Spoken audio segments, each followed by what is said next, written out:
Right now, you're on one of two paths. Path one is the Forgettable brand. You and thousands of other coaches post random content daily and hope that something's going to stick. People have no idea who you are or what you do. Now, path number two is the path of the unforgettable or magnetic brand. And this is where you own what people associate with you and your brand, and that builds trust and gets people to buy faster and stay longer. What I've done is split the video into three main chapters. The first chapter is all about lead gen. Then, in chapter 2, we're going to talk all things programming. And finally, in chapter 3, we're going to talk about the business of online coaching. So here we are, section 1, lead gen. But before we get into the nuts and bolts of it, there are a few key mindset shifts that I want to share with you that will serve you incredibly well if you're willing to listen. The first thing I would tell you to do is go and grab a pen and paper, because I'm going to dump some serious information on you here and you will not remember it all. So the first of those is to change the time horizon that you're thinking over. Now listen, I was told this so many times, an embarrassing number of times, and I wish the penny had dropped sooner. And my only wish for you at this stage is that the penny drops here. The phrase that stuck with me the most is, this might take 5 years. Literally changed my life. If you can apply the idea that this might take 5 years to your coaching business, rather than the expectation that you could or should be where you need to be in 6 months' time, I promise you will start to play the game differently and better. If you expect overnight wins, you will panic along the way. Those panics will lead to pivots, and then those pivots will lead to you constantly chopping around, just like a client jumping program. As a result of that, just like those clients, you'll end up quitting too early. The second is to commit above all else to mastery of craft.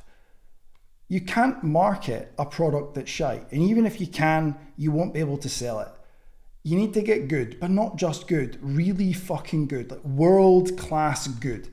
That's going to be absolutely crucial to you being able to grow and generate leads. If the goal of this section is all about generating leads, it's going to be much harder to generate leads if you don't have an abundance of social proof that says that you are who you say you are and you can do what you say you can do. The third of our opening mindset shifts here is to ruthlessly execute the basics. Listen, there's always going to be shiny new tactics, tools, and hacks. And this rule doesn't just apply to lead gen. It applies to everything. The basics done well, consistently, will move the needle more than anything else. There are truisms and fundamentals, and whilst things will change and there will be new things that come up, fundamentally, the basics are the basics. The better you can be at them, the better you will do, the faster you will grow. And the reality underneath this one is, it's all this unsexy manual labor work that no one wants to do that you need to get world class at as quickly as possible. You want to focus on the highest leverage tasks for each stage, not the noise. So the goal really of this is to separate what I would call signal from noise. There's going to be a lot of signal, and that signal is the important task for you to do right now. And I'll tell you what that won't be. It won't be what the coach making 8 times what you're making who works in your gym is doing. It's going to be different. That will be noise. Signal for you is, what is my highest priority right now? Now, if you can take those 3 mindset shifts and embed them into the way that you coach and the way that you live and the way that you run your business, I promise you will find yourself in a much better position. Here's the bottom line here.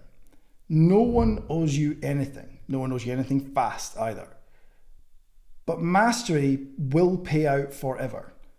If you stay in the arena and you execute the basics like a fucking savage. Write that down and remember that every day you step into the arena of your coaching business.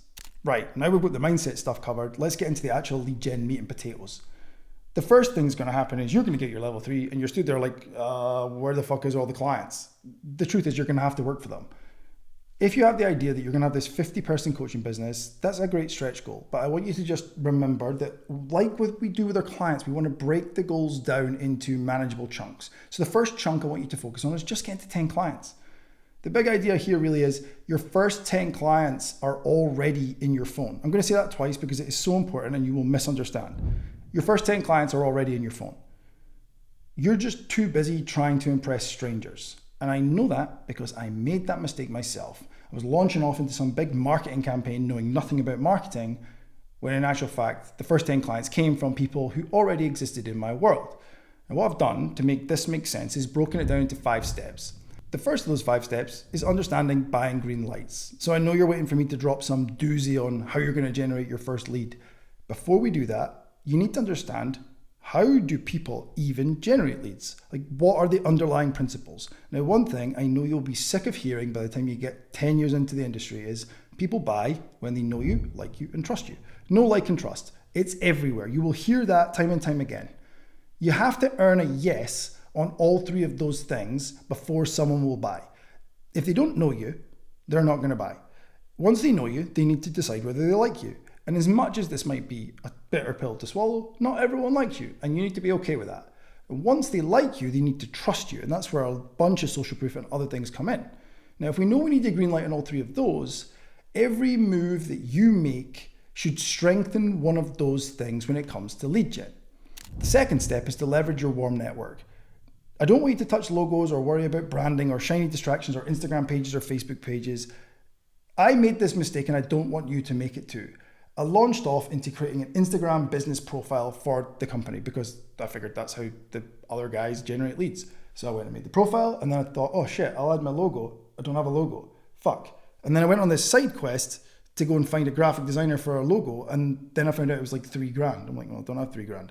So I went to Fiverr and got some absolute piece of shit designed, and then I put it on the Instagram page. Now bear in mind, at this point, a whole week has passed, and I have now not generated any leads because I've been on this like shiny distraction path.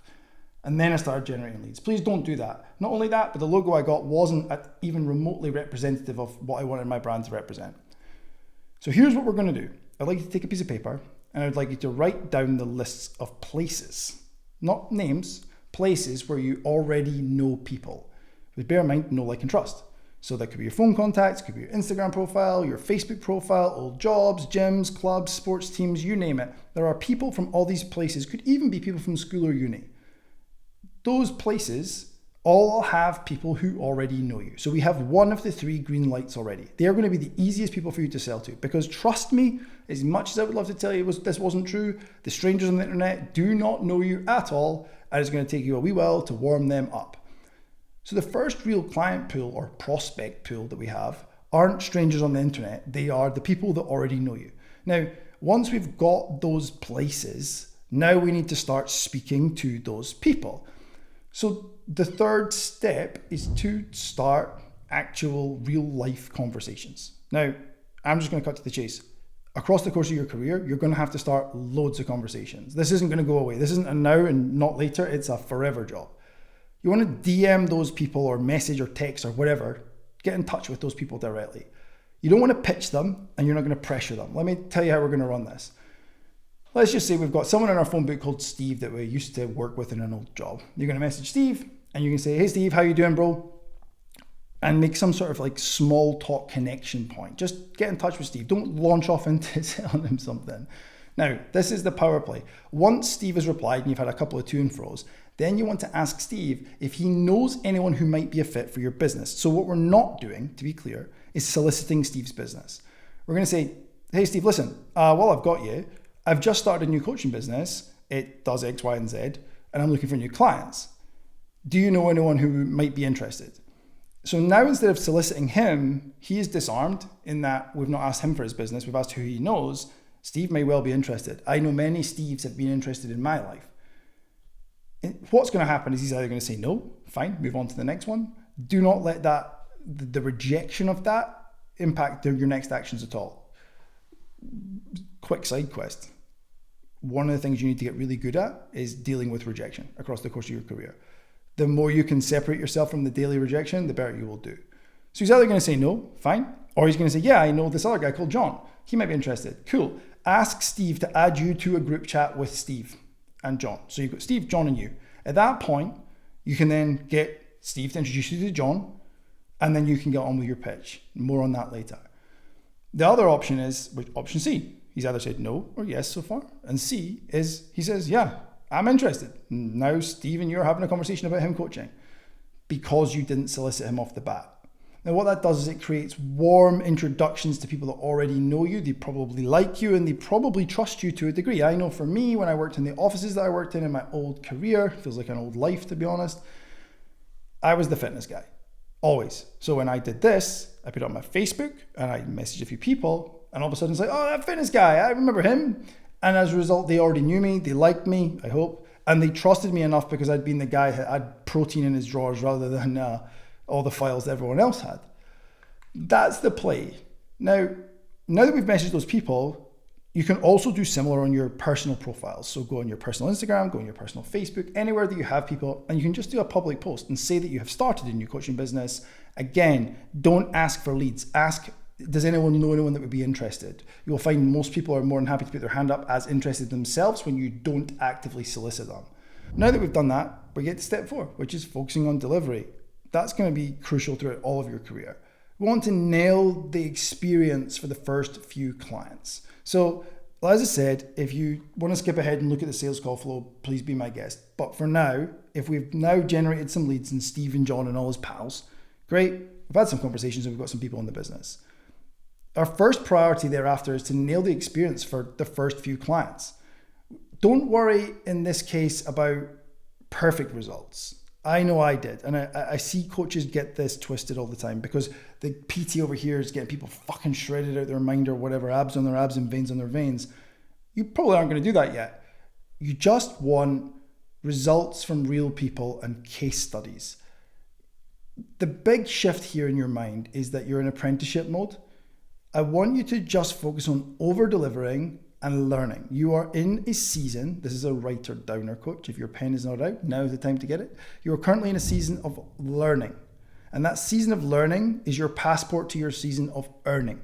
So right now the apprenticeship is get people in, experience lots of different types of people, and you'll have overweight people. I know my diary at the start would look like, the film Dodgeball, the average Joe's dodgeball team. That's what my diary looked like. It was an overweight guy followed by another personal trainer who didn't know what he was doing and wanted to just see what I was up to, followed by a professional football player in the Scotland team, followed by 2 housewives. It was everyone. And that was the apprenticeship, was learning about how those people worked, learning about how I worked with them, learning how to communicate with them, learning how to coach different people. That is going to be crucial in you figuring out who the fuck you actually want to work with. And we're obviously going to talk about niching and everything else. And that's your first lesson in niching, is right now, you're just fucking everyone with a heartbeat and a wallet. That's okay. The 5th part of our 5-step process is to use the wins that you already have to attract more clients. If you've done the initial message dump, you're going to have at least 3 clients. Honestly, if you don't, you haven't sent enough messages. You could actually get 15 to 20 clients out of that first play. No question in my mind. You just need to get used to the number of reps. No matter how long I'm in this game, I find myself repeating to coaches how many reps are required to do the things that they want. It's always more. So you've got a few people in, you've got Steve, John and his pals. You want to post the results, the feedback and all the good shit on your personal socials. Now listen, don't launch off and start a business page. One of the age-old questions that I get asked is, Matt, do I need a personal Instagram, a business Instagram, or both, or what is it? The honest truth here is just have one, because people buy coaches, not coaching. So if we just use your Instagram profile that you have, let's say you've got an Instagram profile, tidy it up a little bit, delete anything that's like hugely embarrassing if need be, tidy your bio up. It doesn't have to be complex, it doesn't have to be perfect. Don't worry about what it even says just now, just personal trainer, don't put your qualification. I help X do Y without Z. X is the person, Y is the outcome, Z is the thing that they're trying to avoid. I help overweight people lose the weight forever without giving up the foods that they love, like example. So you can start to post the results that Steve, John and their pals are getting in your business on your stories. And just start with stories. It's as simple as that. If you can just get those people in and start to share the little snippets, don't worry about graphic design, just get it up on your stories. Being real with one another, you're not going to have Steve shredded. So you're not going to have a picture of him shredded. He's probably some bloke with middle-aged spread. Is not going to look that impressive. But if you do it right, Steve's going to message you some great messages along the way. Those messages, he finishes a session with you and he says, listen, Matt, that was fucking incredible today. I needed that. My headspace was fucked in the car before and I feel so much better for it. Thank you so much. Or something to that effect. Screenshot it, put it up on your story. Just, I would say censor his surname. Just always a good kind of catch-all. Steve is anonymous. Steve Smith is fucking Steve Smith. So now that we've got them in and we're sharing them, people are going to start seeing that and there will be lots more people. Honestly, my belief is this. More people will watch your stories now than when you make it a business page properly down the line. You have more eyeballs on your page because right now they're disarmed. You have nothing to sell. You're just, the guy from down the road who posts seldomly on his stories. Now we've got people actually coming to you who want to consider looking at how people are paying. In reality, the first few people might not even pay you, and that's okay. Write that one down. The first few clients I had, they didn't pay me. First 3 people did not pay me a bean. And I was okay with that because I appreciated that I needed someone as bait for the next group of people. After that, your pricing is going to be as low as it ever is. Now, in terms of actual personal training in the gym, I can't tell you what to charge because of geographical changes, like just exchange rates, and like even where I am in Edinburgh versus London, like that's like 100% increase. So we need to have a look around, and if you're interested to have a chat about it, my Instagram is always wide open and I can help you out. So now that we've got a few people in, we've got them for free if need be, and we've got some other people coming in at the more affordable rate as you start and you cut your teeth. I want to keep it simple. I don't need you to worry about putting logos and everything else on your page. I just need you to start putting some information on your socials about what you're doing with the guys. Steve came in for a session. If it's okay with Steve, you can get a picture of him. Ask permission, that's going to be crucial. And also, please don't be videoing Steve as he does a back squat like a bit of wet spaghetti. It's not going to do you any favors, and your job is there to you're there to coach. That's most important. So we're keeping it simple, and we're just going to focus on the real people with the real messages and the real emotion. That's the punchline. The emotion is what will sell. You don't have before and after Steve fat, Steve shredded, and that's okay. That's in the mail. That will come. For now, what you do have is actually way more impactful. People will buy on emotion. So Steve's saying that he is more energetic, he can play with his kids, all these different things. Those messages people will read and be like, fucking hell, I want that. Trust me, every level of my career that's been true. If you look on our social proof, it could just be stripe graphs. It is sometimes, and they're your before and afters. That's the same for me, right? But more of our social proof is the message from coaches saying how they feel and the wider impact on their life. That is why people will buy. People buy based on emotion, not logic. That's a writer downer. People buy on emotion, not logic. So to close this little 5-step, the goal is to start conversations. Like write that down, circle it and underline it. Starting conversations. Once you've done that, the next line that you should write down is serve your arse off. Like the only goal is just be of service. You will find that serves you incredibly well. Once we've done that, we're going to post the wins. We're going to post the feedback and we're going to focus on emotion. Then the reality is you're going to repeat that. Start conversations, serve your arse off, post the wins, repeat until death. Like you will do that until you stop coaching. The reality here to cap out is this. The work starts now and it just never stops. And that's okay. Just remove the idea that this is some extra effort that you're doing at the start. This is just the new you and we are settling in. So now we've got to 10 clients. The next thing to do would be to move to 20. And as you can see, what we're doing is we're just breaking down the big goal. The age-old how do you eat an elephant one bite at a time is exactly what we're doing here. I didn't do that. I launched off trying to get this 50-person coaching business. I don't know why 50, it was just the number I had in my head. And I launched off and I was always behind. I never felt like I was actually achieving it because 10 people, I was still fucking 1/5 of the way there. If you aim for 10, you're now at 10, you just nailed your first goal. Well done. So to move from 10 to 20, the big idea now is you don't need a fancy content strategy yet because that's where everyone goes next. Like, okay, well, everyone's got Instagram. That's what everyone else is doing. I should do it. Let's just hold the phone on that one a little bit. You need to stop ghosting the messages that are coming in because I know that is happening. You've sent all these messages and I just don't have time to get back to them. I'm just going to cut the shit. You have more time right now than you will ever have. Like you will look back on every chapter of your career. I know this as absolute fact. And you will be appalled at your old self for thinking you were busy. It's absolutely mad and it's happened to me every single time. So you need to get back to those people and stop ghosting them. And you need to focus on the stuff that already worked. And that's a huge, huge point. And that'll bring you to rule 1, I suppose. Rule 1 here is, if we're going 10 to 20, is don't drop what worked from 0 to 10. Coaches are notorious for this. I think this is a people problem, not a coaching problem. Keep stacking the habits. DMs, referrals, conversations, everything that you're doing, that doesn't stop. We add on top, we add on top, we add on top. Where I went wrong and I see a lot of coaches go wrong, is thinking, well, that got me from 0 to 10, what's next? And then I would move all my focus to this new shiny object and opportunity. That is not going to work anywhere near as well.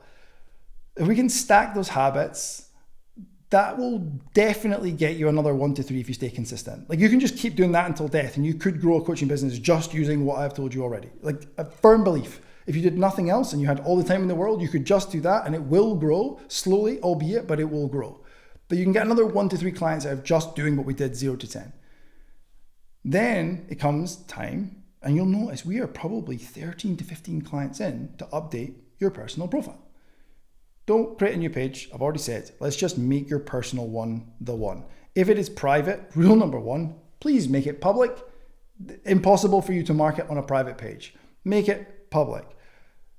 I get a bit of pushback on this from coaches, like, oh, I don't want to make my personal profile. Why not? There's probably 2,000 people on there already that already know you and like you. You just need to get them to trust you. You have 2 of 3 green lights and you want to start a new one from 0 with no green lights? That makes no sense. When it comes to updating your personal profile, you're just going to use the one that's already there. You're going to make a clean bio with a clear CTA call to action, if that's new to you. And it could make it pro enough, but don't make it look like you don't want to look like a hobbyist that's just like, trying this out. And you don't want to look like, the other side of the fence would be that you look too professional. And I know that sounds bizarre, but one of the mistakes that I made was I went and got this logo made, and I made the profile picture of my logo. I told you that already. I don't look like that. People buy from people. So make it a nice picture of you. If you don't have one already, you don't need to get a photographer. You don't need to go and do a photo shoot. You need your iPhone and a tripod if you don't have a partner. Get a mate. Take some good headshots and get them up there. Smile, please. There's this weird thing we have in our industry where coaches, I did it for years. They're like this. I don't know what this is. Like, you look a drill sergeant. This is not warm body language. My personal training instructor, when I did my level 3, shout out to Darren, he had this rule: if anyone crossed their arms at any point in the room, everyone did burpees. Guess who crossed their arms a lot and cost everyone a lot of burpees? This miserable Scotsman. So, smile. Look approachable. Once we've got that, I've already talked about your bio. That's fine. Call to action. So it's like, I help X do Y without Z. Coaching inquiries below. Or DM me the word X, whatever that word is. Make up a word. The word doesn't matter. To find out more, not to apply. Apply is a big meaty ask. That's a declaration of I'm ready to buy. I'm not ready to apply. I would like to find out more though. So make sure that the ask is soft. So CTA can just be DM me X to find out more, or it can be if you've got a form, you want to use Google Forms or something like that, you can go ahead and make a form. Don't worry about that. Let's just use the word for now if you don't know what I'm talking about. So then we're going to start using Instagram that we've just set up and modified your personal one. We're going to start using it intentionally, because the likelihood is, if it's a personal page, it's not being used intentionally. You share pictures of you in the pub or whatever else when you go on a stag do, or pictures of your kids. So what we want to do is start with stories. Stories actually came out when I was a relatively new coach on Instagram. I still remember finding it, and I wasn't a Snapchat guy, and everyone was like, this is from Snapchat. I had never fucking used Snapchat in my life. But use stories, because stories are where, we spoke about this on our call today with the Optimized Coach guys. The grid is where people are going to find out what you do, like the coaching stuff. We'll get to that later. Stories are where people find out what you're all about. Who are you? What makes you tick? What are you into? If you want my stories, you will find coffee every single day. That's good. You'll probably find some form of music every single day. You'll find me complaining about something every single day. Welcome to my life. What you want to do here is share real, relatable, day-to-day life, not polished content. Coaches worry too much about making this absolutely fucking perfect. Don't worry about that. Let's just get some stuff up there. We're going to put the social proof on there. And then what are you doing day to day? What we call this in Optimized Coach are your content characters. So who's in your life and what's in your life? These don't have to be real people. I've got the dog. Like, I spend 10 minutes with the dog every morning. Now, a couple of days a week, I'll share a picture of me and the dog on the carpet, chilling in the morning at 5:30. We like doing that. It's called Boys Club. If you want to join, you can't. Now, that tells you I'm a dog person. It tells you that there's probably a degree of empathy. It definitely softens an otherwise very grumpy Scotsman, which is important. You'll find coffee, I've already said. You'll find my son. These are the things you will find. You will find a lot of work, and you will find not a lot of play, but you'll find the things that I like. So what are the things? Like, think about the things that you're passionate about. What are they? It can be the gym, but don't make it just the gym, because now you look like a robot. There are other things in your life that are super important to you. So now we're posting some stuff on your stories. You want to just be you. No one in the world is better at being you than you. Now, the problem that really befalls the coaching industry is, we had a chat about this as a team today.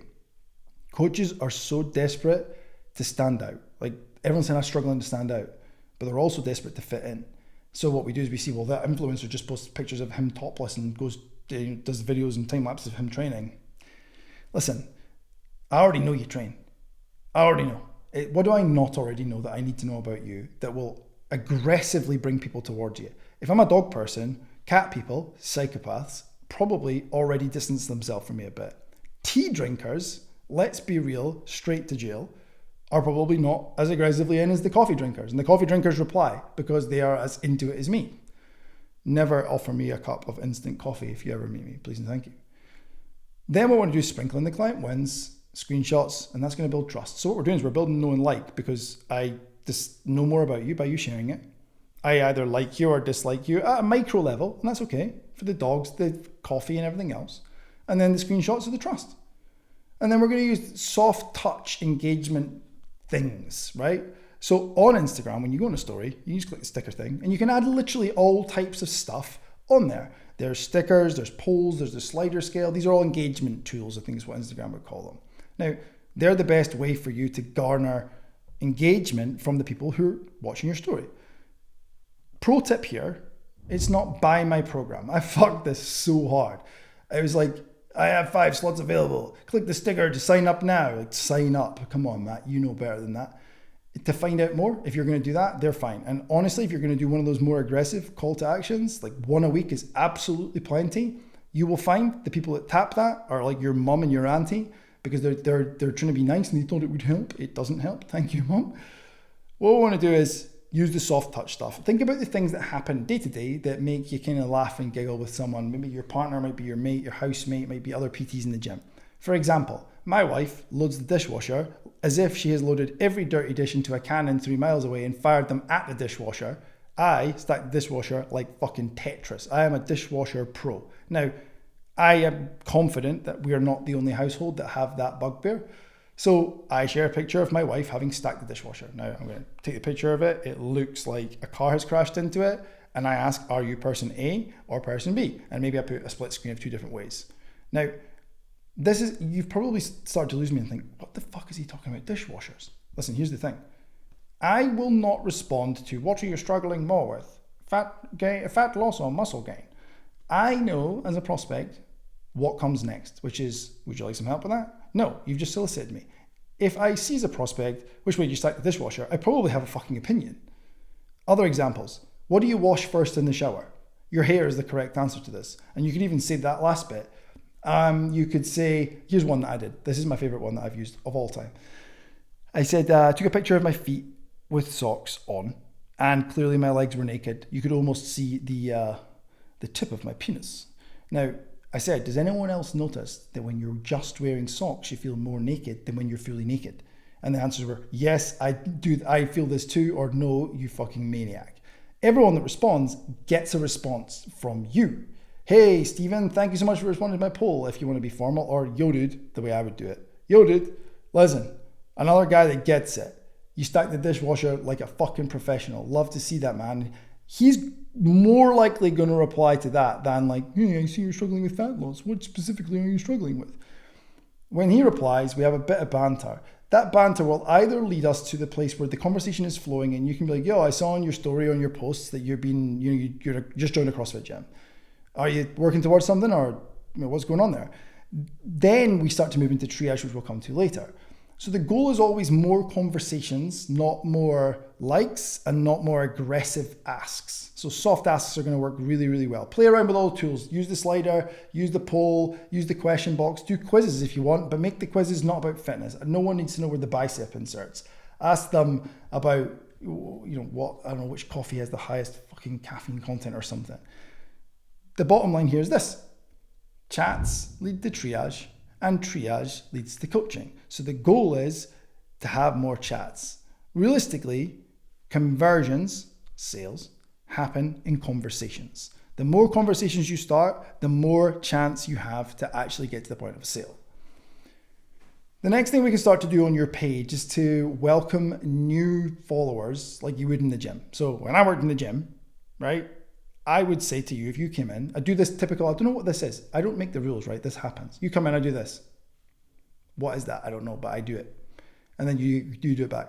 And then the next time I'm like, hey dude. And then you say, hey man.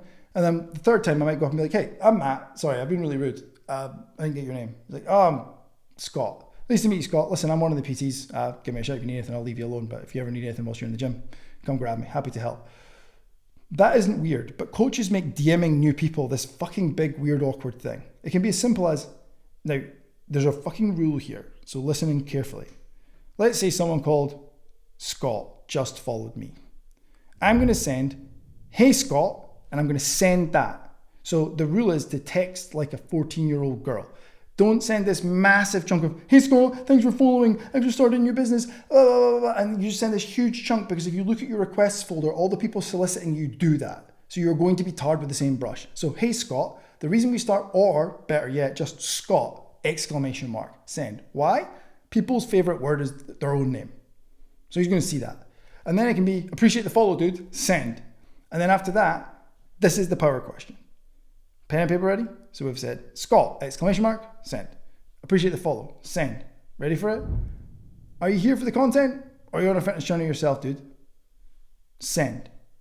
What we've done is given him permission to say he's just here for the content. So the goal in a writer-downer is always permission to pitch. You don't just launch off pitching. If you don't have permission to pitch, you are unsolicited contact. What you've just done is cold called me. You know when the doorbell goes and it's someone with a fucking clipboard, you tell them no matter what they're selling. You're not even interested in what they're selling.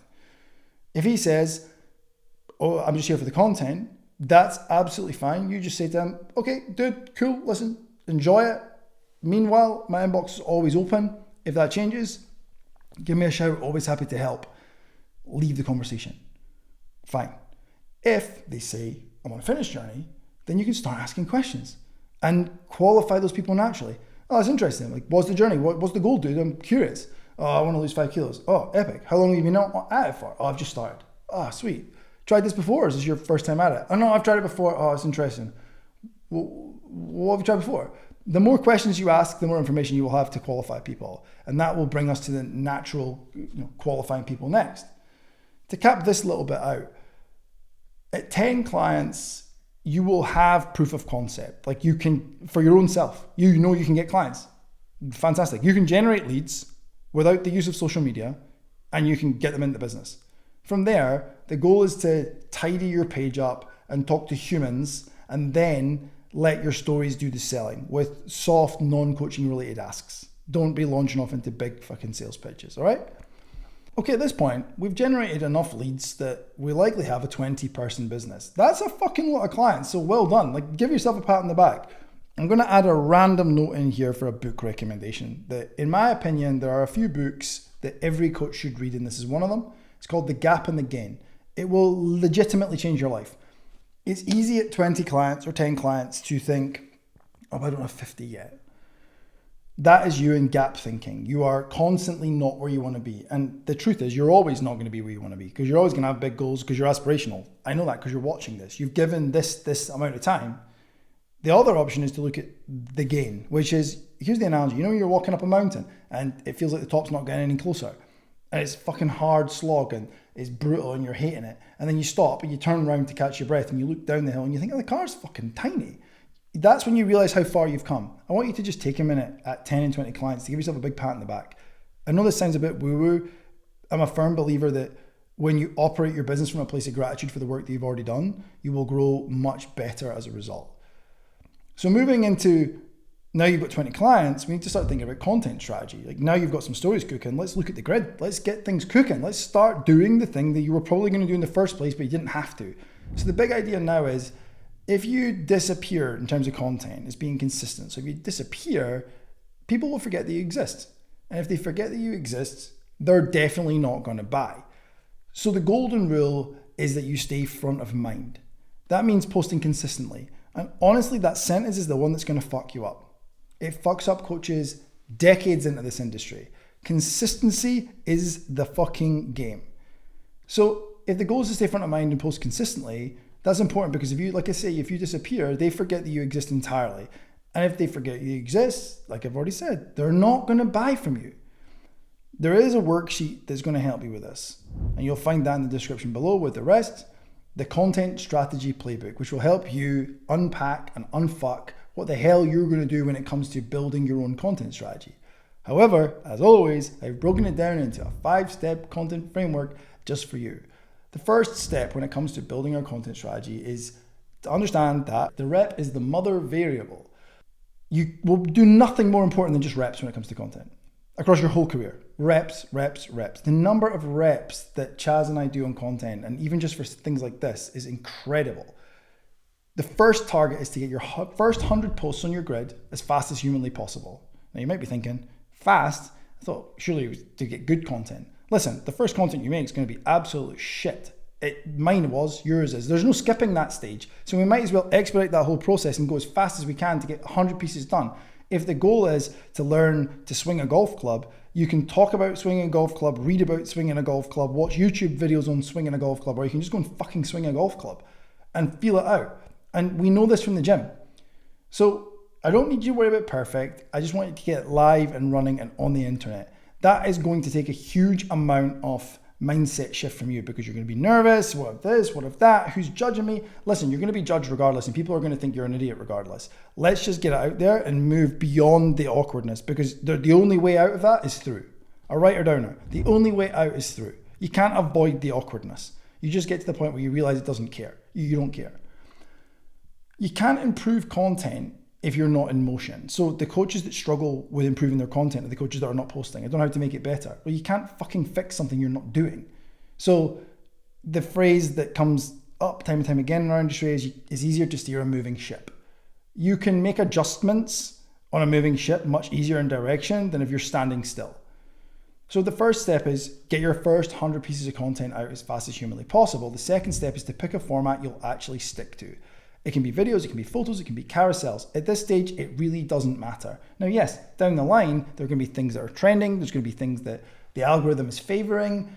None of that matters just now because you're not posting content yet. Once you're posting content, we can start to worry about what is en vogue. For example, right now, for reasons unbeknown to me, carousels are destroying reels. I don't know why. I don't make the rules. That's how it's going.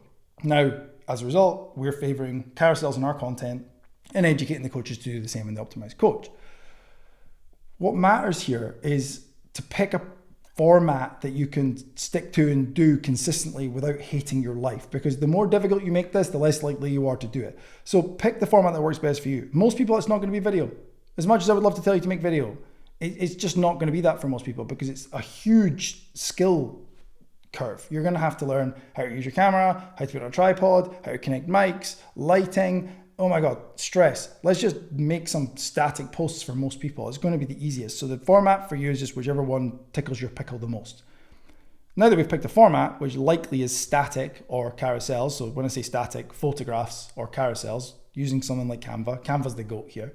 Step 3 then is to set a cadence that you can win with. You'll notice that each of these steps are all designed for what you're most likely to stick to. Just like with new clients, and we'll get to that in programming. We're going to program for what they'll stick to because, again, gap in the gain, if you feel like you're always failing because you said you were only going to make video content and you have no idea how to make video content and you feel really awkward when you make videos, you're not going to do it. And then you're left with this feeling of, fuck's sake, another week. And then what happens is you've got no motivation left. So if we're setting a cadence you can stick with, we want to define a range. I like ranges for coaching, full stop, no matter what you're coaching in life.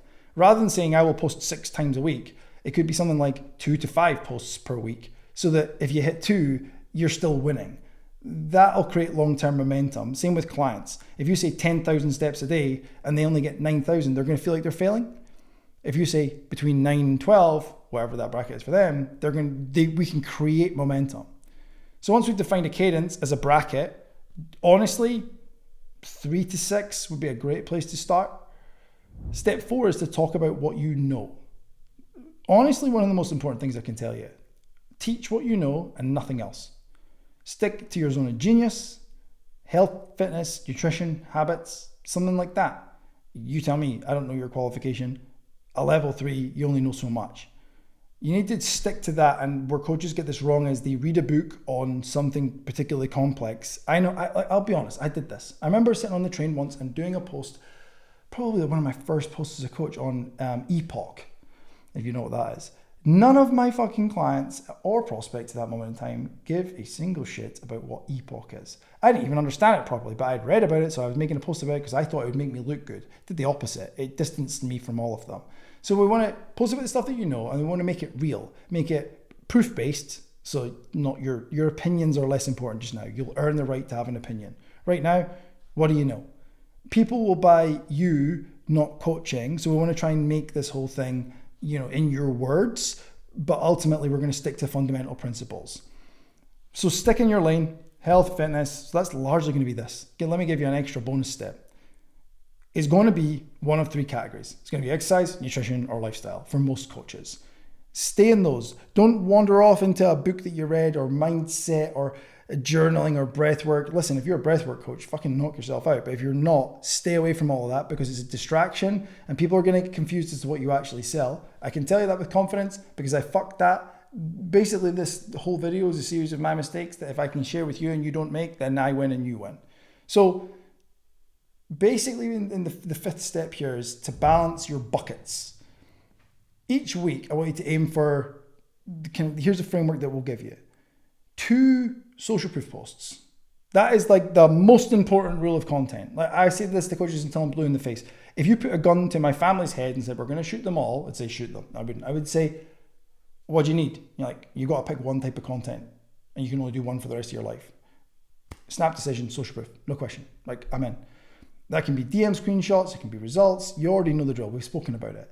Beyond that, 1 to 2 value posts, like lessons per week, where you teach something that you fundamentally understand. Now, listen, you know a lot about coaching because I assume you've been into health and fitness for a while. So we've got 2 social proof posts. We've got 1 to 2 value or lesson posts. And then we're going to have 1 post that connects. So that's like a story or daily life. Remember, people buy coaches, not coaching. What's going on in your life? You don't even have to make it a lesson. Just tell me what's going on. The other week I went back to the gym that it all started at for me and I took some photos. I didn't know what I was going to do with them. I was just feeling pretty nostalgic. I got home and thought, I'm going to write a post about this. I wrote a post, made a carousel, slapped it up on the internet, and it absolutely crushed because it showed people what's important to me. It was a really nice nostalgic moment for me. It's like, here's the gym that it started at, and it made people connect dots. It's like, oh my God, that's fucking hell, look at that place. So we've got 2 social proof, 1 to 2 value or lesson posts, 1 post that's kind of connection, and then 1 can, I would say in the early days, a good rule of thumb is to have 1 CTA or invitation. So 1 post that is inviting people to book a call, not to sign up. We want to think about what do people actually want to do. They're not sure if they want to sign up yet, but they could book a call or a review or come in for a trial session. That 1 a week might generate absolutely no leads for many weeks. And that's okay. Don't remove the expectation that any ask is ever going to develop leads and you will do well. So now you've got a bit of a framework for what to post. I want to give you a quick disclaimer on the value and connection posts and on the type of posts. So value and connection are obviously important. I think we've established that much. But today we're focusing on social proof pretty hard for the reasons I've already given. There's going to be a worksheet that you're going to grab down below again in the description, and that's going to help you build out your content strategy, the content strategy playbook, and it's going to help you build that out. I just need you to remember throughout the most important piece of content you're ever going to make is going to be social proof. Now, quick brutal truth here to wrap up. When you're starting out, as I've already said, you will have more time than you ever will ever again. It might not feel like it, and I know it doesn't feel like it. I'm not here to make you feel stupid, but I am here to tell you that if you zoom out far enough, you're just using your time like an asshole. That's all right, we all do. So you do have time to post. Don't hit me or anyone else, or more importantly yourself, with this bullshit that you don't have time to post. I don't have time to post is you saying it's not important to me to generate leads this week. Rubbish. So look at your time, audit your time. Where are you wasting it? I know when I was an aspiring coach working in the gym, the amount of time I spent leaning on the desk, talking to the other personal trainers about fucking the weather or throwing ping pong balls into a plastic cup to entertain ourselves. And then I would tell myself and mentors that I didn't have time to post. In reality, I was wasting a lot of time. So the goal here is this. Show up as often as possible so you can stay front of mind.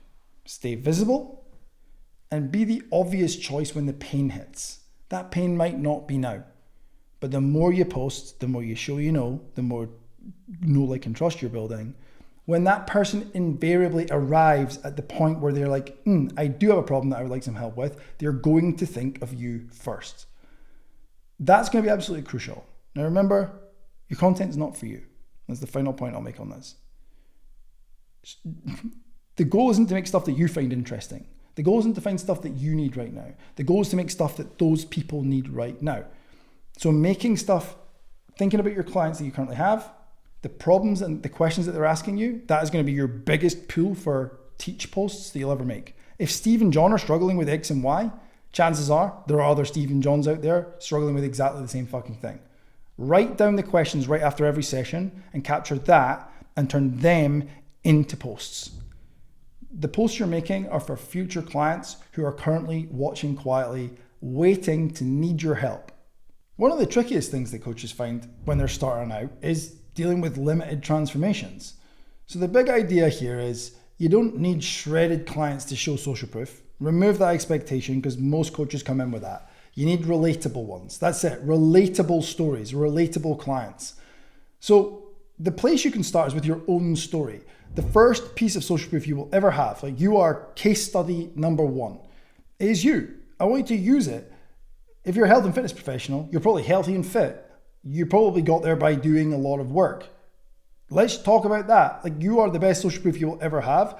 And I have a fundamental belief that you should be the best social proof you'll ever have. You should be the shining walking example of the product that you sell. Now, for me, I'll be honest, I've always been in shape. I've always been in good shape. Always. I've been very genetically blessed. However, I've also worked hard to get to where I am. So I shared the stuff that I did. Even with the genetic blessing and the parents that brought me up with good understanding of health and fitness, I just shared those stories. And then I would share pictures of me. I did photo shoots early. Those photo shoots developed hella leads. But even the more basic stuff, like what do I have for breakfast? People were interested in that because now they're engaged in the story. The content characters are happening. There's some social proof in there. They want to know how John's getting on. They want to know what you're doing. I have had the same breakfast for 20 years. Now, you don't have to go and do that, although you could. You probably should. The reality is I used to share that purple sludge, as it's known on my story every single day. People would ask what's in it. They assumed that if they had the purple sludge, they would be just like me. So think about the things that you're already doing. Let's leverage that for your first social proof on your stories in terms of the transformation. You have had a transformation of some description. Now, it doesn't need to be anything fancy. You're allowed to reuse your own journey repeatedly, and you're allowed to reuse it proudly. A lot of coaches may be a bit too humble on that front. They don't want to share themselves, don't want to look like they're bragging. You can do it without bragging. You can do it very humbly and just constantly remind people that you are fit, healthy, good at running, muscle bound, shredded, whatever it may well be.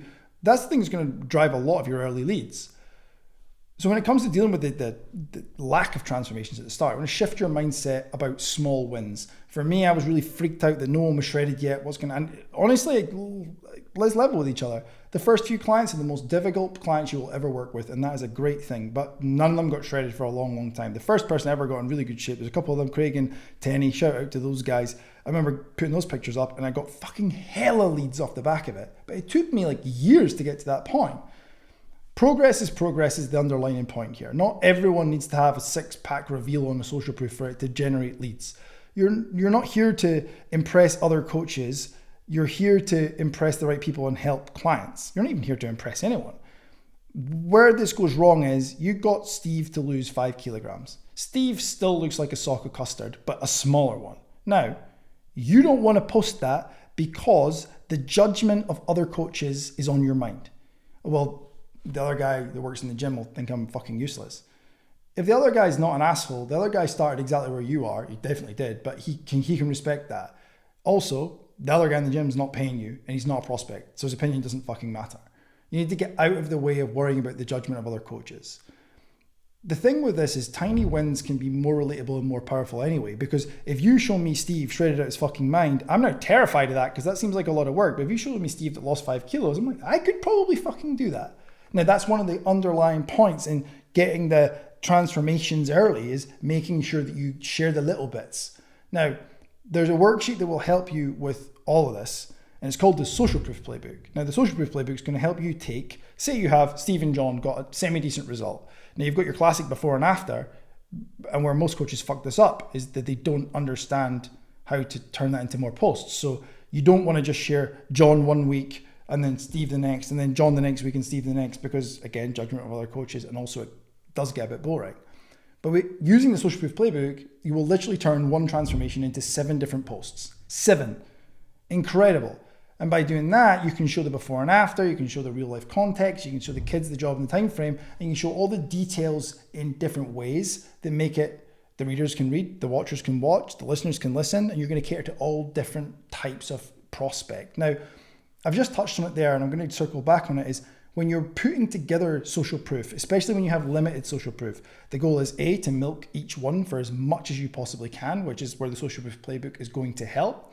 But B is to make sure that you share the context. Context is fucking vital in social proof. So if you're not sharing context, I look at Steve, and Steve, let's say Steve's lost 20 kilos. I'm like, yeah, well, I bet Steve doesn't have 3 kids like me. I bet Steve doesn't have a full-time job and has to work in other countries like me. I bet Steve took 20 years to do that. Everyone has this yeah, but, and I want you to just write down on a piece of paper the words yeah, but, ... What do people who see your social proof say yeah, but to? Like, what's the end of the sentence? If Steve has 2 kids, a full-time job, and a whole bunch of other life stresses, share those things in the context. Don't just be like, no, Steve lost 20 kilos in 20 weeks and he looks amazing. That's part of it. But Steve did that meanwhile being a father to 2 kids, running a business, yada, yada, yada. That's important. That context is going to be crucial to kill the yeah buts. And what we're doing there, in essence, is objection handling in advance. If you don't do that, people won't reach out as frequent. But if they do, by the time you get to a sales call, they're like, yeah, but these other guys, I've got this and I've got that. If they know in advance, they're not going to bring that up.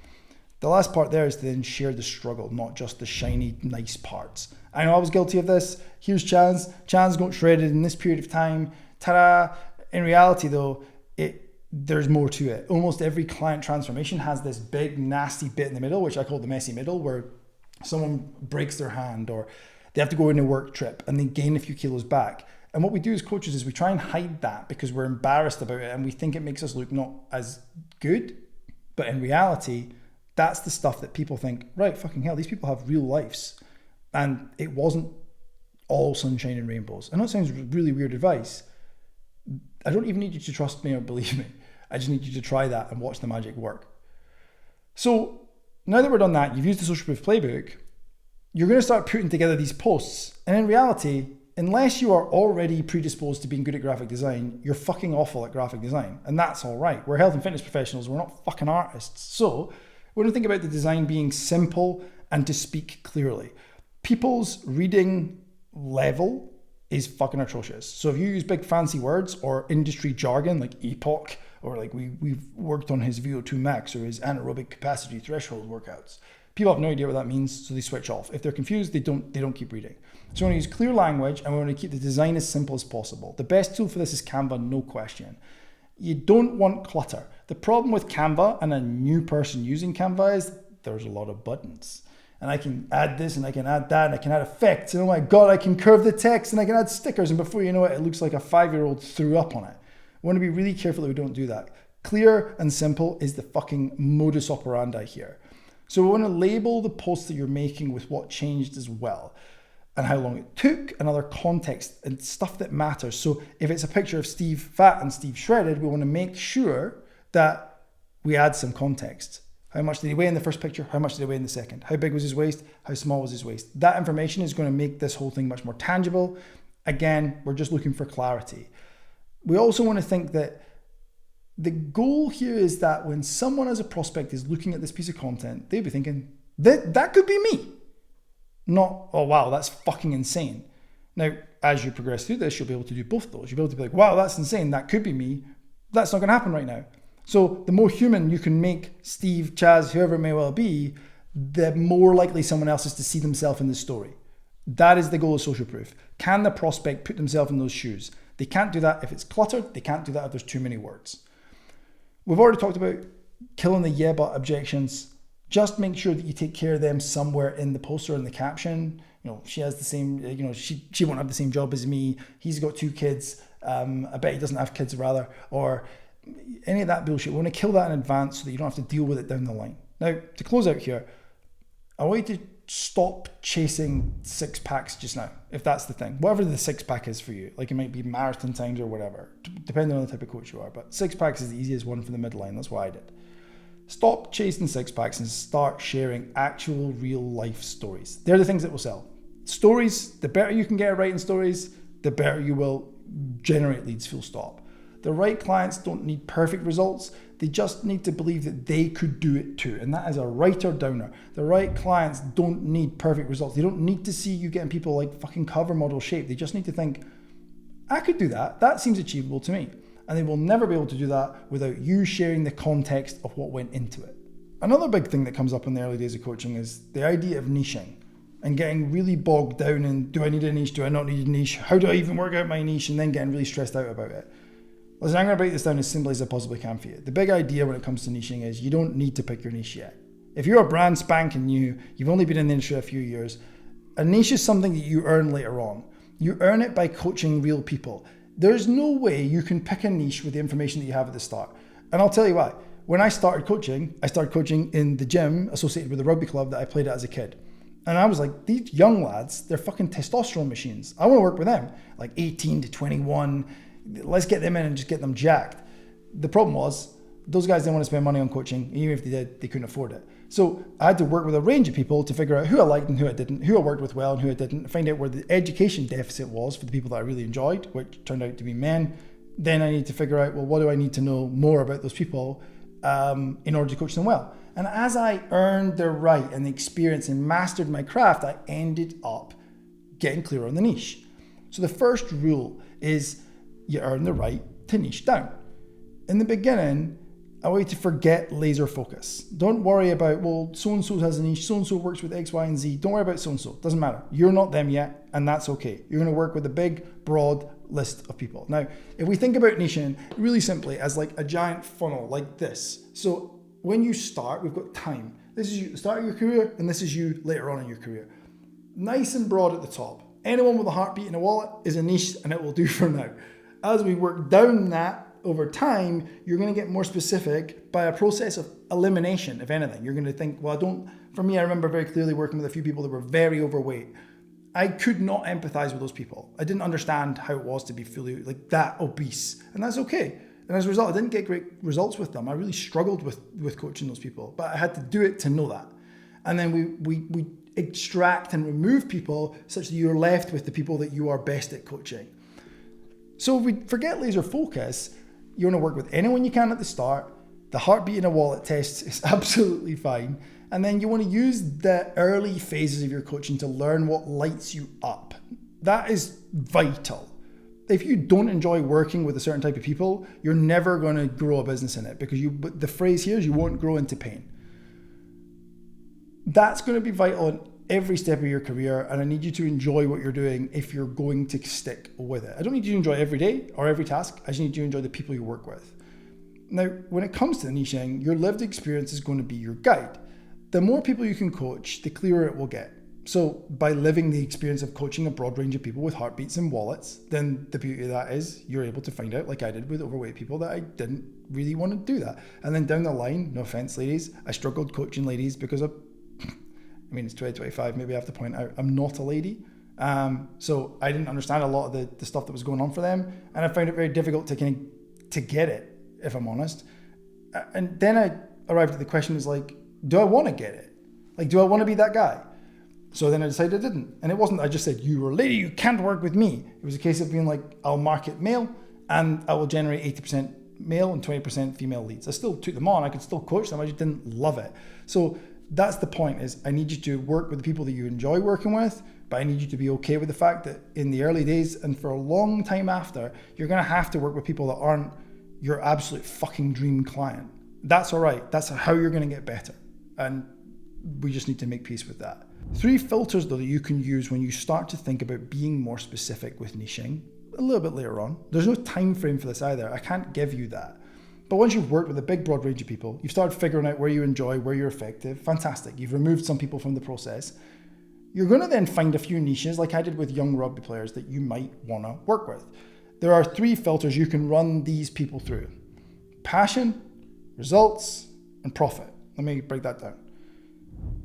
The first one being passion is, I've already touched on this, do I enjoy working with these people in this problem? Because if you don't, you're not going to build a business there. And that's okay, yes or no. The next one, can I genuinely help them? Like, are you qualified and knowledgeable enough to help those people? / can you get qualified and knowledgeable enough to help those people? Because you can. Yes or no. And then finally, profits. Like, will they pay for it? Which is where the rugby guys fell down. Like, do I like these people in this problem? Fucking hell yeah. Can I genuinely help them? 100%. Will they pay? Oh, fuck. So by running potential niches through this 3-phase filter, you're going to find it much easier to identify whether it's a viable niche or it's just a good idea. Because listen, you're going to have lots of good ideas over the course of your career, and that's okay. You just need to run them through that 3-phase to make sure that they fit. That's how you're going to split test it. You don't need to rush this. Just take your time. Early on, nice wide funnel. Later on, more focus. You want to treat it like an apprenticeship, as I've said before. You're still just collecting the reps. You're still just going through the process of figuring this out. Give yourself permission to figure it out. Just remove any judgment you put in yourself that you should have all this figured out, because you won't. And the people in front of you that you think do, don't either. Most coaches pick the wrong niche early because they were told that they needed to niche down. And then they end up guessing, not testing, and then making all this content for a market that they end up not liking, and then changing, and that change then creates confusion, and that confusion then makes people not buy. So just take your time with this. Think of it like a funnel, start wide and earn the reps and the right to narrow down. So to cap out here, you want to coach wide to start with. And above all else, I want you to pay attention. Like, collect the cues and the information that you see along the way. Each day, what did you learn? Like, what happened today? What was good? What was bad? What was tricky? What wasn't? Where did you light up? Where, when someone asked you a question, were you just fucking gassed to tell them the answer? They're on the chest press. We both know they're asking a question to get the longer rest period. That's okay, but you were fucking fired up to give them the answer. There's something in that. The more information you can gather on that, that is going to help you make the decision on niching down the line. The right niche is never guessed. Ever, ever, ever. It's revealed by reps and experience. So you need to take your time and get that dialed. If you've implemented everything up to this point, you're now at a place where you're generating leads from the content that you're putting out. People are referring, which is great news. But now we have a heightened requirement for triaging the leads that come in, because you're now clearer on who you want to work with and who you don't. So the big idea here is you don't need better leads. Every coach ever is like, the leads are no good. I don't like the leads I'm getting. You don't need better leads. You need better fits. And that better fit is your responsibility to nail. So I'm going to help you break that down just now. Now, the first part is just shift the mindset around triage and lead generation in general. So let me hit you with a few key points. Triaging is not about qualifying. Everyone ever who's taught me triage has taught me it's about qualifying. In my opinion, it's about disqualifying. We're trying to move people out of the yes or no. We're trying to find the no's early. So most new coaches, they try to convince or justify too early. They try and sell to everyone because there's almost a desperation there. I want you to be clear that we're trying to find reasons not to coach people, because if they're a headache on the way in, I fucking promise they'll be a nightmare to coach. So instead, I want you to start with the assumption that everyone is a bad fit and then make them prove otherwise. And the underlying quote that has stuck with me for years is, you are the prize and the prize doesn't chase. So if you're the prize, you're the fucking guy at the girl with all the answers, let's assume they're not a good fit and make them prove to you otherwise. They're auditioning to work with you. Now, that's easier said than done for me to you, because when someone applies to me, it genuinely is a fucking audition. Let me find out whether you're a good fit for me. When I started, it wasn't that straightforward. We just need to keep that in front of mind at all times. It's easier to spot the people who you shouldn't work with than it is to find the ones that you should, is a truism that you will find universally. The people who aren't a good fit will show you that. They'll show their cards very early in the triage process, in the DMs. Don't be too generous with giving people passes. I would be, don't be an asshole, but make sure that you're not immediately being like, oh, I've given him 3 passes already and now he's on a sales call and I gave him a couple on that as well. And then he comes in and you're like, well, this guy's an asshole. Well, who's the idiot? You or him? You let him in. The writing is always on the wall. So I want to spot red flags early. Some people just aren't a match, and that's okay, like totally okay. The goal here though is finding out whether you're qualified to help them. Are you qualified? Like, good example, if someone is highlighting that they have disordered eating and you have absolutely no qualification in disordered eating, do not touch that with a barge pole. You're not qualified. You can't give medical advice. Be very careful that there's not medical red flags or eating disorders or mental health or things like that you're not qualified. If they have them, but they're asking for help with the stuff that you can help with, that's okay. Just be aware of it. They might have a poor attitude. Other red flags, like that's an obvious one. Like they might be, people can be resistant without having an attitude. I'll give you that. But they could be a bit rude. They could be a bit chaotic. One rule I can give you, and it's a bit weird, but just trust your gut. If someone seems a bit of an asshole, they're probably a bit of an asshole. And you don't want assholes in your business. We've maintained for years, I'd rather have a hole in the team than an asshole in the team. So lean on your past experience, because past experience says that the type of person that is showing that they're a bit of an asshole or always flakes. So if they're showing their past experience as someone that always flakes on things, it might not be a good coaching fit for you, and it might be better to skip it. When it comes to rejecting the bad fits, we want to make sure that we do it gracefully, because it's difficult to say no to people. We want to make sure that they feel like, listen, mate, it's not about you. It's just that my coaching isn't set up in a way that'll, serve you properly right now. That way you've made the problem a coach problem than a prospect problem. Because if you're like, listen, bro, you seem like a bit of an asshole, or listen, bro, you got a fucking eating disorder, I can't help with that. That's not going to help. So we want to be very careful that we get rid of that. We also don't want to make it about not liking them. Even if that is true, like, don't say it. Just gently and clearly explain that right now your program isn't the right match. And that's okay. Typically people will just take that for what it's worth. The irony is, once you get up the chain and you start having a lot more authority, you tell someone they're not a good fit, it's the ultimate power play. They're like, well, why not? I want to buy doubly now, which is kind of annoying, but that's the truth of it. Above all else, just make sure you be kind, but be firm with it. Don't be rude to them. A little white lie, in my opinion, here is better than dragging them through the poor fit coaching experience and making it hellish for them, because that will be a bad reputation for you, and that's not good for anyone. What we need to do next is standardize your whole triage process. Now, the triage process is the process of eliminating the bad fits. Now, with that, there's an app that is going to change the game for you. I already know. It's called Boards. From memory, it is free. It may well have a small price attached to it now. It was free, and I'm fairly certain it still is. Boards is an app that you download, and you can use it on any device, so when you go to the emoji keyboard, you press the little emoji face or the world, the bottom left in your phone. There, it goes to other keyboards. If you have another language, it'll go on there. Boards goes in there, and you can have predefined questions in a flow. Boards will change your whole life, and what you can do is you can put the questions that you're going to ask the triage people in or out in there in order. Now, this is going to be a stressful experience, but don't worry, I got you. There is a worksheet in the link below called the Triage Playbook, which is going to give you the example boards that you can use. And then I need to tell you, you need to make them your own. I can't possibly make one that fits absolutely everyone. Go in there, you'll have the template, standardize that for your own beliefs and the people that you want in and out, and then you can use that. What that is going to do is it's going to save time with it lets you copy and paste, in essence, the questions, because you're going to ask the same questions over and over. I want to make sure that you're clear that although we are creating maybe a 10 question flow to get people in and out, what we want to do here is make sure that we interject with organic. You're not just like a fucking robot pressing buttons. A lot of the time, you're going to ask a question which is in your standardized triage flow, but the person is going to give you some information that you need more information on. Then you want to ask the organic follow-up that says, tell me more about that. How long has that been a problem? What's that doing to you? Those are the things you need to ask by yourself. So don't rely on this fully. It's something that you are using to save yourself time and to standardize it, but you still need to do the work. It will help you, above all else, just qualify leads quickly and protect your calendar from bad fits in your calls. The worst thing that can happen now is that you start jamming up your calendar with bad fit sales calls that you get on, and you have to do a few of these to know it, but you get on the call, within 5 minutes, you're like, fucking hell, get me off this call. That won't happen anywhere near as much if you can get good at triage. So you want to start every single triage that you do with disqualification in mind so that you can find the no's fast, and then obviously, as I've already said, give them the no gracefully. Now that you've got that, the kind of underlying truth here is the rules are you want to disqualify people fast and protect your calendar. Like, I would write that down, protect my calendar. Your calendar is your energy. And if you are wasting energy and time on sales calls with bad fits, you're going to find yourself exhausted and falling out of love with coaching very, very quickly. Every no you catch early will save you a future headache.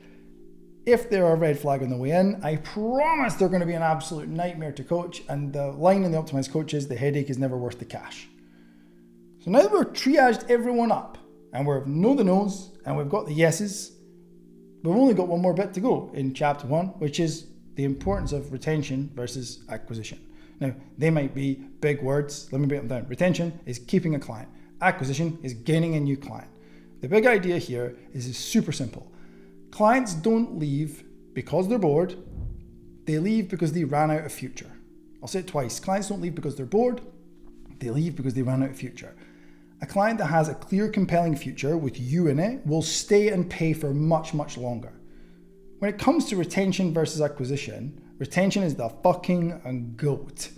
It's energetically and financially cheaper to keep a client than it is to find and gain a new one. Most coaches waste energy constantly chasing new leads. Instead, I want you to look how to go deeper. And it's always easier to go deeper into someone's wallet than it is to get into it in the first place. That's a writer downer. It's always easier to go deeper into someone's wallet than it is to get into it in the first place. Now, caveat, we're not looking to smoke and mirrors and trick people into staying. That is not the game, but we are looking to retain people. I would suggest there's a problem with the word retain. I like the word recommit.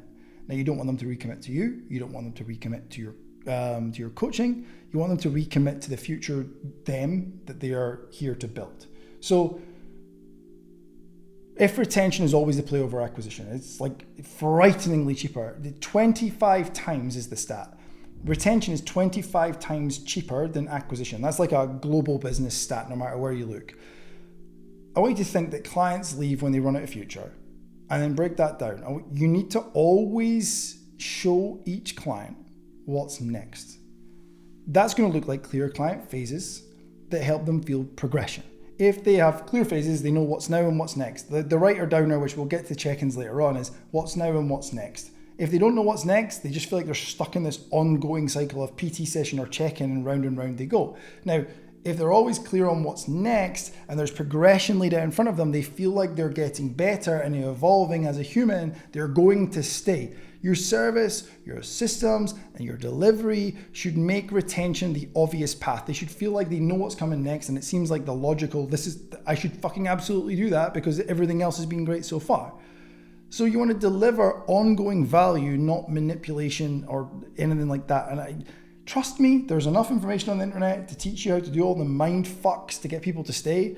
Even if you do mind fucking someone into staying, they're going to leave anyway. If they said they were going to leave, you might mind fuck them into another month, but the reality is they'll still leave, trust me.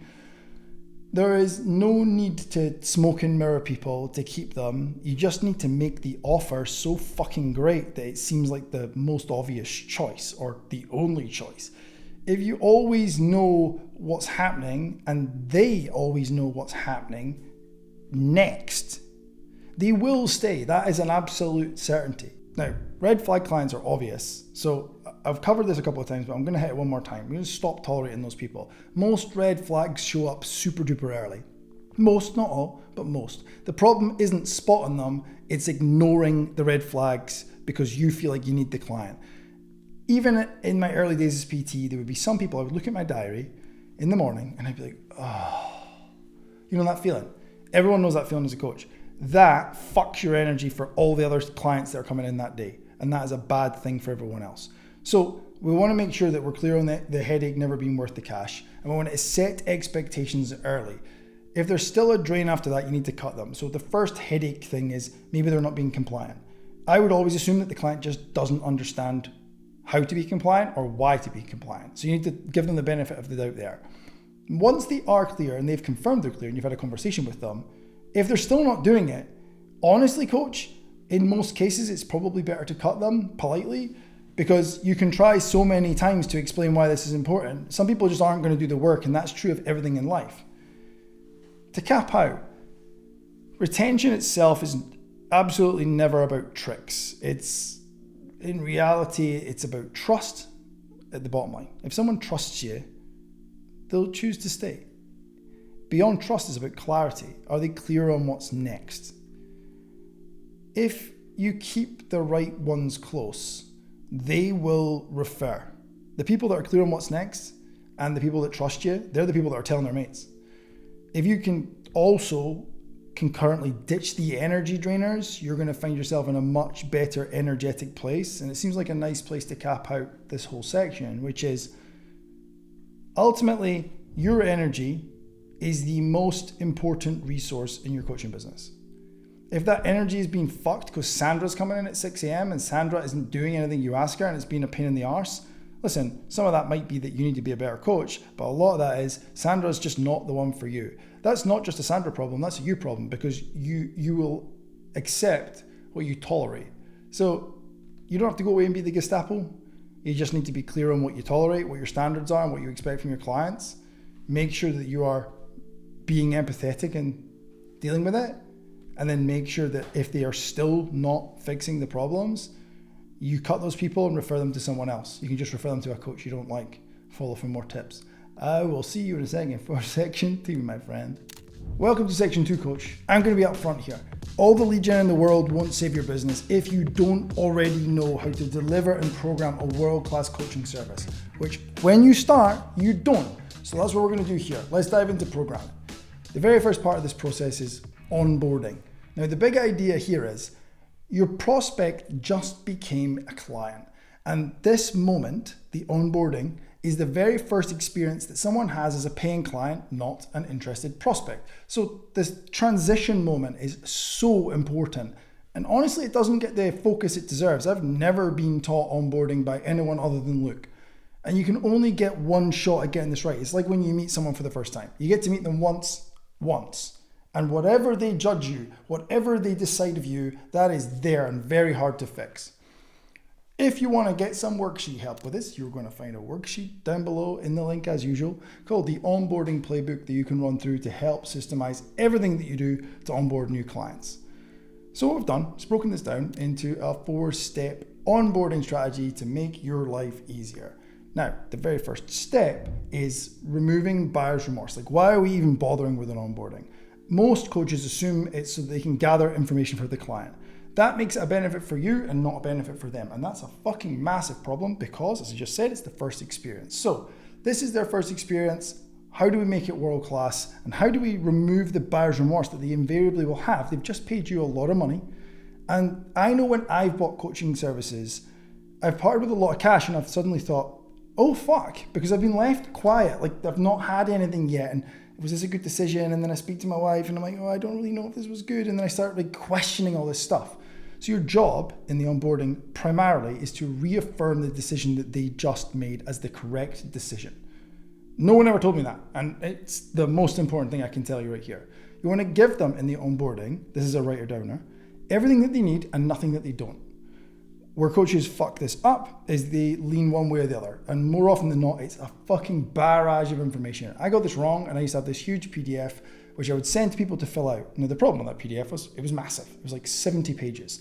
The other problem with that PDF is it wasn't editable. So they were like, hey, I can't click any of these boxes. I'm like, well, have you got a printer? And I just made it really difficult for them. And it added friction from the get-go, which is a bad thing. The second thing to think about is to get the whelm right. So most coaches butcher this by overcomplicating it. And when you overcomplicate it, you create overwhelm. So no one wants to fill out a 9-page PDF, let alone the 70 pages that I used to send out. The thing is, the other side is just as bad. The underwhelm side can be just as damaging. So if we underwhelm, it's like not getting any information. I'm not giving them anything of value. And the question underlying that is, how the fuck can you coach without data? You can't. We both know that. Doing online coaching without an onboarding where you gather data is like going to a personal training session with a blindfold and earplugs in and expecting it to go well. It won't. The third thing to get us going here is to set the tone and expectations. So we're talking about reaffirming their decision, removing buyer's remorse, great success. Getting the whelm right, making sure they're not overwhelmed by too much information or underwhelmed by too little. And then the next thing that the onboarding should do done correctly is to set the tone and expectations. Another writer downer is you accept what you tolerate. So if you are tolerating shite from your clients and you're not bringing it up, you're accepting that and you have to be okay with that. And onboarding is an opportunity for you not to stamp out bad behavior, not to be the Gestapo and be the real, hard task driver, but to let them know what is acceptable and what's not. Because if you don't tell them, it's not their fucking fault if they get it wrong. Your onboarding is the first opportunity for you to show leadership, which ultimately, amongst the things, is what they came for. They were unable to self-lead to the result they wanted, so they hired someone to lead them to that result. This is your first opportunity to really show up as a leader. And I got this way wrong before I got it way right. And what we're going to do here is save you all that hardship. So we want to use it to clearly explain to every new client what's expected at every step throughout the journey. How should they communicate? Everything else. If you don't explain what's expected, then don't expect them to get it right. If you don't explain what's expected and they don't do it, that's your fault and not theirs. We can use those expectations to make agreements where they're in agreement with what you're asking of them. The beauty of making agreements, expectations are something I make of you. Like, I expect you to do this. No one likes the finger wagging parent. An agreement is something that we've come to terms with. Now, you can always circle back to agreements that you make with clients later on. So when they start to be a bit wayward, you're like, yo, John, you remember? Is there a problem with that now? You're like, no, you're absolutely right. And you will have to bring them to task, but you're unable to do so if you're not clear on the agreements in the first place. An absolute peach of a quote that I heard in a podcast. No idea who said it first. Unspoken expectations are premeditated resentments. If you are not clear with the client what is expected of them, you are literally teeing yourself up to resent that person down the line. And again, it's not their fault because they didn't know what was expected. The fourth point here is to use tools to make your life easier. Now, I'm going to be upfront. In my opinion, Typeform is the fucking GOAT here. But I'm also aware the Typeform is hellishly expensive. Google Forms, there's a few others that they're good-ish, they're good enough for now. They're free. And that will make your life a lot easier in terms of gathering the information. So when someone signs up, we need to reaffirm the decision and make them feel good. And that can simply be build a video that just explains you're delighted to have them, here's what's going to happen next, here's the timeline. Always overestimate how long it will take you to get them their workout. So if it's going to take you 2 days, say a week, and then give it to them in 2 days, that's going to do you a whole world of good. That's going to be fantastic. Now, a quick side pro tip that I can offer you here is, what will work really well, especially for online clients, is to write a set of standardized workouts that they can just all go and do. So you can say, like, you're welcome in, really excited to get started. Listen, I know you're itching to get in the gym. I don't have your workouts because I need to write them specifically for you. If you want to go to the gym today, there are 4 workouts here you can go and do. That honestly is an absolute peach of a tip. So if we come back to Typeform, gathering the information is the next goal, is getting the information out to the client. Typeform, great. Google Forms, good enough and free. We want to keep these tidy and keep it as lightweight as possible.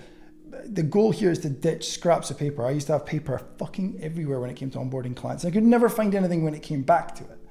So when it comes to building that onboarding client intake questionnaires, what I call mine, honestly, let's just start with the absolute most basic information. So height, weight, training history, food habits. I mean, honestly, that's plenty. But as you'll find in the associated worksheets, we've given you the various different questions that you can ask at different levels. For different types of coach and for different types of client, you're going to have to ask different questions. But the number one rule is don't ask about stuff that you do not understand or you're not going to coach. So if you're not going to coach something, don't fucking ask for it, because they at some stage are going to be like, hey, why did I put my my bank account number and sort code in there? You need to ask for things that are relevant. So you don't know how to track fasted blood glucose. Don't ask for what their average fasted blood glucose or their heart rate or their blood pressure is, because they're going to think that's fucking weird. Not only that, but you're just wasting their time and your energy. Quick legal note on it. I'm not a lawyer. I don't pretend to be. I don't even think I could. Always include a PARQ or the relevant legal disclaimer wherever you are in your country. It really depends. Just make sure you're covering that off, because in the United Kingdom, you are required to do a PARQ form. You can literally get one for free on any website. They're everywhere. You can just bake that in, and then that way it's taken care of. The classic, are you dying from this? Are you dying from that? You are legally required to do that. I will hope that it never, ever becomes a problem for you. But if you don't do it, you are leaving yourself open to all sorts of problems. Now, Take home points so far. Stop thinking of onboarding as admin. I did for years. So this fucking admin task that I had to do I just want to get them in the gym and get them training.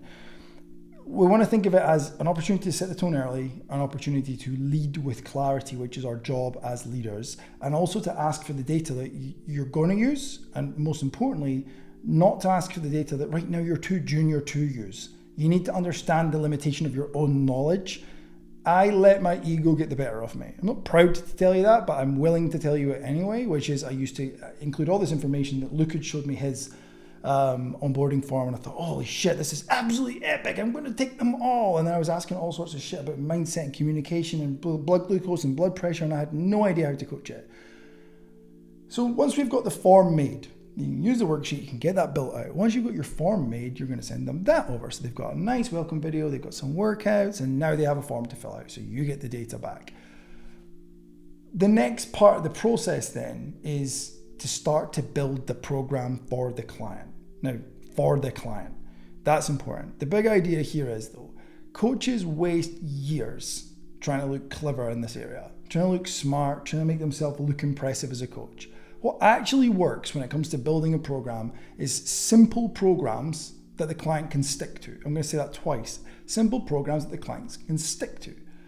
And that will have just enough edge to challenge them, but just enough. We don't want to smash them into smithereens, because if you do, the other option is trying to impress them the way I did for a lot of my life with fancy workouts and fancy terminology and not explaining things properly. You've put tempo in there. They probably don't fucking know what tempo is, and that's a big issue. So we want to impress them rather than with complexity, but with how simple it can be and still give them results.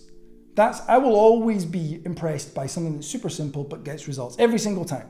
Now, to make this make sense, I've broken this down into a 5-step process for building the program. So let's get into step 1 of that 5-step process. The first is to embrace your apprenticeship. Early on in your career, you don't know much, and that's okay. Let's just get that out of the way. You don't know what you don't know. It's wild. Google the Dunning-Kruger principle and tell me you don't identify with large chunks of it. Now, be honest with where you're at, the things you're learning, and be honest with them with your clients. Don't waffle on about something you don't know. If you don't know, it's okay to just say, I don't know the answer to that, but I'll go and find out. It's also okay when you're learning something to bring it up that you're learning it and ask them if they're okay with you including it to find out how it works. Where people let their ego get in the way and pretend that they know it all, then things don't necessarily always go wrong, but there's complexities and stuff that happen and you don't know how to fix it. The next point is to use your own training as your lab. So realistically, if we're thinking of this as the apprenticeship in point 1, use your own training, like yourself, to go and test things. I can't emphasize this enough. Fiddle around, play with your training. I know you probably love the way you train, and so do I, but I've always been willing to give other things a shot because it's very difficult to put people through things that you've not been through because you can't empathize with what they're dealing with. So if you can stay curious throughout your career and keep lifting in different ways, you're going to find that you find more out, and when you find more out, then you can be like, that made me feel like this, I wonder if I did it like this, and then you can explain to the client what's going to happen. And that is one of the most fundamental principles of programming, is if you can't explain what's going to happen, they are going to have to find it for themselves, and it's going to be a surprise. Surprises ain't good in coaching. Now, when it comes to the actual, what the fuck should I program? I know that's the question. It's like, right, Matt, what should I get them to do? In most cases, I've tried to avoid giving absolute best cases, like just do this, because coaching is a big game and you can do whatever the fuck you want and you're going to find your own way. I am going to give a blanket best case scenario for Gen Pops in general, which is GBC, which is German Body Composition. Essentially, upper body, lower body supersets. They're going to boost the heart rate, it's going to teach intensity, and it's going to fit with busy lives. And I can explain why just now. So for me, this is the goal, right? It's not a method, it's like a fucking cheat code for programming for Gen Pops. Not just for Gen Pops. I still use it now, embarrassingly more than 20 years into lifting. So GBC's German body composition, as I've already said. Shout out to Charles Poliquin, who is the father of this. It's effectively full body, high density system, and it's built around a few principles. Like I say, upper body, lower body supersets. So you would do an upper body exercise, you would have incomplete rest, so it's not instant. You can maybe have to give them 20 seconds to move between exercises, and into a lower body exercise. So it could be a lat pull down into a dumbbell goblet squat, just example's sake. Now, the short rest periods between are crucial. You're going to give them maybe 30 to 60 seconds incomplete rest, so they never get to fully recover. And you're going to use moderate to heavy loads. We're not looking to fucking PB their lifts. Rep range 8 to 12 reps, and give them, I honestly, for most people, start them at 3 sets, because I know you're probably used to programming 4. My advice here, just going back to the previous point, is go and try this for yourself first and just see how you feel. It will fucking gas you. The beauty is, it's like if strength training and cardio had a baby, and that baby also was a fucking savage at melting fat. It is honestly incredible, and it will teach people so much about lifting that they don't already know. And with that, I'm just going to give you 5 reasons why I think GBC is the best, because I know you're sat there thinking, well, this is all fun and games, Matt.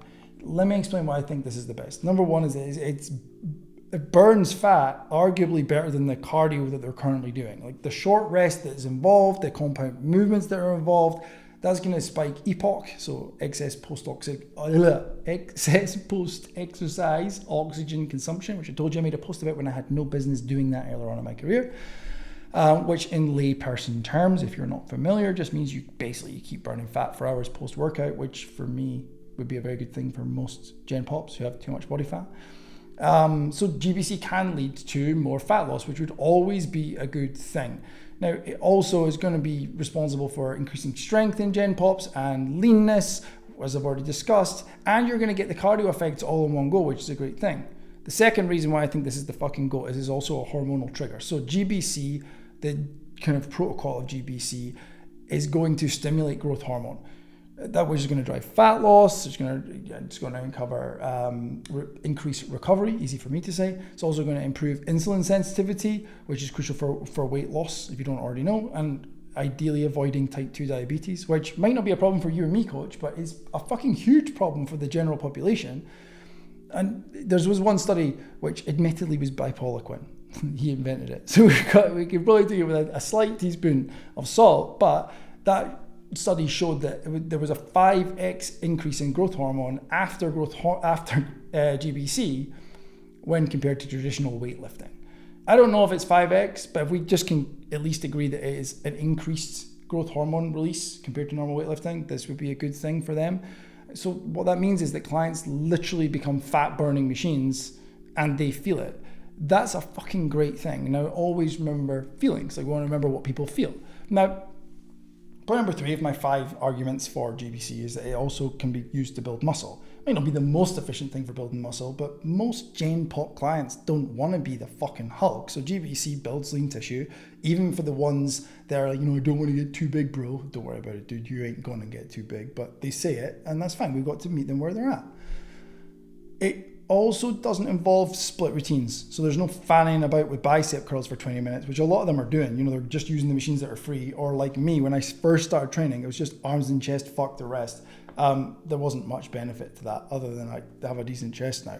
I want, the whole I want to look more toned. That's the words that they use. That means that they need more fucking muscle and they need lower fat. GBC is going to do both those things. And if they're new to lifting, they're going to have those newbie gains. And that is going to be a fucking great thing for the client enjoyment. Fourth of the 5 points is that people don't understand intensity.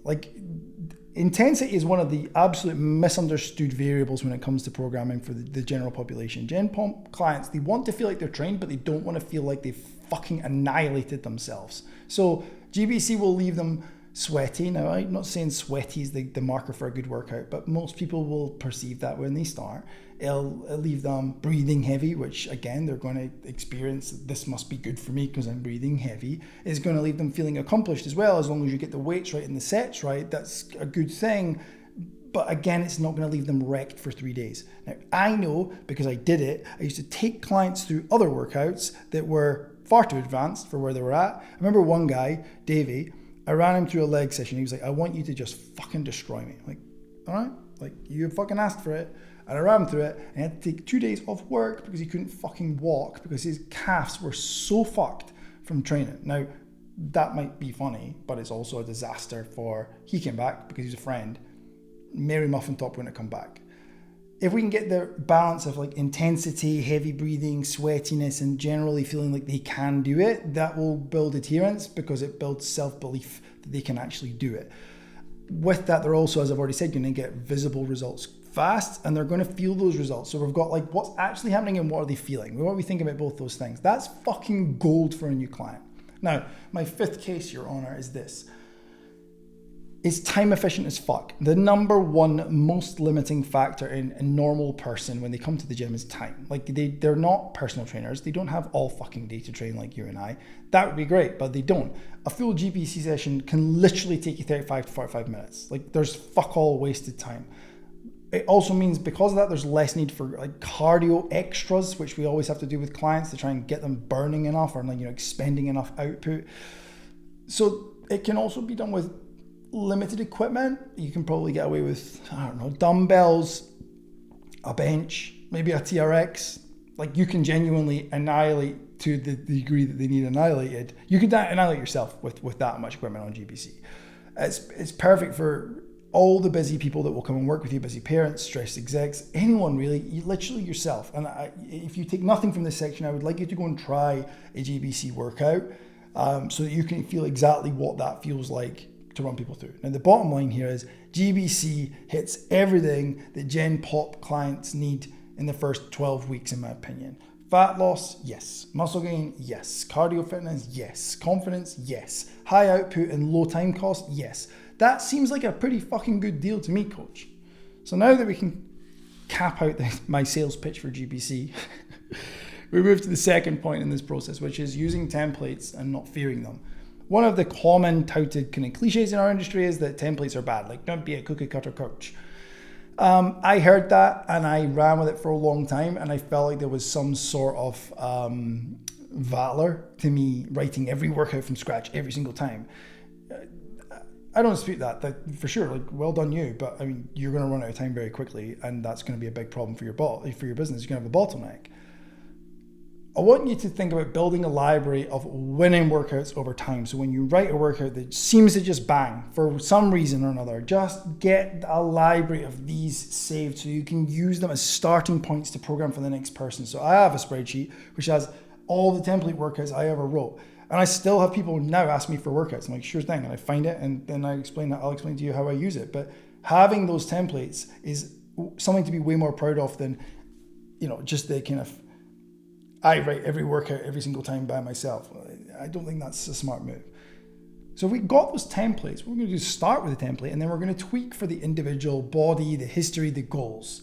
So if I come to you and I am your Gen Pop client and I have, I can't get my arms over my head, to use simple terms. I actually genuinely can't, just from years of training my chest and not training my back. So if I can't get my arm overhead, you're not going to program a military press. If there's a military press in the template, you need to now look at the client individual, me, realize I can't get to that position, and then remove that from the template and change it for something else. So now it's a personalized template. No one else needs to know that, but you've just saved yourself hours of work.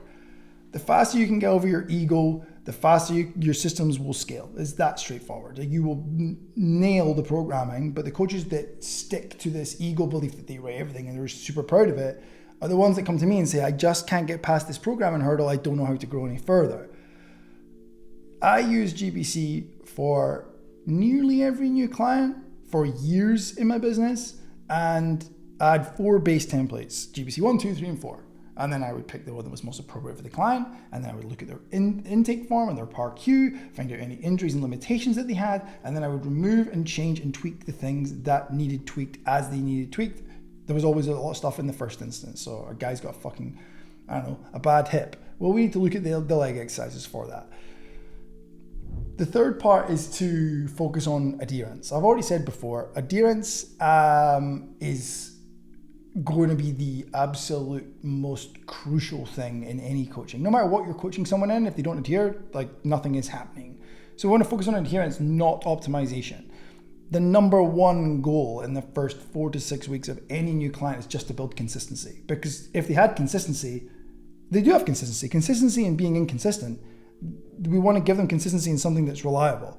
That means simple and enjoyable. Like that is where adherence will come from. If it's simple, they don't have to think too hard to understand it. Good, they will adhere. If it's enjoyable and achievable, then they will also adhere. And that also would be a good thing. So in essence, a subpar plan that they love and stick to is way better than the perfect plan that they ditch after 2 weeks.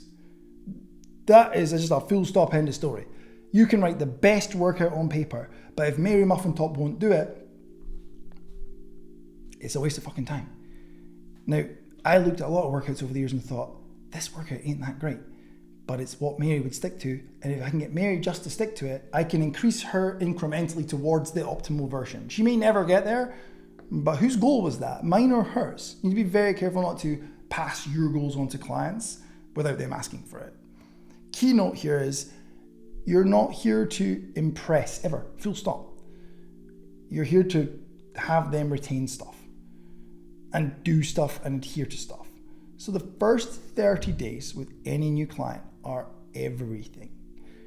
Honestly, you can make or break a client in the first 30 days. You will with every client.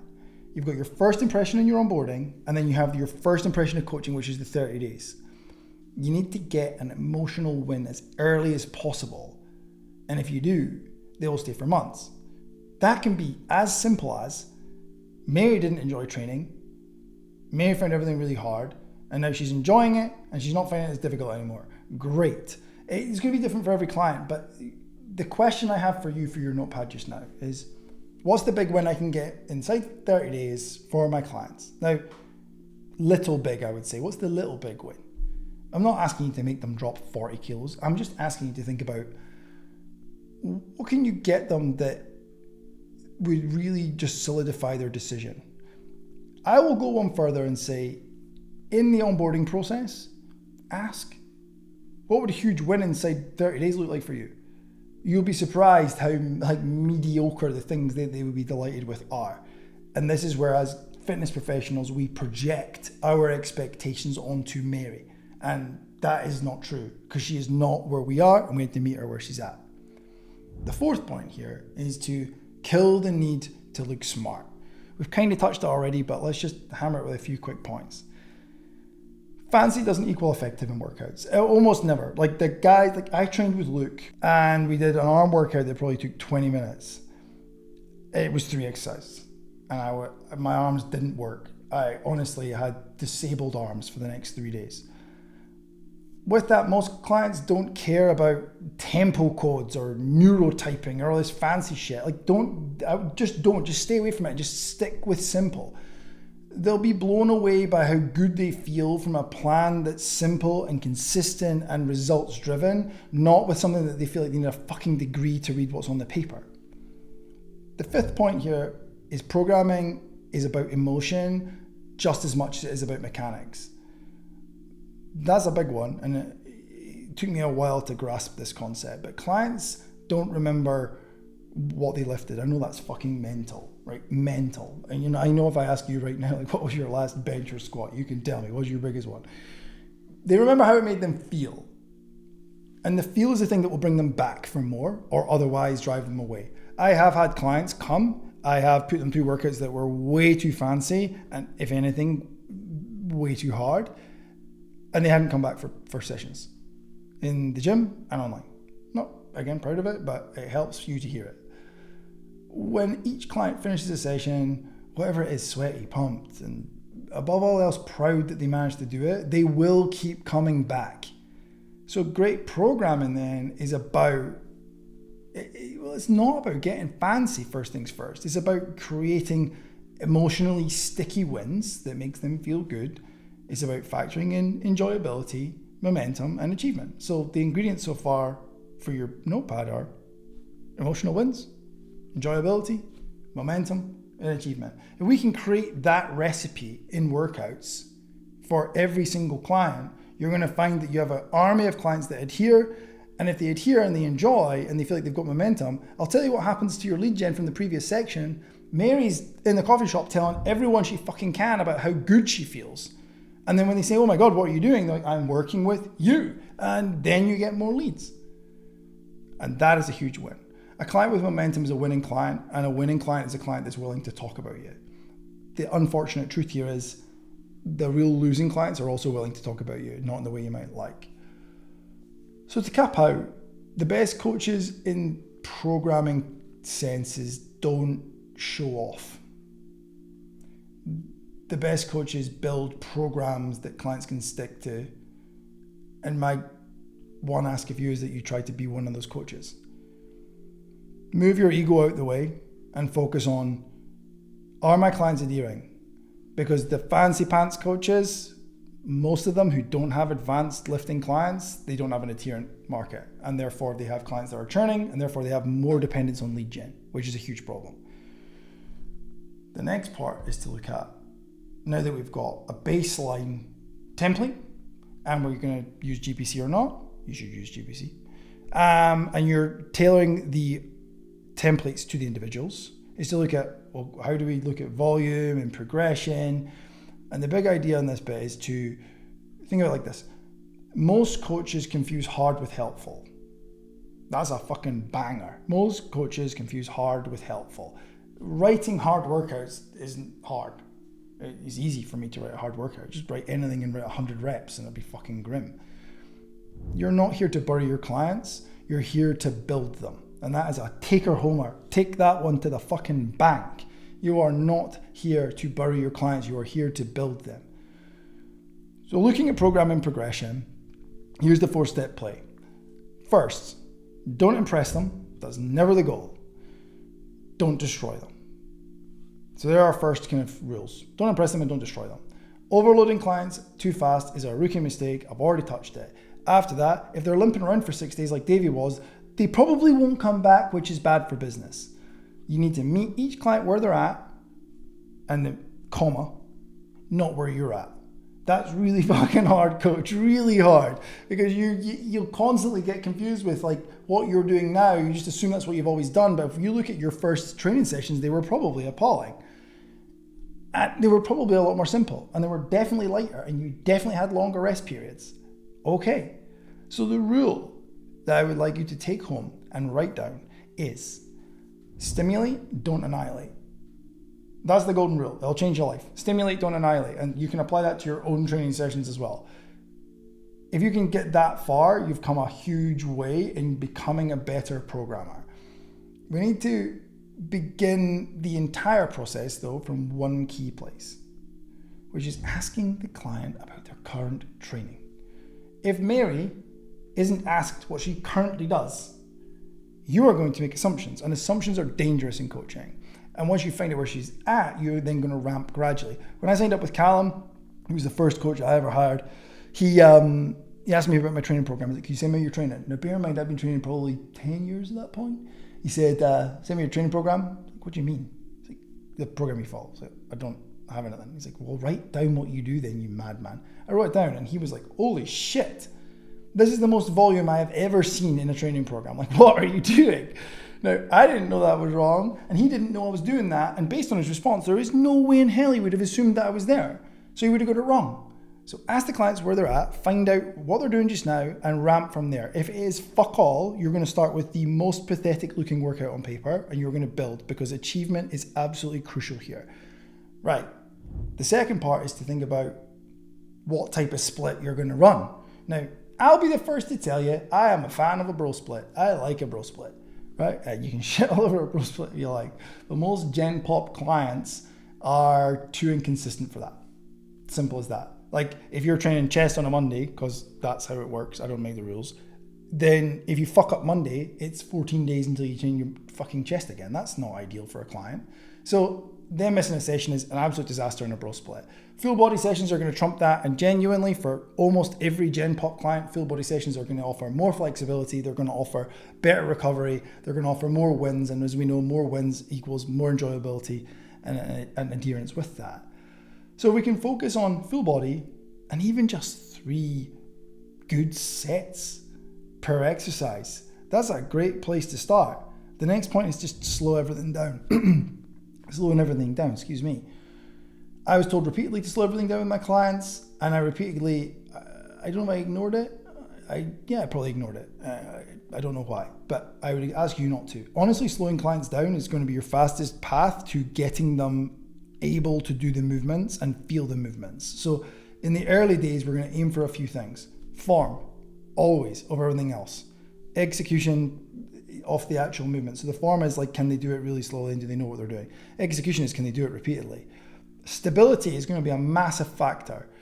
Most Gen Pop clients aren't stable. It's like I said before, like a bit of wet spaghetti underneath the barbell. That's not a good place to be. And if you've injured yourself before with bad form, you already know what that feels like. And the final one, kind of like stability, proprioception. Fancy word, effectively, do they know where they are at in space? Most people, to use Luke's quote, is can't chew gum and walk at the same time. Absolutely true. So you giving them 2 fucking dumbbells and asking them to do bench press with it. I don't know about you, coach, but the first time I got underneath the barbell to do bench, I didn't put the collars on, and then I ended up looking like fucking Darth Maul with a lightsaber in the middle of the gym. I just about killed an old lady. That's a proprioception issue. I don't know how to balance my body. I don't know where it is in space. So that's why we are always going to focus on stability first. Now, the easiest way to do that is going to be using machines. And there's a lot of dogma, like, well, machines aren't as good as free weights. Well, for what? Like, what's the context of that sentence? It's not that helpful. These kind of like throwaway sentences are really not that helpful in coaching. In my opinion, machines will always trump free weights at the start if you have access to them and your client has access to them. The reason for that is the age-old quote, you can't fire a cannon from a canoe. You need to get them stable first. If they can't balance 2 dumbbells and you can get them into a chest press position, we have a problem. Let's put them right back onto the chest press machine where it is guided. They can't fuck it up. Short of standing up and pushing their hips forward, they're not going to do a huge amount wrong. Put them in that in a machine-based position and get them comfortable and get them confident and get them stable. Then we're going to move to the next most stable variant of that movement. So if we use the chest press, we've gone from the chest press, we now might move them onto, if you've got a unilateral machine, that would be the next best option. Then we might move them to a barbell because that is one object you have to balance, and then dumbbell, in my opinion. So that's going to be a crucial variable that you need to consider, is how stable and able is this person before I program a fucking full-blown CrossFit workout for Mary Muffin Top. Third here is progression isn't always about load. I don't know why this penny took a long time for it to drop in my head, but it did. I think it's just because I ego trained as a young trainee and I was like, how much can I lift with honking form? The key here is don't push your own performance standards onto your Gen Pop clients. So your performance standards is, I just want to increase my load. Most coaches are. Fine. Well, the first goal here is movement mastery. We've already touched that. Once that's locked in, then progression does really matter. But there's an order to things. And here's the order I'll give you. The first one is volume. Like the total work done, increase the sets, increase the number of reps and number of like the tonnage that they lift over a workout. That's going to be the easiest progression you can give anyone without fucking them up. Then rest. If you give them shorter rest, then they're going to have incomplete recovery, which is a good thing, but it's also going to make a denser session. And Chaz is always on at me about doing trainings for the Optimized Coach on density and intensity. So these are good things. Load is then third, which is like, what weight are they lifting? But we jumped to 3 before we even increased volume and rest, or increased volume and decreased rest, I should say. So now we want to increase load. Increasing the density of the workout though, like less rest, more work, is often better early than just slapping on more plates. As much as, John might want to add an extra plate to his bench, honestly, that's what John's saying, but what John is feeling is he wants to feel like he's progressing in the gym. And if we can show him you're doing more sets at the same weight, that is more tonnage. If you can show him the tonnage, he's like, holy shit, I didn't realize that was the big difference, Matt. There you go, John. We are making progress. It also gives you more levers to pull. Fourth point, remember what progress feels like. Gen Pop clients don't care about 1 rep maxes as much as you might. And every coach ever, they don't care what their max is. They care about feeling better and feeling more capable and feeling more consistent. If you can give them feeling better, more capable, and more consistent, that guy is fucking absolutely delighted. Learning to train consistently is progress. And enjoyment is crucial. Now, I've hammered enjoyment, so I'm going to try my best to leave that alone. But if they feel like they're winning and they feel like they're learning, they will stay. Like, progress is progress. So don't forget, your job is to make them want to come back. That's a fucking peach to remember in every session and every workout that you write. Will this person likely come back after this? If the answer is, I don't know, this looks pretty touch and go, it seems like a very advanced session to be given someone. Okay, some take-home points for this section. Progression is more than just load. When it comes to it, we want to teach them movement mastery first. That's absolutely essential. Then we want to build their confidence. If they're mastered the movements and they're confident in the movements, then we're going to keep them coming back for more. And that is the secret to keeping clients for a long time and keeping clients happy. The next part we need to knock down is cardio, and as you'll see from Luke and I's chat, VO₂ Max. So the big idea here is most PTs hammer lifting, rightly so. My experience, most PTs avoid cardio, but VO₂ Max particularly is the hidden lever for like 99% of your clients' real goals. You might track it and you might not, and I'm going to give you some general rules that make this make sense even if you don't have the capacity to track it, and I'll teach you to track it too. When we think about what clients say on the way in, clients say something like, I want to feel fitter, have more energy, and not hate myself when I climb a set of stairs to chase my kid. And that's what they say. Like, I wish my legs didn't burn. I wish I wasn't out of breath when I ran around with my kid. I want to feel better and have more energy. Okay, well, let's give them that. Here is my 3-step process for programming cardio, because no one gets it right. Okay, first thing, cardio is not optional. I know that isn't good news, but it's the truth. Gen Pop clients struggle to train because they can't recover. It's that black and white. They don't have the cardiovascular base from which they can push volume and intensity. I hope you never have, but if you had a client be sick, this is what the problem is you have pushed them way too hard. You've maxed them out. They can't recover between sets. That's a fucking huge problem. Genuinely, as much as coaches avoid this, cardio is the fucking play. Cardio improves a whole bunch of stuff, but here's a list of things that I can tell you right now will definitely improve for the client if we can improve their cardiovascular fitness. It's going to increase their recoverability between sets, which is going to allow them to lift more and get more out of each workout. No one ever talks about that, but that's fucking true. It's going to allow them to train with more intensity, which, if we're honest, look at a Gen Pop person's sessions and tell me that they're intense, the opposite of intense. It's also going to help them get through daily life without burning out. Genuinely, if you increase your cardiovascular fitness, speaking from personal experience here, your day-to-day experience of even how you handle stress is going to improve. As a result, it's going to lower the resting heart rate, which is a fucking good thing. So even their sleep improves. A client that's fitter is a happier client. And remember, what did he say? They want to feel better or feel fitter. Cool, let's give them that feeling. Now, I realize when it comes to programming cardio, it's difficult because no one ever gave you rules. Gold standard for Gen Pops is even just get their resting heart rate under 60 beats per minute. You'll be surprised how high someone's resting heart rate actually is. Do you know the resting heart rate? Are they going to track it? There's a whole bunch of nuance here. If they've got a Fitbit, Garmin, Apple Watch, it will tell them. Are they wearing it to bed? Probably not. If they do, you're going to get a true resting heart rate. Most of them are going to give you a daily resting heart rate. That's fine. Daily, 60 or less. That's a good place to aim for. Now, with VO₂ Max, we want that to be in the mid-50s if we're using it. Now, remember what I said. If you don't know how to coach something, do not track it.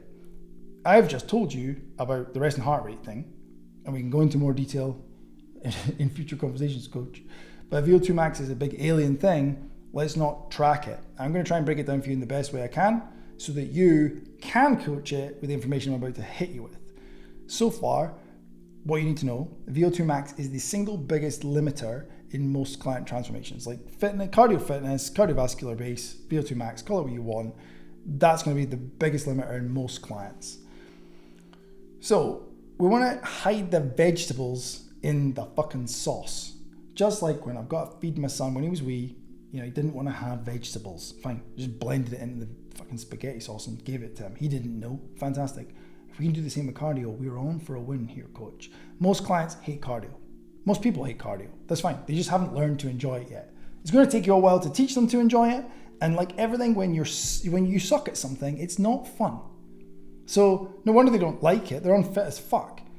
So with that, most coaches avoid programming it because their clients hate it and because coaches hate it too. The solution is simple. Like I've already said, bake it through the fun. Like disguise it in tolerated formats. Hide the vegetables in the pasta sauce. GBC style training again, right? That's going to raise their that's going to raise their heart rate during the workout, I should say. Which is a good thing because we're now pushing harder than we would with traditional sets. We could even introduce like short finishers, no matter what you're programming for them in their weights, that get their heart rate up. Now, bear in mind, if you're going to write a little finisher thing, is a finisher as in it finishes the workout. It doesn't finish the fucking client. It's not a Metcon. You're not writing some fucking CrossFit workout. It's just something to raise their heart rate and spend some time in that zone 2 range, which honestly, zone 2 cardio for most clients is going to be a heart rate of about 120 to 140 beats a minute. Now, when you're getting them there, a couple of pro tips. Ideally, you ask them to keep their mouth closed. Hear me out. I always put them on a bike because it's more stable. So if they're going to fucking have a flake, they're at least in a safe position. Put them on the bike, mouth closed. Get the heart rate up to 120 as a baseline. Everything that happened before that wasn't zone 2, so it does not count if you're going to set them a goal. In the 120 to 140 heart rate, we want to stay in that zone for however long we're programming. If we keep our mouth closed, we get them to train by breathing through their nose when they're doing this. Essentially, a heuristic but a good rule of thumb, if Mary is on the assault bike and she is sitting in that 120 to 140 and she has to open her mouth to gasp, what we've just done is we've moved most likely into an anaerobic capacity. So we're now zone 3 and above, which is not where we want someone to be to train their resting heart rate. Okay? So I would put them in 120 to 140. That's going to be the one that's best for most people. It's going to burn fat. It's going to reduce the resting heart rate. That's the place to be. Mouth closed, fantastic. You don't even need skills to teach that. VO₂ Max is a longevity lever, really. Like VO₂ Max is your body's ability, in essence. I told you I'd break this down, so here we go. To use more oxygen to create energy. That's it. It's just your body using oxygen to create energy. Fine. In simple terms, it measures how good your engine is. That's it. How good is your engine? That's all you need to know for now. And why that matters is this. It's one of the strongest indicators and predictors of all-cause mortality, which basically means, are people going to die? If you have a low VO₂ max, your probability for pretty much every fucking thing you can die of increases quite dramatically. Now, I don't know about you, but I don't think any of my clients want to die anytime soon. There is a study, I can't remember what year it was, 2016, 2018, something like that, where effectively it showed that VO₂ max is deadlier than smoking, is deadlier than diabetes, is deadlier than heart disease alone. Like, you what, bro? I remember saying that to clients when they argued back, oh, I don't fancy doing this. Like, brother, listen to this. And they'd be like, okay, I could probably work on it a little bit. So being unfit is essentially worse than being a smoker in this instance, which is not a good place to be. The real world benefit for clients of fixing their VO₂ max is this. It make tasks day to day just feel easier. Even just the shopping, the stairs, like running after their kids, the stuff that they complain about in their intake and their sales calls, that stuff's going to get better and easier for them because they're fitter. It's going to improve their recovery, which is good between sets, but also good in the macro between sessions, so they're not coming in fucking agony all the time. And also their energy will increase, which I don't need to explain is a good thing. As a result of that, their confidence will increase. Genuinely, if you can fix someone's cardio, they're going to feel more confident about themselves because they're like, oh, like I'm not fucked going up the stairs at work because like the lift was broken. And the more that they move, the more that they learn to feel good. All of this really just results in them having better adherence, which is better results. We've covered that all. Now, bonus here. Lifting trains the muscles. Good. We already know that. But it can also train the heart, which is good through GBC if you want to do that, or through cardio. But if we think about lifting, training the muscles, and cardio training the heart, GBC doing both, your job as a coach is to do both. I hate to break that to you, but you have to train both. You have to leave someone better than you found them. And it's very easy to fuck someone up with just weights. So practical cardio tools that don't suck are super easy to lay out for you. You can just put them on zone 2 walks or put them on the bike and get them to do more in zone 2. Some clients will do it. I'll do it, and a lot of my clients did, but a lot of them didn't. You can get them to do intervals. This is going to be one of the fastest ways to average out in that 120 to 140. You could put in like the little finisher pieces at the end where you can get them to do like a little giant set thing with exercises that they like. I really like the slam ball, man. It's like, well, do the fucking slam ball. Like, it doesn't matter. It's just something that they enjoy. Or you could put in little circuits and things like that at the end, which are like, honestly, just be careful that you're not frying their CNS and doing some fucking EMOM, AMRAP fucking extravaganza. We're not training Marcus Philly here. We're just trying to train fucking Mary Muffin Top.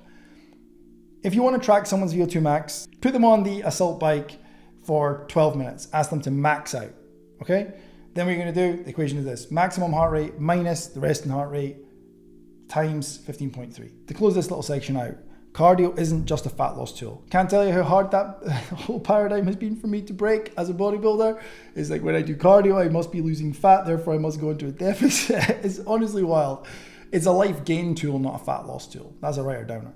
So you want to build your clients' engines and they will go further, they'll go faster, and they'll stick around longer. And I don't just mean with you in the gym, in every way that matters. And that will be a fantastic result for you. Right, now we've ticked off all that. Let's talk about the thing that clients really ask about all the time, which is managing fat loss expectations. The big idea here is clients don't burn out or give up because the plan's too hard. They burn out, especially in a fat loss phase, when they don't know how long they have to suffer for. Like, there's going to be a degree of suffering. We can mitigate it and we can make it less, but losing fat's not easy. Otherwise, everyone will be fucking shredded. Here's the thing. Unspoken expectations are premeditated resentments. If you don't set their expectations correctly, they will impose the outrageous expectations that they arrived with. So our job is to manage fat loss expectations with the client in advance. And I'm going to teach you to do that in 3 easy steps. The first of those 3 is to set a fat loss timeline as early as possible. So if we're moving into a fat loss phase, clients need to know a few things. How long will the phase last? What is the expected rate of fat loss? And what is the target weight loss range to get to? If they know those 3 things, they're going to be far more adherent. Let me explain why that is. If I ask you to diet and there's no end in sight, if I just say, dude, we're going into a fat loss phase, here's your new calories and your workout and all the rest of it. If you don't know how long that phase is, you will lose steam.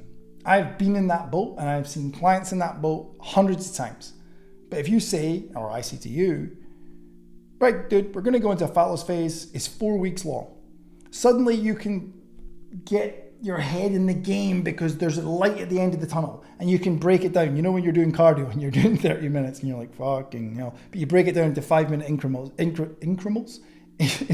or increments. That was them combined. You break it down. Same thing with fat loss. They can do a week and they're like, I've only got 3 more weeks to go. Right, I'm halfway. That's going to help. But if the end is never in sight, they will give up and quit. And if they give up and quit, that is bad for business.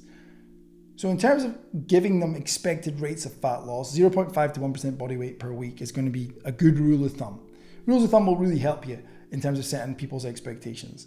You want to show them, using that, the best and worst case scenarios as a yardstick from day one. So if Mary comes in and we've got 10 weeks of a fat loss phase, you want to explain to her, we're looking at losing 10% to 0.5%, 10% to 5% of her body weight in that time. So that's your 1% per week or your 0.5% per week. If you can show her what that actually looks like in weights and where she would arrive, best and worst case scenario, you have now removed the outrageous assumption that Mary will have brought that she will be half her body weight in 15 minutes, which in reality is what's in front of you. And if you don't set the expectations, they will be set for you. The next part is to teach them how to respond to plateaus. So we've now got them to the point where they're familiar with what's going to be done. They know exactly how the actual programming is going and they know what their expectations should be for the amount of fat loss that they lose. We have to have the conversation as the coach with the client about what's going to happen. Now, the goal of being a coach, the best coaches are the ones that feel like they've got crystal balls. They say, listen, here's the thing. Somewhere along the way, this is going to happen, and this is what we're going to do about it, and this is how we're going to respond, and all the rest of it. Those coaches are the ones that their clients just fucking hang on every word they say, and they never have a problem with adherence because invariably the stuff that they predict in the crystal ball does happen. And when it happens, Mary's like, Matt told me that would happen, and I have a plan for this, rather than the panic. So we're being proactive rather than reactive.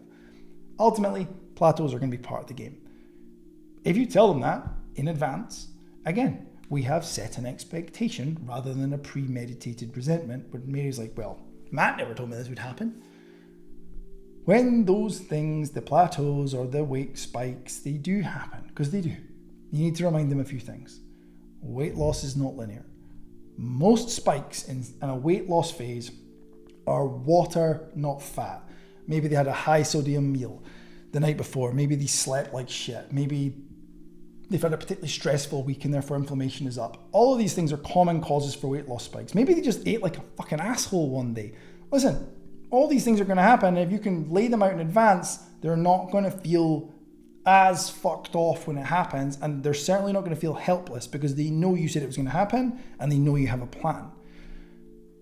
So let me give you an example of what this looks like. The goal here is to make the invisible work feel valuable. So you have to know enough to explain why the graph spiked after, say, a bad day's sleep or a stressful day. Clients will only value these other unseen metrics as you become a better coach. You don't need to understand all of this just now, but they will only understand these more valuable recovery metrics, digestion, stress, if you can connect the dots for them. Otherwise, they're just random things that they're tracking. Let me give you an example in practice. Let's think about a client. So if we say we've got a client who gains a kilo overnight. Oh my God, I've gained a kilo of fat. Like, you and I both know it's not a fucking kilo of fat.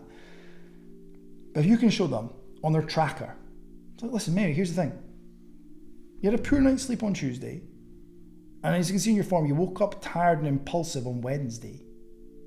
Then you overate junk food. Then your inflammation spiked. And then you gained water weight. And just to be clear, Mary, you overate junk food, not because you're an idiot, but because the oversleeping led to impaired decision-making skills, impulsivity, fucked blood sugar, which was high, and you can join all those dots. You remove the mystery, which has been plaguing this person for years, and with removing the mystery, you remove the panic. Oh, is that what happened? Yeah, that's what happened. You just had a fucking bad night's sleep, dude, and that had a knock-on effect. And I hate to break it to you, Mary, but we're going to have more bad night's sleep. So we need to just be okay with that, and we need to know what the plan is to fix it if it needs fixed. So the final mindset reframes here are this. Hunger is part of fat loss, and if you don't tell your clients they're going to be hungry in the fat loss phase, you got this wrong. The problem with a lot of the content in the fitness industry is that it says, you know, you can do the diet without giving up the foods that you love or without being hungry. They're probably going to have to give up some amount of the foods that they love, and they're definitely going to be hungry at some point. Clients aren't used to feeling hungry. Most people are overweight. Most people have too much body fat. Most people eat like assholes. They confuse boredom and thirst with hunger. That's another problem. And yeah, okay, you can manage it with more protein, and you can manage it by getting them to eat more dietary fiber so that they feel more full. Can we just agree that the word full is better than the word satiated for general pop clients, please? But don't pretend it'll vanish, because if you overpromise and underdeliver, Mary's fucked off. If you say, listen, Mary, you're going to be hungry at some point, I need you to be communicating that with me on the tracker or otherwise, and this is our tools we're using against it to mitigate it to the degree we can, but you are going to feel hungry. Every single time I diet, it's the same thing. I'm like, well, this sucks. I'm hungry again. And then I realize how much I use thirst and boredom to eat. And I'm a fucking fitness professional. I need you to also think like a scientist. So if you think back to science at school, we're always taught, change one variable at a time. So if you are going to change things in a fat loss phase, or any phase for that matter, and say you have a deck of cards and you're playing those cards, you know, each card is a change. Don't play all 52 cards all at once, and don't play 4 all at once, just do one thing. And the reason we do that is if you change one variable, say you reduce Mary's carbs by 50 grams, which pulls out 200 grams of, or 200 calories, don't also absolutely crank our fiber and chuck our cardio up, because now we have absolutely no idea which one of those 3 made any of the subjective or objective changes that happened in the following week. So we want to preserve the cards and just play one thing at once. And as much as that's going to frustrate you, you are going to be able to conclude more from each coaching journey as a result. So to close this bit out, here's what I've got for you. Clients don't quit because it's hard. They quit because they're unclear and their expectations are fucking wrong. It is your job to set clear expectations and set timelines. Then you need to explain the trade-offs, because there always is. Always, always, always.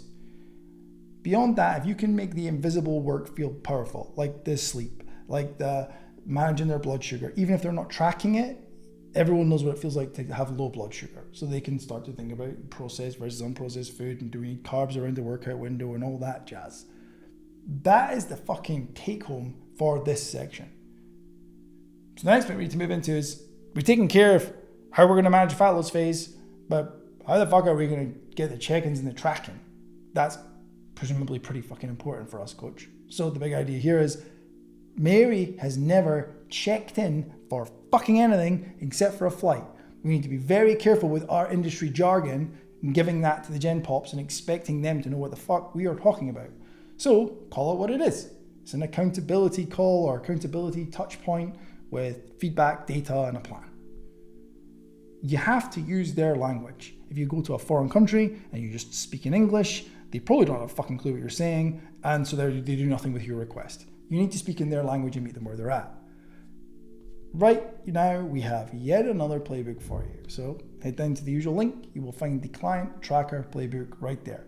Examples included for you to start tracking appropriate data with your clients. Now, once you've got those, let's break down the whole check-in procedure. The first question is, what the fuck is the point of check-ins? What's going on? Is it feedback? Is it accountability? Is it data? Is it all three? Well, the primary role of the whole check-in thing is accountability. Simple as that. That's the word that most clients use and understand.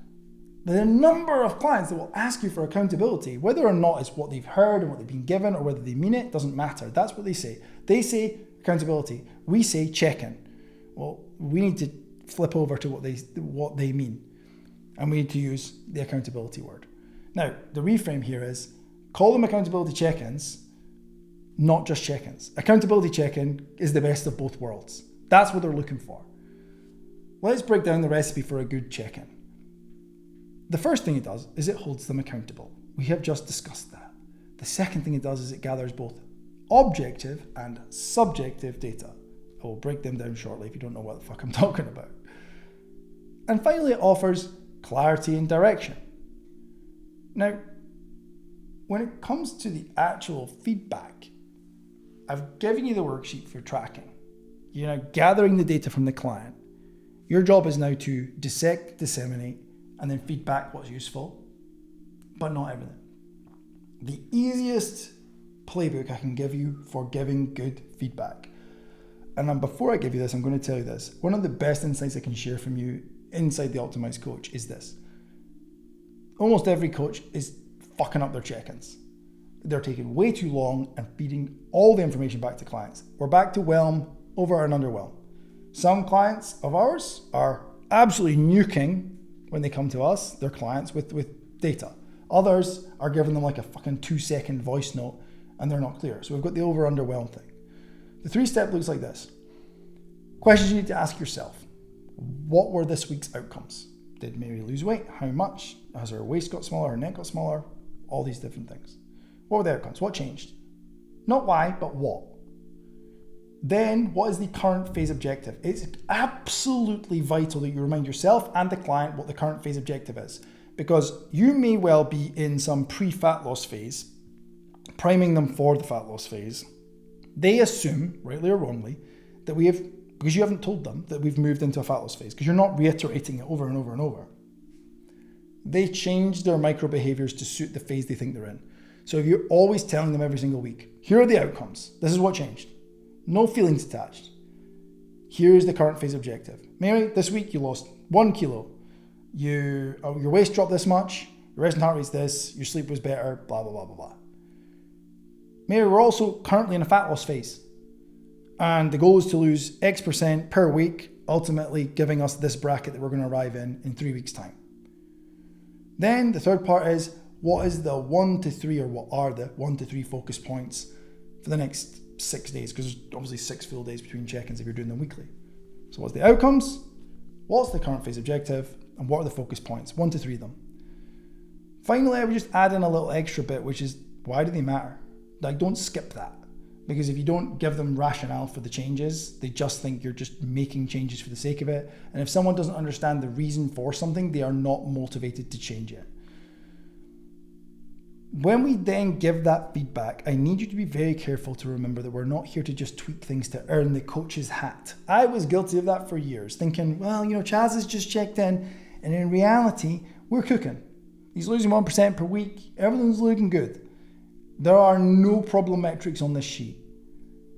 But I'm the coach and I need to change something so he feels like I'm being coachy. The best coaches, I can say this with absolute fucking certainty, know when to just hold steady. Make no changes. Explain that and compliment them on a fucking stellar week. So I want you to think about check-ins like they're your opportunity for feedback. They're your opportunity for accountability for sure. But if you think about like your personal training clients in the gym, those conversations you have in rest periods when they ask a question and you can give those mini teaching moments and you just feel like you're on it. That is also what check-ins are for. So now we know how to kind of structure the feedback. Like, what does it look like? What tools do we use? Honestly, as you'll find in the playbook, Google Sheets is one option. None wrong with that. If I went back to coaching today, I would go right back to Google Sheets. And that isn't dogma, that is for the amount of data I want to collect, I think it's best. Now, yeah, there are fancy apps you can do, but you're going to pay for them. Then there's Typeform or Google Form. Some people, markets-wise, will prefer a form because it's easier for them to fill out and they just don't like spreadsheets. Some people work in spreadsheets all day long and they don't want to do any more. That's fine. You have to meet them where they're at. The data that we collect, as I said earlier on, told you I'd come back to this, needs to be two things. The first is objective, and objective is just a list of facts. This hat is black. I don't care if you're colorblind, it's fucking black. They are objective. I am a certain weight. That is a fact. So we're thinking weight, we're thinking calories, macros, heart rate, steps, sleep. Like they are objective stats. Now sleep's a bit of a funny one because it can be both objective and subjective, which is the next piece. Subjective is feelings. So objective is facts, subjective is feelings. Stress, recovery, energy, mood, motivation, sleep quality, which is where that falls into both camps. Now we've got that, we need to think about how do we then get that back to them and give them the actual information. We've gathered the subjective, the feedback, the objective feedback in our forms, and we've now structured what we're going to give them in terms of the 3-step process.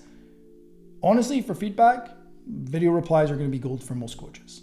They're going to give you tone, rapport, and connection. The problem with emails and texts, you've had texts before and emails before that you've assumed someone's being an asshole and they're not. You just read it wrong. That's problematic in a coaching relationship. The next part is daily tracking is going to give better accuracy than weekly tracking. So many coaches have tried arguing their point to me on weekly tracking. Oh, my clients just prefer it. Those coaches typically have worse quality results. I will go on record saying that. You're not all going to get all your clients tracking daily, but the gold standard would be to have them tracking daily. We also think that, like, realistically, weekly often gives better compliance with some of the less compliant markets. So just be careful with that. So again, meet the client where they're at with the daily, weekly. As I say, daily will be better. Now, pro tips here, as I've already said, video is going to crush. You can do it in many other formats, and that may well be easier for you. Be careful that you're not making it easier for you at the expense of the coaching experience. I would rather make my video replies more efficient than give someone a substandard piece of shit in a WhatsApp message. Just being real with you. Coaches fuck check-ins coaches fuck up check-ins. I'm trying to say in a few different ways. Let me hit them just to take us home. Tracking shit that they don't know anything about just to look smart. Let's stop doing that. Letting clients skip check-ins with no consequence. Some people are going to have to skip some weeks. That's fine. But if they're just not fucking checking in, again, expectations and agreements. Let's go right back to that and have a conversation with them about why that's happening. You will accept what you tolerate. And then finally is drowning them with far too much feedback or, not giving them enough, to be honest. So we need to get the whelm right. 1 to 3 focus points per week. That is fucking enough for 6 days, coach. They don't need 18 focus points. Now remember, as I've already said, you accept what you tolerate. If they ghost check-ins and they are not doing what you're asking, don't just fucking shout at them. Ask them why. The first place to meet any client problem is empathy. Like, what's going on in the area? Is everyone all right? I haven't heard from you. Sometimes there's something going on. Sometimes the form is the friction. We don't assume. Ask, lead with empathy, and once you find out, then you can go and shout at Mary if you need to. The golden rule is this. If you're not going to coach it, don't track it. End off. It's just extra work for both of you. Clients want clarity. They don't want commentary. Don't just send me a 15-minute video for the sake of you waffling. Give me what I need, nothing more. Everything I need, nothing less. It's the miniskirt analogy. Short enough to keep my attention, long enough to cover the essentials. Track what matters, teach through data, and always bring it back to the progress that they've made and can feel. Every single check-in should be an opportunity for you to pat someone on the back and tell them, well done, I'm super fucking proud of you. Because if it's just an opportunity to nitpick and pick holes and give them new tasks, they're going to get quite tired pretty quickly. Just like raising kids, you need to say, yo, well fucking done on this one. See you next time. Can we try that? And that mixture of empathy and instruction is going to see you very well in nailing your check-ins. Let's get into section 3, the business of online coaching. Now, before we start, I want you to understand from me what the mission of the Optimized Coach actually is, because it's really relevant here. If someone met me in an elevator, the one sentence explanation for what the Optimized Coach is we take personal trainers and we turn them into fitness business owners. And that is my goal for you in this third and final section. So where we're going to start is systems for scale. Let's be real, systems are a buzzword. Everyone talks to me about systems when they come to me and they ask to work with us. They say, I need better systems. When I ask what specifically they mean by that, very seldom can they give me an actual answer. That's a big problem. So we want to make sure we're not using it as a buzzword, and let's break down the basic systems that you need in order to get the most out of your business. The key word there was basic, and that's always going to be the case. The ultimate scalable version of your business is a series of unscalable versions built on top of each other. So you're going to just fix the systems for what you need right now. Key writer downer is MVP, the minimum viable product. You don't need to worry about fancy tech or anything like that. You just need what you need right now. So the big idea for this is you can't raw dog your way to the business of your dreams. You need systems that scale with you and for you, and they will give clients the support that they need. But more importantly, those systems will support you when yours and their life gets messy. The system isn't about fancy systems, fancy software rather, or fancy technology. It's about organization. At the end of the day, that's all we're looking to do. A system is a method of organizing things. We'll break that down into 3 must-have MVP areas for you. The first, client and data management. Then calendar management, and then finally, lead management. So let's just get straight into it. Client management and data management is first because it is most important. You need to understand that coaching is just management of data with emotions layered on top. Like, you are a data manager and then an emotion manager. Realistically, that is our job in a nutshell. Most coaches, though, they're drowning in scraps of paper and half-finished Apple notes. And I can say it with confidence because I was that guy for a long time. Now, that might work when you've got 3 clients. It does work when you've got 3 clients. But try scaling that and you will find very quickly that it falls apart. Because, and this is one you can put in your notepad and live on forever, coaching the person and coaching the person at scale are very different things. So if we've come through this so far and we have gained clients, and 10 clients is easy peasy, 50 clients is a completely different animal. The goal here is to have the system just before you need it so that you're being proactive rather than reactive. If you're constantly being reactive, you're going to be in that constant state of panic. And trust me, you're going to be there sometimes anyway. So we can minimize the amount of time you spend in that place. You're going to have a much happier time running the business. Now, as always, you will find a worksheet, a new playbook for you. The Google Drive playbook, you will find that. You know where you're going by now, the link in the description, grab it there, and you can use the Google Drive playbook to help you structure Google Drive, which, if you haven't picked up from the name, is the preferred place I would recommend that you use. Sure, there are others. And if you're going to use something else, the rules still apply. So if you want to go and use Dropbox and act like it's 1995, then you can, but Google Drive is my preference. When it comes to managing your data in Google Drive or whichever one you're using. We're going to say Google Drive here on out, and if you're using something else, just replace Google Drive with whichever one you're using. The goal really is to build a system that lets you retrieve the right information as fast as possible, because the amount of time you will waste not being able to find what you changed Susan's calories to or why you updated Mark's training program is going to be colossal, because they're going to ask. You're going to get that message. It's like, hey coach, I know you changed my calories last week, but I can't remember what to. Could you let me know? And if you have to leaf through all these scraps of paper or a notepad that you don't have with you because it's at home or anything like that, you're going to find it much, much harder. And again, the bigger problem is speed. The client just wants a fucking fast answer. And if you are the bottleneck because your systems aren't up to scratch, you become the problem and they're going to get pissed off and they're going to leave. Ultimately, a system, or Google Drive in this case, is what's going to separate guesswork from good coaching. And the bottom line is, if we have systems for this stuff, it allows you to just do the stuff that you like doing, which, if you're anything like me, is just good coaching. So I want you to think of Google Drive like your digital HQ. Now, we can have a bunch of stuff in there. And as you'll find in the playbook, there's a whole system for organizing your files. But inside the business side, you will find client folders, check-ins, forms, Loom replies, progress photos.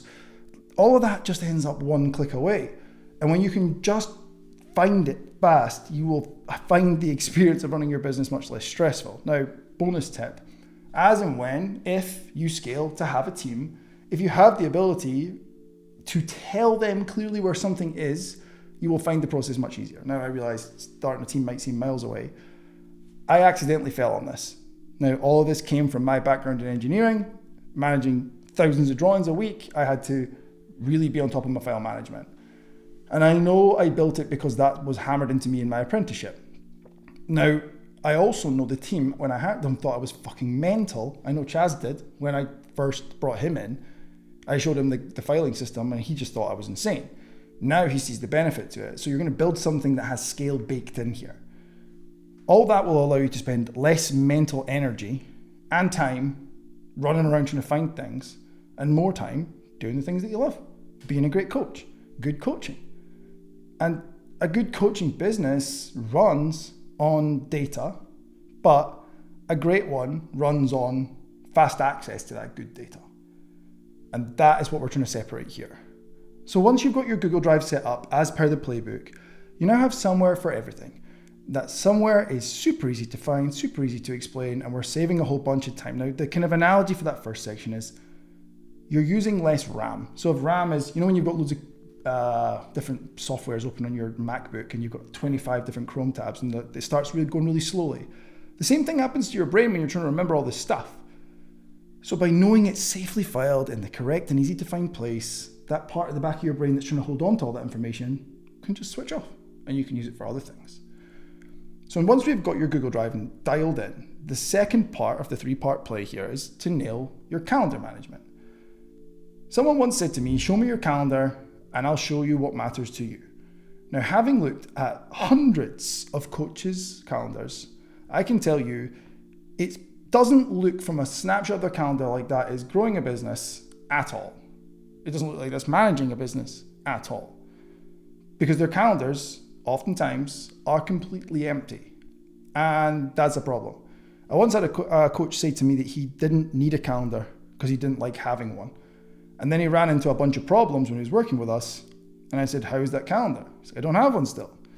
Do you think that might be the problem? And in fairness to him, he immediately said, yeah, I think that probably is. He relented and moved his ego out of the way and admitted that it's time to have a calendar. If you can avoid that pitfall of all the shit that he had to deal with and just get straight to it, you'll find this a lot easier. Ultimately, if you don't control your time, someone else will control it for you. It's as simple as that. If you are not clear on when you're available to do anything, you will just always be available for other people to ram shit into your calendar. Clients say, can I change my session to 8 a.m. and you have fucking no idea if it's even available. Yeah, I think so. I'll get back to you. It doesn't seem like a professional. The bottom line under all of that is if it's not scheduled and in your calendar, it's not real. I once went to a seminar from a guy that was in the military and he said if it's not written down and in your calendar, it didn't happen. And I think that's a great mantra for you to carry forward. So the first rule of calendar management is time blocking. Time blocking, in my honest opinion, is people make this more complicated than it needs to be. The people that teach this make it complicated so you'll buy their shit. As you already know, there's fuck all for me to sell you here. I'm just going to give you the answer to everything that these people sell. Basically, time blocking is taking tasks and chunking similar tasks into blocks. In the Optimised Coach, we have a very simple system for this. It's called micro-day advantage. So the micro-day advantage works a bit like this. Currently, you have 5 days a week. So if we just look at Monday. Monday is maybe an 8-hour working day. It's very difficult to manage 8 hours. It's very difficult to manage any large chunk of time. So what we do is we break each coach's day down into 4 individual chunks, micro days. Early morning, early afternoon, late afternoon. When you have that, you'll find that you start to set yourself tighter deadlines. A writer downer right here is you don't need more time, you need more deadlines. You will find you get much more done when you have deadlines. And if these deadlines oftentimes are end of day or end of week. In the office, that was always the way. I'll get that to you by the end of the week. And if an apprentice said that to me, I asked them on Monday afternoon to give me something. I'll get that to you by the end of the week. I'd always say, okay, what are you doing this afternoon? Like, I haven't got that far yet. Cool, well, then you can have it to me by the end of the day. And if you can start to treat yourself with that type of time urgency and deadline provision, you will find that you get a fuck ton more done as a result of that. So early morning, early afternoon, late afternoon. Now you're going to have 4 days to get shit done, and you can start to say, okay, I'm going to have this done by end of micro day 1, which is early morning. And you can be much more intentional with how you spend your time. Now listen, as a business owner, you have to wear a lot of hats. That's the bottom line. And I know you see me wearing only one physical hat, but I wear lots of mental hats. What we're looking at here is not about wearing fewer hats, because in the early days of your business, before you can outsource, delegate to software or people, you have to wear them all yourself. You're the content guy, the admin guy, the accounts guy, the client management guy, the coaching guy, the program writer. You are the everything. And the changing of hats is the problem, not the number of hats you're wearing, because we can't do anything about the number that you're wearing right now. So the goal here is to switch hats less often. The reason for that is very simple. There is a phenomenon called attention residue, and it is real as fuck, brother. Task switching kills your progress. I'm going to say that twice. Task switching kills your progress.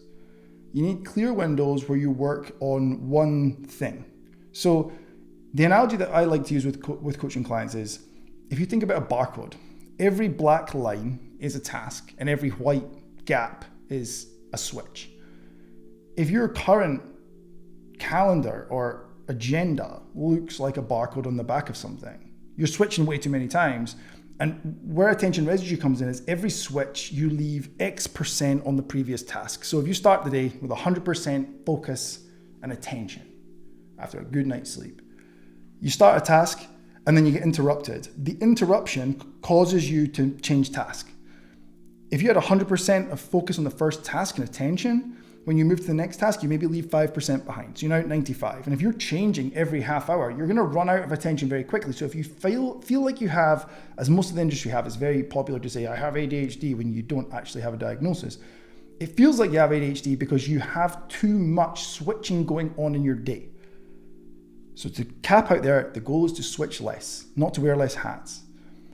So once you've got your time blocked, and that can look as simple as client check-ins, content recording would be more specific than just content. Content planning might come before content recording. Content ideation might come before content planning. So it's ideation, scripting or planning, recording, editing. They're going to be 4 separate time blocks, potentially in one big similar block, because they're of a similar flavor.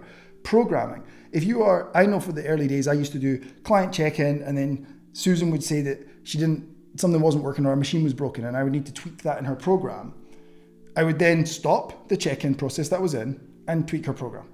And then I would go back to the next check-in, and then something else would come up and I would tweak theirs. And I was just bouncing between things. I was going check-in programming messages, check-in programming lunch, check-in programming. And as a result of that, there was a lot of attention residue, and I felt like I was going fucking insane. So if you feel like that, you are not alone, you are not broken, you just don't have a calendar that works with you, is working against you. So the next system that we need to think about when we think about this whole process logically is, you've now got your Google Drive dialed, you've now got your calendar in a way that suits you, Before I tell you this next one, I'm going to share one more point, which is every 6 months or so, you're going to have to review the calendar blocking that you've done, the time blocking. Because I know what I do is I start to ignore what's in my calendar because I've seen the pop up so many times. So the phrase here is with persistence comes resistance, which is stolen directly from Luke when it comes to biochemistry. I won't give you a lesson on that just now, but the more times I am exposed to a message on my phone that says calendar and it says client communication block, the more times I see it, the easier it is to ignore, and that's because of something called object permanence. So make sure you do it every 6 months. Put yourself a calendar appointment every 6 months, at very minimum, maybe every quarter, to just rehash your calendar. And honestly, sometimes it won't change, but what I do is I change the emoji before the client comms block so it looks new when it pops up on my phone and it catches my attention. So now we've done that, the next thing we need to think about is booking sales calls. So we've generated leads in the lead gen section, and you've been closing sales in that ad hoc fashion that you will have come up with by yourself, which is exactly the point, is you have to learn by doing. But now we need to book the sales calls. Now, when it comes to booking them, there are a couple of tools that I can easily recommend. There is no getting away from the fact that Calendly is like king of the hill. But Calendly costs a good bit of money. It's not cheap, it's not wildly expensive, but it costs you money. And one of the things we need to look at when it comes to money is our outgoings. It's very easy, especially now. Coach, you have it harder than I had it. I'm going to cut to the chase. When I started, you bought a piece of software and you had it for life. Now we live in an era where everything's on a subscription. So it's less painful now, but it stacks up real fucking quick and you can end up decimating your profit margins. So Calendly, if you can afford it, is great. And I would recommend it if you can afford it. Honestly, Notion Calendar is fantastic as a substitute for that. And I want to make sure you hear what I'm saying. Calendly is great. I have Calendly. For most of my calls, I use Notion Calendar and the scheduling tool baked into that. There are a few reasons for that, and I can explain. When it comes to this section, again, your man's giving you a brand new playbook, the sales call playbook. There are multiple things covered in this one: booking the call, running the call, and following up. So all the bits are going to be covered in that as well, but let me run you through it. The first pro tip I have for you, regardless of which tool you're using, you just need to pick a tool. Notion Calendar and the scheduling tool that's in that is going to be completely free. Quick aside on Notion Calendar, you can set up a Notion email, but I would recommend you run either your Gmail or a work domain through it. So if you have bought a work domain, you can always run that through it, or you can actually attach pretty much any account you like. I run my Gmail, and our work email is actually running Google Suite. So if that makes sense to you, great. We're not going to go down the rabbit hole.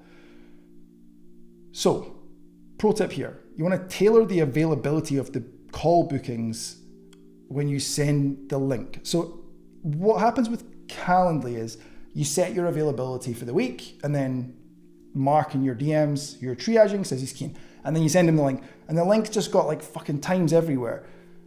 There's something about it where Mark feels overwhelmed and he can't find a time and it's not that suitable right now. What we've found over all the years, and what I know to be true, is if you ask Mark, instead of like, let me send you a link and you just fire him all the availability you have for the next month, instead if you ask Mark, hey dude, what have you got in the next 2 days? What have you got in the next 48 hours? Even if it's a weekend, coach, like trust me on that one. If you ask him what he's got available, you can then look what you have available. Now, I would advise you to move things around to suit, because money loves speed. The longer someone goes from signaling that they are interested in a sales call to actually being on that call, the less likely they will buy, or at least the more objections they will bring to the call. So I would say, Mark, when are you free in the next 2 days? He would tell me, and then in the Notion scheduling tool, you can literally show what's clear in your calendar and send that to Mark, and he can book in at any time that he likes. And they can be one-time links, which are great, so it saves them sending it to anyone else or using it later on. So now that we've got that set up, my recommendation underneath all that is genuinely start with the Notion calendar scheduling tool. Once you've got that in, as long as you have solid triage in place, which you do, because a legend gave you the triage flow that you need, is going to work really well. If you don't have a good triage, Calendly lets you add questions, which will help, but let's go with Notion to start with. You're now booking calls, you're now working around their availability, and you're being available within 2 days of the request. Bingo. Money loves speed. These people are now in your calendar. Good. So now we've got to the point where we've nailed your Google Drive, your calendar is now time blocked, you're now using it for scheduling, and we're booking calls. We're in a pretty fucking good place now, coach. But there's another piece to this puzzle, which you already know, which is lead management. When you start, you're going to have a trickle of leads and you're going to have to fight for every single one. And so managing those leads doesn't really take any brain power. As you grow, you're going to find managing leads to be an enormous task. So now that leads are flowing, you need a way to manage them in a way that stops you letting things slip through the cracks. Because if you're having one person a week reach out for your coaching and one real good conversation happening, it's not hard to remember the name of Susan one week and Mark the next. However, if it is 5 leads every fucking day, all of a sudden now you can't remember your arse from your elbow and you start to look like a bit of an idiot when you're speaking to people because you can't remember anything about them. But worse, you start forgetting about conversations. I can say that with full certainty because I have done it time and time again. I haven't had a system, and when I haven't had a system, those people have fallen off the face of the earth, and then later on they re-engage, and I'm like, I read the conversation, I'm like, oh, fuck. Like, you effectively ghosted that person before, Matt, and it wasn't ghosting, it was just like, I didn't have a system to catch them. So what we want is this big net to catch all the conversations that are good and put them into so that you can go over to that net, sift around and find what's hot, and then proceed with that conversation. So your lightest weight system here is just using your Instagram inbox. Honestly, this is all you need to start. You can have fancier systems later on. I will tell you, we made well over £2 million in revenue before I even touched looking at a more complex system. Lots of coaches come to me and I need a CRM. Someone told me I need a fancy CRM. You don't need a fancy CRM. It will stress you out and it will waste your money. Instagram inbox. This is going to work like this. You're going to use the inboxes, you're going to use tags, and you're going to use calendar follow-ups. You don't need a CRM. Let me tell you why. Simple scales, complex fails. If you just get super complex super early, you're going to get stressed. And again, remember, if we said with clients in the previous section, the goal is enjoyability, surely the same applies to us in our businesses. The more you can enjoy the day-to-day, the more likely you are to stick with it. So you want to use your inbox like, wait for it, a CRM. Inside inside Instagram inbox, you will find 2 tabs, well, multiple tabs, but 2 primary ones. There's one called primary and there's one called general. You will also find requests, which is where you know all the spammers go, but sometimes leads will go there, so you need to check that regularly. And if you're running any boosts or ads down the line, you'll find one from ads. So you've got primary and general as your main 2. You can move people around from primary to general, wherever you want them. Primary, we're going to use for friends, for clients, for family, just your inner circle, like your people that aren't prospects. They're either paying you or they're related to your friends. Now the general tab, we're going to use that for leads, for prospects, for lurkers, for people who are connected with you, for warm connections. Basically, the general tab is where you make money and the primary tab is where you send memes. Probably is a good way to sum that up. Now, once you have separated them, I'm not going to beat around the bush. That's a fucking grim old task to start with. But once you've done it once, you've broken the back of it, then whenever a new lead comes in, you know they go straight into general. So you just move them straight to general. What Instagram will allow you to do next, we've put them into 2 pots. Cool. But it would be better if we could have further segmentation. Now, there's no getting around this. When Instagram launch new tools, they launch them as a split test. So maybe Chaz gets it, but I don't. I don't know how they pick, and you don't need to know either. You might have this next bit and you might not. If you don't have this, you will have the ability to flag people. So if you are one of the people that doesn't have what I'm mentioning next, you will have the ability to just flag. Use flag for all leads that are in conversation and don't worry about anything else. Now, you will get this feature with time. But if you do have this feature, it looks like this. When you go to the label tab, top right on any Instagram chat, you will find that there are tags available. Those tags are lead, booked, paid, dispatched, flagged, ordered. That's it. Those are a fantastic way to segment the leads that you have, which, if you don't already know, is exactly what a CRM does. I should probably tell you, customer relationship management. That's what CRM stands for. You don't need one. How we're going to use these tags is like this. When it's someone who you are talking to about coaching, in any way, you're going to tag them as lead. When it is someone who has booked a call, you guessed it, you're going to use the one that says booked. When someone has become a client and paid you money, yep, paid. Now, the next one is dispatched on the list. What the hell are you going to use that for? We use it for 2 things, and I recommend you steal it. Ex-clients who have left the business because you can go back and circle back to them later on. You might be able to tap them up to come back in. And also melters. So people that ended up red flagging, as per our previous conversation in section 2, mark them as dispatched so that when they do invariably get back in touch, because the worst news is these people chronically get in touch, you can immediately see you flag them as a time waster and you can review the conversation with that filter. So all we're doing is filtering here. The second from last is flag. You're going to use that for people you want to revisit, look back to, or you're otherwise engaged and you need to get back to this person. So if you're about to go into a PT session and you see a message from someone that is important in some way, shape, or form, who's in your pipeline, you're going to mark it as flagged. So they're not just marked as lead. So you can go back to them first when you sit down to your next message block. Now, the final one is ordered. Ordered, you can freestyle and use that however you like. We don't use that for any specific thing. We use that for just calling out random things. So if there's some bizarre scenario and I want to call someone out in a really bizarre way, it really does highlight it because we don't really use it. If you can use it for wherever you like, you can give that as a free ball. So the goal is to segment and filter people so that you know where they are in your pipeline so that you can use your time appropriately. And this links this section and the previous section together again. So when we're talking about time blocking, one of the things that needs to go in, I said client comms block. That's an internal communication block where I just touch base with clients and make sure everyone's good.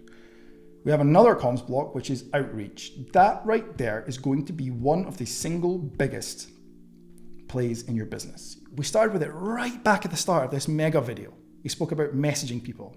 And I said, what? Stack it. You're going to keep doing that.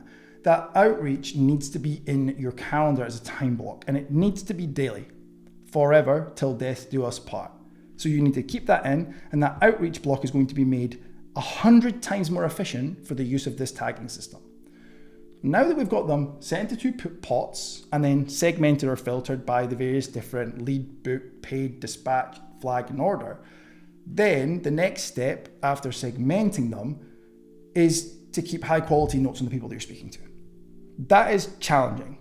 It really is. Now, you don't need notes on every conversation. You need notes on the people that are getting towards the warmer end of your pipeline, the ones that are starting to signal interest, the ones that are a good fit and are giving you the signals that they're kind of keen. Keep notes, but keep those notes simple and as shorthand as you can where you still understand them. You don't need to write War and Peace, but you need to be able to understand them. The goal is to jog your memory when you follow up. And that is not something I was ever taught by any specific person. I had to figure that one out on my own. And I'm so glad I did. And I'll explain to you exactly why that's so important. When you go to follow up, you can follow up with a personal touch. So let's say the scenario is, we'll come to booking calls from other calls later on. And what happens if someone doesn't buy? Let's say that's the scenario. You've had a call with me and I didn't buy for whatever reason. It wasn't a bad fit. You pitched to me and I didn't buy. Fine.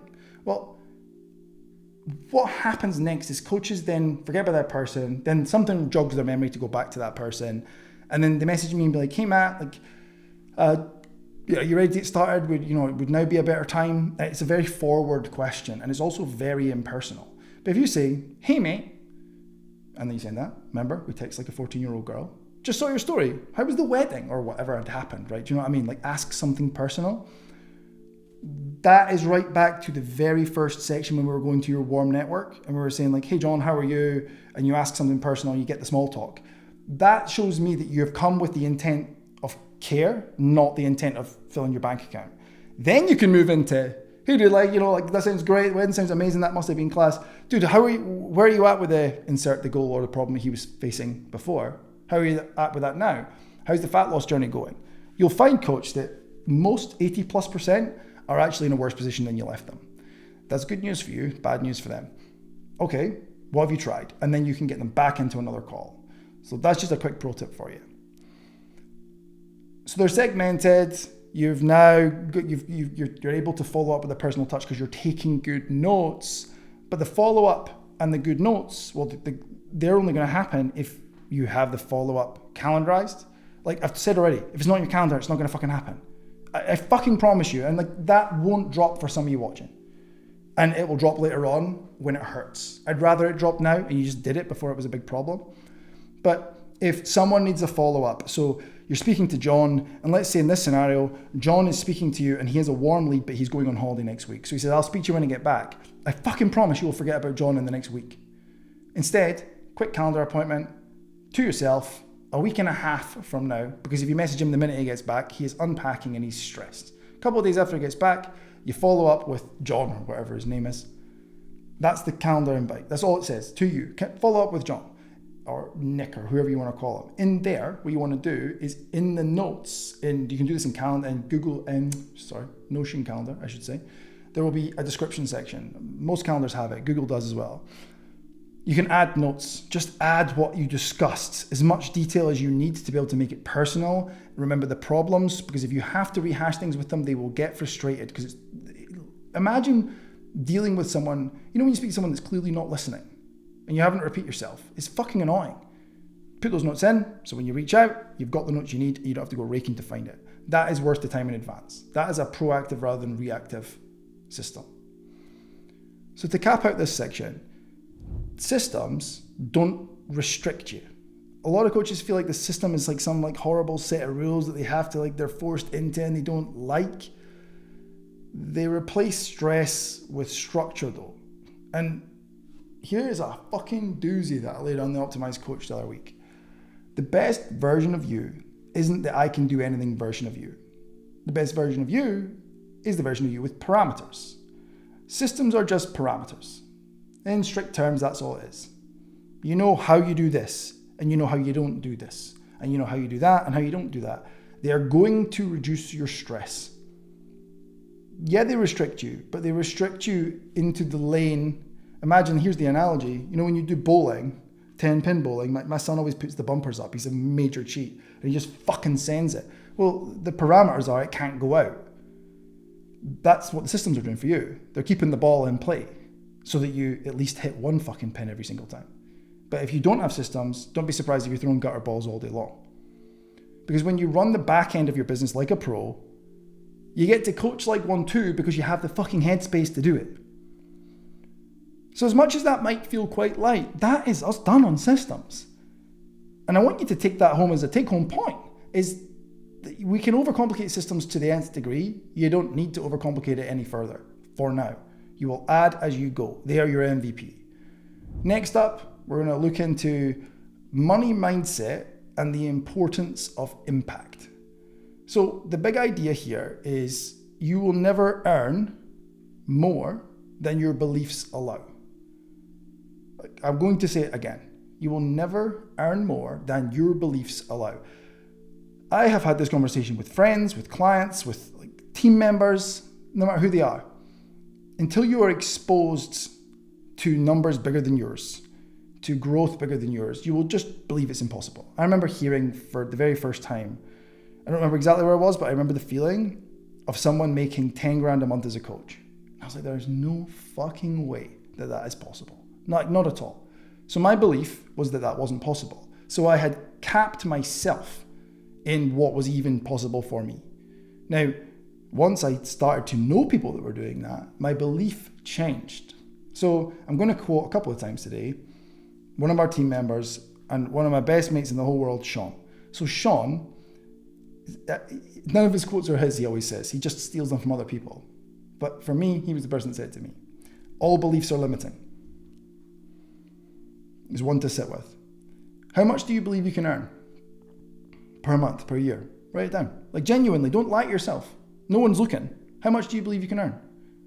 That is the limit. You will never make more than that until that number changes.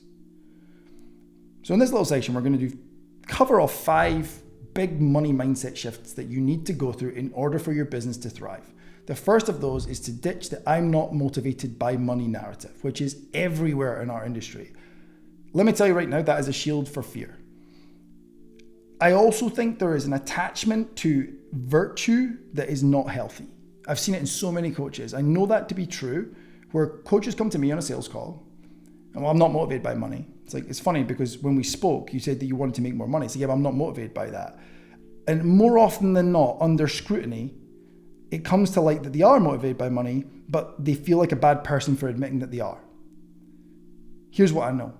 You can be motivated by money And that's okay, so long as the motivation for helping others and service is next to it in equal measure.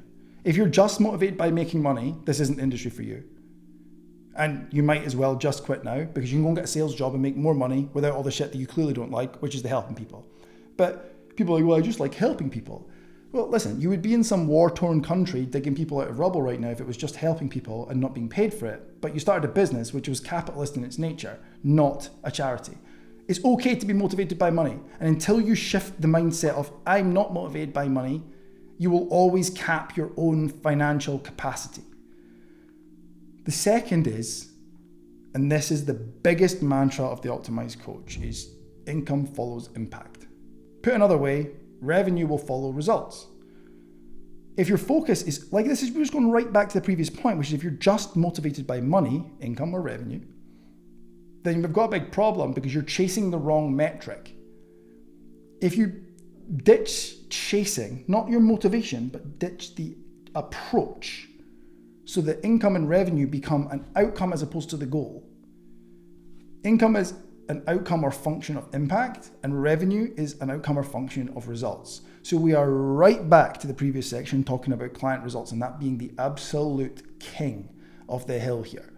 If you can put your focus on impact, you will find that all of a sudden your bank balance starts to increase, because the goal is you are paid commensurate, so in line with, the amount of value that you provide to the marketplace. So our Lord and Savior Alex Hormozy always says, solve rich people problems, they pay better. It's not that they're rich people problems, it's that they have bigger problems. So the value that you provide is much larger. As you become a better coach, you will be able to have greater impact. And that isn't just fat loss, that is I had a guy, but the guy that comes to mind is called David. David reached out and said he had a promotion in like a fucking Fortune 500 company, and he was C-suite. And he told me that one of the main reasons, or two of the main reasons that he felt like that came to be was A, he was fitter, healthier and happier, which is the obvious coaching win. But B was the mindset shifts that he'd had inside the coaching program when I was a coach. And he'd say, I've had all this mindset training throughout all these companies and they've never come anywhere close to what you did. That's going to be fucking crucial for you. So if you can think about impact as I did there, all of a sudden now you'll be paid. David stayed for years. And actually, if we're being honest, if I hadn't left coaching, David would still be working with me. I'm confident of that. We're still friends to this day. Now that we've covered that, the third is that you're not selling sessions, you're selling change. I cannot emphasize, all these are linked by the way, I cannot emphasize the depth of change that you provide as a coach. A great coach isn't a fat loss coach. They're a whole new life dealer. So I want you to reframe your identity, which is going to take work, but you're going to start right now. You're not a rep counter, you're not a fat loss coach, you are an architect of transformation. You are the guy or the girl that literally changes the course, not just of this individual's life, but of all the people around them, their kids, their wife. I can't overstate this. The impact you are able to have as a coach is fucking colossal. And when you focus on that, and you know that that is your identity. I know that when I help coaches, Andy right at the start, great example, we've literally changed his fucking life. The whole trajectory of his life has changed because he has 50 grand in the bank and he's earning however many times more than he started with. He tells me on a regular basis I've changed his life. And that is the reason why Andy refers people. And that's the reason why I know Andy and I will work together for a long, long time. The fourth and the big one is this. The first person that you have to sell is yourself. If you're going to sell me a coaching product or any product, anything in the whole world, if you're going to sell me this cap, if you don't believe it's worth 50 quid, you're going to struggle to convince me. If you don't believe your coaching is worth £200 a month, you're going to struggle to convince me because it has a smell. Like conviction is one of the most alluring things in human beings to me. Someone that is just fucking certain of what they have and what they bring to the table. And Chaz is a great example of that. He came into the team and I was immediately aware that he just had the thing. And he knows he's got the fucking juice. So it wasn't like Chaz had to sell his fucking services to me. I'm like, this is the guy. This is him. This is the force multiplier. When you realize that you are that person, a force multiplier, so this is what I'm saying, they're all linked together. All of a sudden now you are clear on the value that you provide, the impact that you have, And therefore, when you come to say the number, you don't shrink. You don't say, it's £200 a month. You say, it's £200 a month. Let me tell you why. And you say it with fucking confidence, and you say it with chest, and you sit up straight, and you look them in the eye. Honestly, as a coach, just having those behaviors, that self-belief to carry yourself, like the way someone carries themselves tells you a lot. To look them in the eye and tell me your price with absolute conviction. And I think it was Charlie Munger that said the goal of pricing is to push it as high as you can until you crack a smile. I quite like that one. I think it's something you can hold on to. Right, fifth here, you can't be the best and the cheapest at the same time. The goal is to push price in line with demand and service upgrades. So as you increase your service through things like this, maybe working with us one day, and all the training and education you're going to do everywhere else in the industry, your price should go up commensurate with that, because as I said, you will be rewarded commensurate for the amount of value you provide. If you learn more skills, you can provide more value, therefore you can charge more. Equally well, when you started, you had no leads, so you couldn't charge a lot because supply and demand works like that. As the demand increases, the supply doesn't increase, so you can charge more. And if you can't be the best and the cheapest, here's the thing, when you charge more, you show up more because there's pressure. I have felt that every phase. That pressure is a privilege. It genuinely is. When you're charging more, you will over-deliver, you will think deeper, you will hold clients to a higher standard because you're like, oh fuck, I charged this person a lot of money, I have to deliver now. But it gets better than that, because clients who pay more, play more. He who pays most attention. They take it seriously and they respect the entire process. It's not just about squeezing cash from clients though. It's about creating conditions for transformation. It's about you providing impact. So if we know that he who pays most attention, let me make that really real for you. This week we went and met up with a client. And when we met up with a client, we did a bit of an interview with him about his success story to date. Jamie started with 10 clients, now has 33, 5-figure months, absolutely cooking. And when we got to it, he said that, I asked him what the sales call was like on camera, and he said, he actually stopped himself mid-sentence because I think he was concerned that he was going to say something that would be damaging, and I wanted him to continue, so I encouraged him. He said, when you said the price, and he stopped. I was like, you kind of what? I said, I know this is good, Jamie, please say it. He said, I kind of winced a bit. And he says, I think that was super powerful. And I asked him this, if the Optimized coach had been half the price, do you think you'd have the same result and have treated it seriously? He said, no, I don't think I would have. And therein lies the power in charging your worth. Now, you'll hear people in the industry in front of you say, know your worth, and other platitudes. Know your worth is fine. At a basal level, you're worthy of someone's time. You're a human being. But your worth, in terms of monetary value in exchange for your service, will increase with the impact you're able to provide. So the undisputed golden rule remains: income follows impact. If you chase money, you will end up on a treadmill that you can't get off. And what happens to the coaches that go after income is they're forever hunting leads. There's a real irony. I know, and I've known lots of coaches that fall prey to this. They're great salespeople. They're constantly chasing income. They're obsessed with numbers. Now, you do have to be obsessed with numbers, but also impact. But they're purely obsessed with numbers. Those people are always chasing leads because they are always churning, because their impact is shite. So they're good at selling, smoke and mirrors and mind fuckery. Then they get people in and people leave because the service is shite, the impact isn't there. And then they need another lead to replace the lost client. The other option, which is available to you right now and at every moment in your coaching career, is to chase impact, i.e. mastery of craft. Because what happens when you choose that path is that the leads come to you. And not only that, once you turn those leads into clients, because you're having such a profound impact, those people refer, so that your leads become your marketing. So now you don't even need to chase leads anymore because you focus not on money. And the irony of it is then you're making more money. So if we're focused on impact, how do we define and measure the impact that we are actually having? You guessed it, we have a playbook for you, brothers. You can check out the playbook on this. It is called the Impact Playbook, and we're going to run you through exactly what we're going to do with it here. So, impact is more important than income goals. I've hammered that hard. When it comes to setting income goals, there is actually a playbook coming for that. But you're already making those up anyway, so you're used to doing that. I will bet every bean in my fucking bank that you have not ever set an impact goal. I know I hadn't, right? So here's how we're going to do it. Here's the framework. How many people, to where, by when? How many people, to where, by when? People defined as your target market. If you now have a niche, that.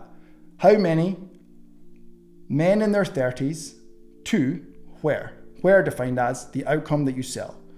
For me, it was personal trainers in their 30s. So let's use that. How many personal trainers in their 30s to a photo shoot, which is what I did, by genuinely at the start of a year, choose the end of the year. That's it. So wherever you're at, even if there's 1 quarter left, end of the year, and set yourself a goal that stretches you. Make it scary. Lululemon have this thing called BHAGs, big, hairy, audacious goals. I want you to set yourself a stretch goal and I'd like you to fail. I would like you to make this goal public. I would like you to say it out loud, because when you have the ability to think something in your brain and then the confidence and conviction to say it to someone else, it will happen. It might not happen in the timeline that you set, but it will fucking happen. I am absolutely certain of that. And when people get locked into the law of attraction, this is where it goes wrong, because they think you just think of a nice goal and, you know, there's a Ferrari on my driveway, and then there's not. But if you break that down into an impact goal, all of a sudden now it will happen. So I want you to say it out loud. I'm actually going to shout out a mate Callum from Pro Coach, Callum Racetrack. If you look at his bio, it will tell you how many Olympia placements he has with bodybuilding, how many pro cards he has. That's an impact goal. It makes him undeniable, because now I know he's the fucking guy. And that is the ultimate form of social proof. So you're going to grab the impact playbook and you can use that. The reason this is so important is, in the words of our Lord and Savior, Alex Hormozy, you're going to build an undeniable stack of proof that you are who you say you are and you can do what you say you can do. I said previously that if you put a gun to my family's head and asked me to make one type of content, it'd be social proof. And this is my second argument for that. Because if you go on Callum's page, I think it's Callum Team Pro Coach or something to that degree, you will find it is just social proof. There is like 10% value. Now, I don't recommend that, but I'm going to tell you that you can build a business off the back of it, because he has a massive coaching business. To close out, chasing money will lead to a brutal cycle of churn, and ironically not the money that you want. But chasing mastery will build a business of substance that lasts. So to just bring us up to date, so far we've looked at systems, we've looked at money mindset shifts, and now we've looked at the importance of impact. Okay, the next thing we need to break down is the importance of focus. So focus is going to be one of the things that determines the performance of your business. If you're unable to focus on the laptop one day, how much do you get done? We both know the answer. Fucking not very much. So the big idea of this section is focus isn't optional. It's literally the oxygen that runs the business. And we have this system in the Optimized Coach called the 4 1s that I'm going to introduce to you today that will become your North Star.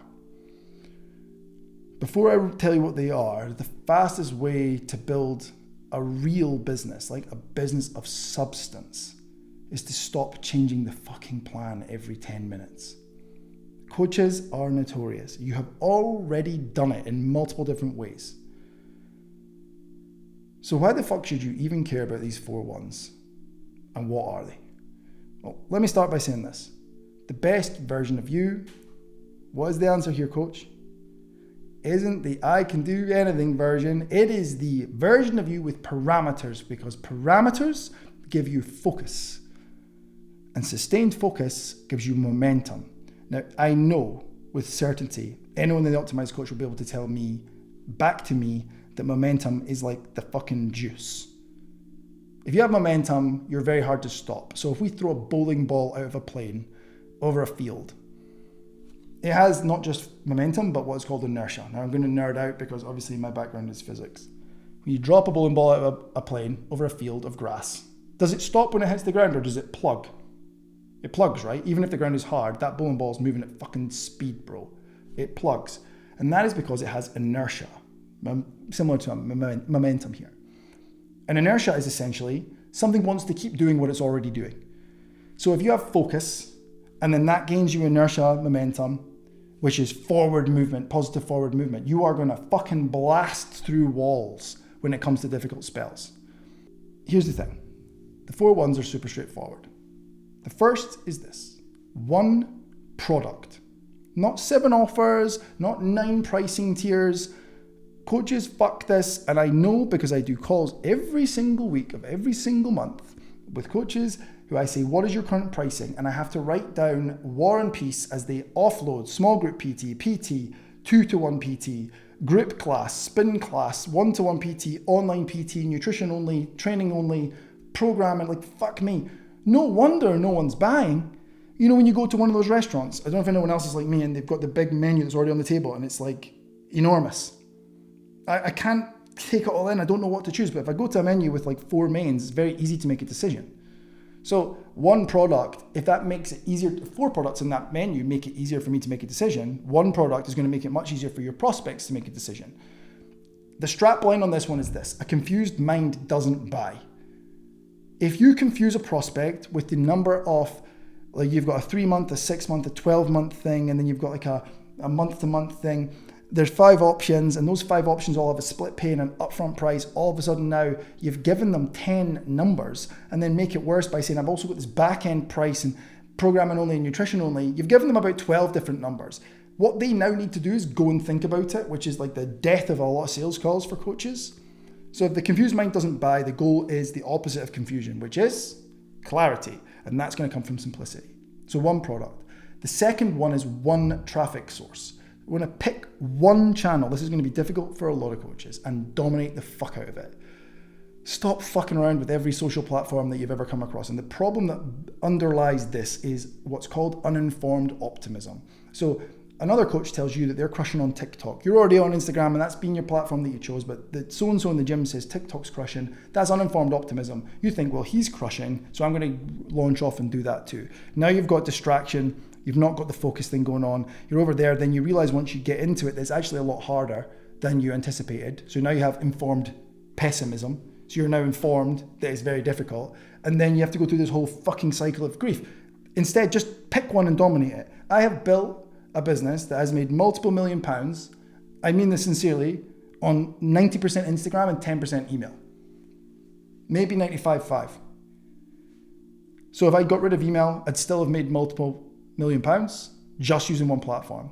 At one point, when we did the data, I had my Instagram account a few years ago. For 8 years, I'd had that specific account, and I had never missed a day, statistically speaking. Now I have missed days, but I've done more other days to catch up. I've done more than one post every fucking day for 8 years. Let that sink in. So if you're expecting a massive business and you've got 4 different channels that you post sporadically on, and I just post the same thing, there's a lot going wrong there. The sporadic nature is a huge problem. And also, something optimized for Instagram isn't going to be optimized for TikTok or YouTube Shorts or Facebook or LinkedIn. Well, loads of people are on LinkedIn. They are. Pick your fucking profile and dominate it. There is another one that's going to make this one make sense, and it's the 4th one. We're on 2 just now. So far we've got one product, and then we've got one traffic source. The 3rd is one conversion method. When it comes to conversion methods, you can have the sales conversation many different ways. You can do it on Zoom, you can do it on text, you can do it on email, you can do it on phone, like you can do it by fucking mail if you wanted. The reality is you just need to pick one and master it. That's it. In the early days for me, that was the phone. The problem with the phone was I am incapable of standing still, so I walk around. And now I can't take notes. So that bit me in the ass. Zoom is the goat here. Yes, it's awkward, but if we think about personal trainers who have moved or are transitioning from the gym floor to online, they struggle to sell online, but they've nailed it in person. Why is that? In the in-person environment, they sit down, they have a coffee, they ask lots of good questions, and they banter, and they listen, and there's the face-to-face human EQ thing going on. On the phone, you don't get that. You fucking do not get that in chat. You have a tone problem in chat. Zoom will be the one that crushes for most. In order of preference, Zoom, phone, and then anything text related.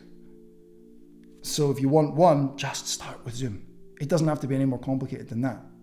The 4th one is 1 year, and that's why I said we'd link back to that. So we said one profile, like one channel, that's going to be for 1 year. You're going to have one product for 1 year. You're going to have one traffic source or channel for 1 year. You're going to have one conversion method for 1 year. And you're going to stay the course for that 1 year so that you give the thing long enough to actually work. Which brings us to the meaning of focus. Follow one course until success. There's a huge irony in that, and the reason I left it to the end is so that I could hit you with it. It should hit you right between the fucking eyes. Follow one course until success. The problem isn't anything other than one in that sentence. So it becomes, in reality, the North Star for you. Because your business is going to be littered with shiny objects. As you progress as a business owner, there are going to be opportunities abundant everywhere. But you need to have parameters that inform you what a good one and a bad one look like. And there can be a good opportunity, there's not a good right now opportunity, and these are the parameters and the North Star to balance that back against.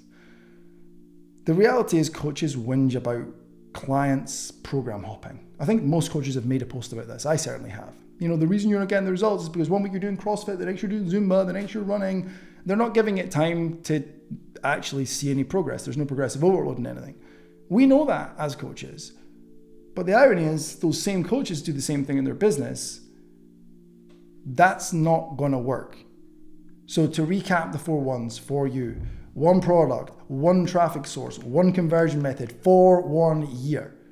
So how do you stick to them is going to be the next little problem. And we can cap this off super quick. Be clear on what you're building. You don't need to be 100% clear, because we had a big discussion on vision, mission, purpose in the Optimized Coach.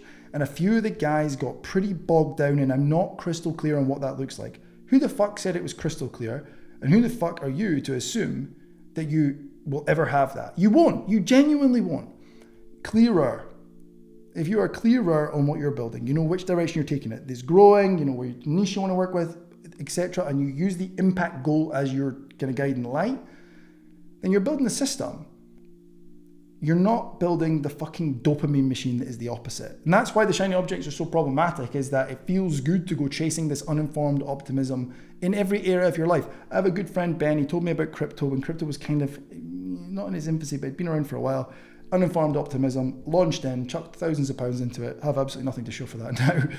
Ben got in before me, and I remember him saying that he took 60 grand out of his crypto to buy an RS3 outright. And I was like, holy shit, uninformed optimism, let's go. Dopamine, let's fucking do this. I'm going to have an Audi next month. I also now have £6,000 less. So be very careful with that. The dopamine thing is why you're doing it. If you can see it and you have parameters, you will be able to stop it. So in essence, what this allows you to do is to say no to good ideas so that you can say yes to the right ideas. Because I've been pitched so many opportunities for me, partnerships, collaborations, bits of software. There's always people that own apps want to kind of get into the Optimized Coach so that they've got my seal of approval so they get access to our market. They're not my opportunity. They're good opportunities. I don't dispute that. They're just not mine. They're not in line with my impact goal, and they're not in line with the vision for the business or myself. So the real discipline that is at the bottom of this entire thing is repetition. And repetition in specifically sticking to the boring plan that works. The reality is results come from boring consistency. And that boring consistency comes in the form of the unsexy work that no one wants to do, the manual labor that no one wants to do, the hard yards that no one wants to do, not trends and hacks. The 4 ones used correctly and fucking weaponized will turn the chaos in your business where you're being pulled in every direction into clarity. Just stick to the fucking plan. I'm going to give you a super quick book recommendation to cap this out. There's a great book called Essentialism, which effectively is this in motion. If you are being pulled in 1,000 different directions and you're this, that, the other, and all these shiny objects are pulling you about, don't expect to make progress. But if you just focus and follow one course until success, you will find yourself in a much better position. Right now, we've done systems, money mindset, the importance of impact, and the 4 ones. The next thing we need to cover off is the importance of features versus benefits when it comes to the actual sales process. So, the strap line for this entire section is this: sell the night's sleep, not the mattress. That has just followed me around, and I'm so glad I heard it early doors, and I'm grateful to be able to share it with you right now. The big idea for this section is your offer isn't a machine gun, it's a sniper shot, finely attuned and precise in its delivery. So the first part we need to consider is like niching, right? We'll just quickly cover off what we already covered. It's a funnel. You start wide, early, and you earn the right to narrow down. We already know that much. Niching seems to confuse coaches later on, because if you start at the top, you don't really have a niche, and then you get more and more clear. But then when it comes to actually defining a chosen one, the first niche you have is everyone with a heartbeat and a wallet. The second, third, fourth, and fifth are probably by default. They're people that you just end up being. I became the housewife's choice. That wasn't a chosen niche, that was a default niche. The one by design is the one where you start to have enough clients, enough experience and mastery to choose a niche. And then coaches get fucking absolutely lost in the weeds. So I want you to think of a niche like this. It's a Venn diagram. So it is two circles that interlink like this, just two circles. Now the middle part where they overlap, that's your niche. You have two different circles and we need to define what they are. One on the left is who, or a person. On the right, we have what, or a problem. So we've got who and what, or person and problem. That is the only definition of niche you will ever need. The niche is the thing in the middle. It's not the who or the what or the person or the problem. It's the thing in the middle. It's the overlap between those two things. Now, if one circle is broad, the other must be tight. So you can think of it like your balls. Everyone's got one bigger than the other, or your boobs, ladies, whatever you want. So the example here would be, I coach men between 25 and 60.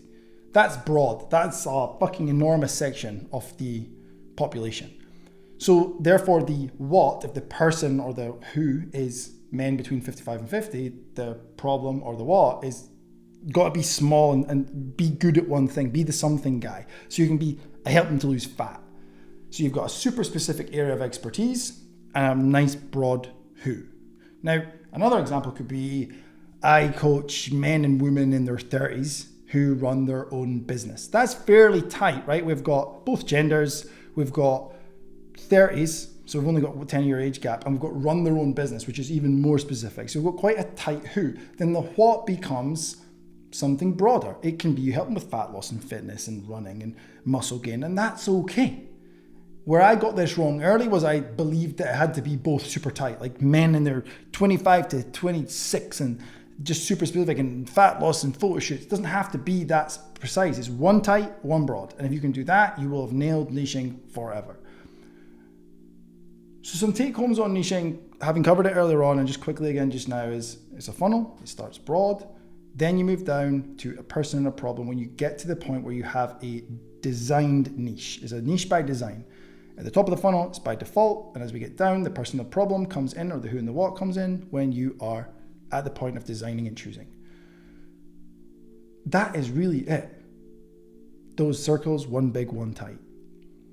So now that we've got that out of the way, we can move into this section. Why does no one buy your fucking coaching?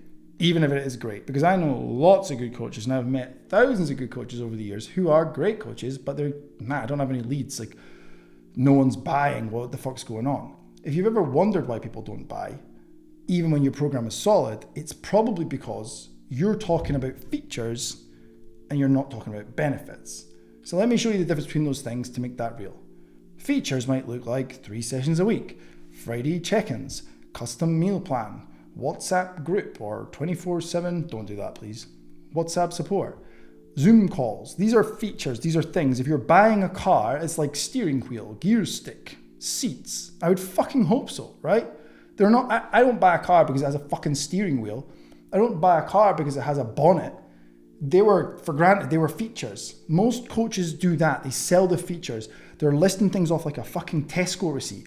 And the truth is, buyers don't give a fuck what's included. Like, if you think about all the things you've bought, you don't really care about the features. They care about what it changes. They care about the benefit that underlies the feature. So if the feature is the thing in the first place, the benefit is why it matters. So a steering wheel is a fairly essential part of a car. A flat bottom Alcantara steering wheel for my fellow car lovers is something I quite fancy. A heated steering wheel so that you are not having cold hands when you get out in the morning is a benefit. The AC on a car is a feature. I don't really fucking care it has AC. I assumed it did. But if, like my cars, you can turn them on from your phone so that you can warm them up before you get in it, you don't have to get in it in a cold car and it's defrosted and the steering wheel's nice and warm, that's a benefit because it has an emotional charge. And this is what sells the thing. The benefit sells the thing, not the feature. And the reason for that is because people buy on emotion, they don't buy on logic. I'm going to say that twice. People buy on emotion, they do not buy on logic. So here's how to remember this in one sentence. I don't know who told me this, but it's stuck with me forever. Features tell, benefits sell. You tell them about the features, super quick, bam, bam, bam, bam, bam. Then you sell the benefit. So, rule of thumb here is, turn any feature that you have into a benefit at all times. And there are only 2 words you need to do that. And those words are, so that. I've already done it a couple of times. You won't have noticed it when I did it, but here's what. It has AC, but it has remote AC. I don't fucking care it has remote AC. So that you can heat up your car before you get in the morning, so you don't have to get into a cold car and sit defrosting your fucking windscreen like a Victorian person. Examples in practice to make this make sense. A feature may well be weekly check-ins via Loom. The number of posts I see from coaches that list features off with no benefit. If the feature is weekly check-ins via Loom, the benefit might be weekly check-ins via Loom, so that you never feel lost and you can keep progressing even on tough weeks. Bingo. Another feature might be access to private WhatsApp support.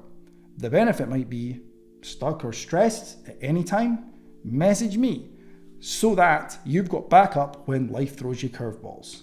Or custom nutrition targets is a feature. Benefit, custom nutrition targets, so that we build meals that fit your real life and still allow you to burn fat. So that you don't have to give up the foods that you love. I can give you millions of these, but you get the picture. Last point on this little portion is this. Avoid the biggest trap here, which is confusing more stuff, features, with more value. Because the bottom line is, coaches add bells and whistles to look professional. I know I did. They add things. They over-deliver before it's needed. They confuse value with volume. That's a writer-downer. Confusing value with volume. They stack features, not solutions or benefits. So I've already given you examples and you already know what that looks like, but realistically, here's the sentence that changed it all for me is the value in your service is determined by, now this is a huge one, so just pay attention for a couple of seconds, how much they can take out, not how much you can cram in. The tendency is to add things at all times to your coaching. But if they can't take the value out, it's kind of pointless. Now, when I started to buy courses, there wasn't really internet courses or programs or anything like that. You bought it and it came through the mail. I remember my dad getting them as well. They were big folders of I actually quite like them now, but big folders. A lot of those people confused value with how big the fucking folder was. What that left me with was, oh, for fuck's sake, when it came, you'd be like, I'm not going to read all that. It seems like a headache. Don't confuse the amount of shit you can put in with the amount of stuff they can take out. If they can't take it out, it has no place. Everything that they need and nothing that they don't. I told you that before. So to cap out here, you're not selling training, you're selling change. We covered that off. All change starts when the offer makes perfect sense to the person you're trying to help. And the perfect sense will come from benefits, not from features. So now that we're done with benefits and features, and I could drill that for the next hour, but I'll save you listening to me. The next thing we need to look at is we've now got to the point where we're looking at the pre-sales call process and mindset. The features and benefits came up in your content. Now we're looking at the pre-sales call piece. So 2 big ideas here to get us started. You probably thought the next thing that we would do is go straight into sales calls. Like that would, when you look at this whole video on paper, that would make most logical sense. But here's the thing. A sale is an outcome, not a goal. A sale is an outcome, not a goal. It's a function of doing many things right from the moment that someone engages with you until you seal the deal. So we need to think about the sales process really starting from the follow or the original engagement. The second big idea is you're not selling a service, you're leading a decision. So the goal of sales isn't to sell anything. It's not to convince. It is to help them make a decision. And that decision can be, it's not for them, and that's okay. The goal of the sale is to help them make a decision.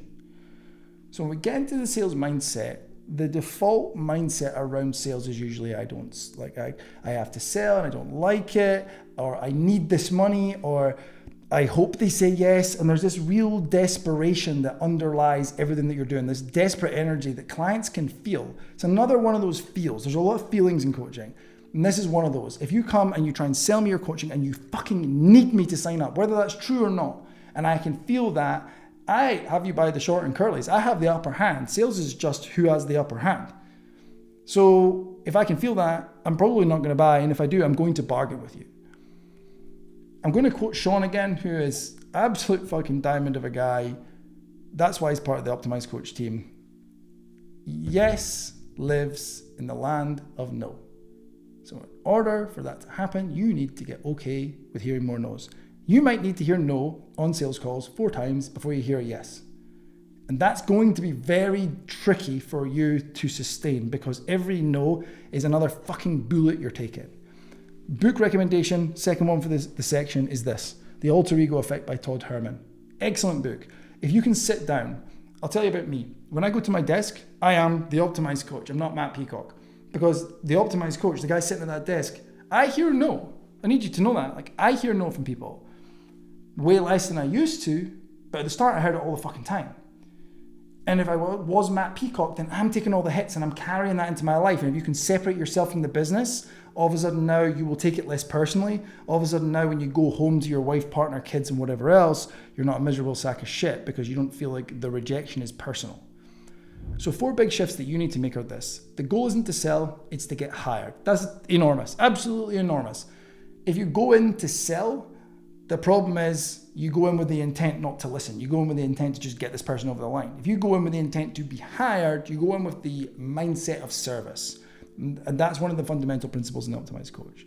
The second is that selling is problem finding, not even problem solving, problem finding, not convincing. If you move into problem solving, you start to coach. And the goal of the sale is not to coach. It's to find the problems, highlight the problems, and then show that you have the solution, but never to convince. It is to show them the problems and repeat the problems back to them more clearly than they did to you in the first place, such that they know that you understand their problem better than them. At that point, I have made the decision that you are definitely better qualified to solve this problem than I.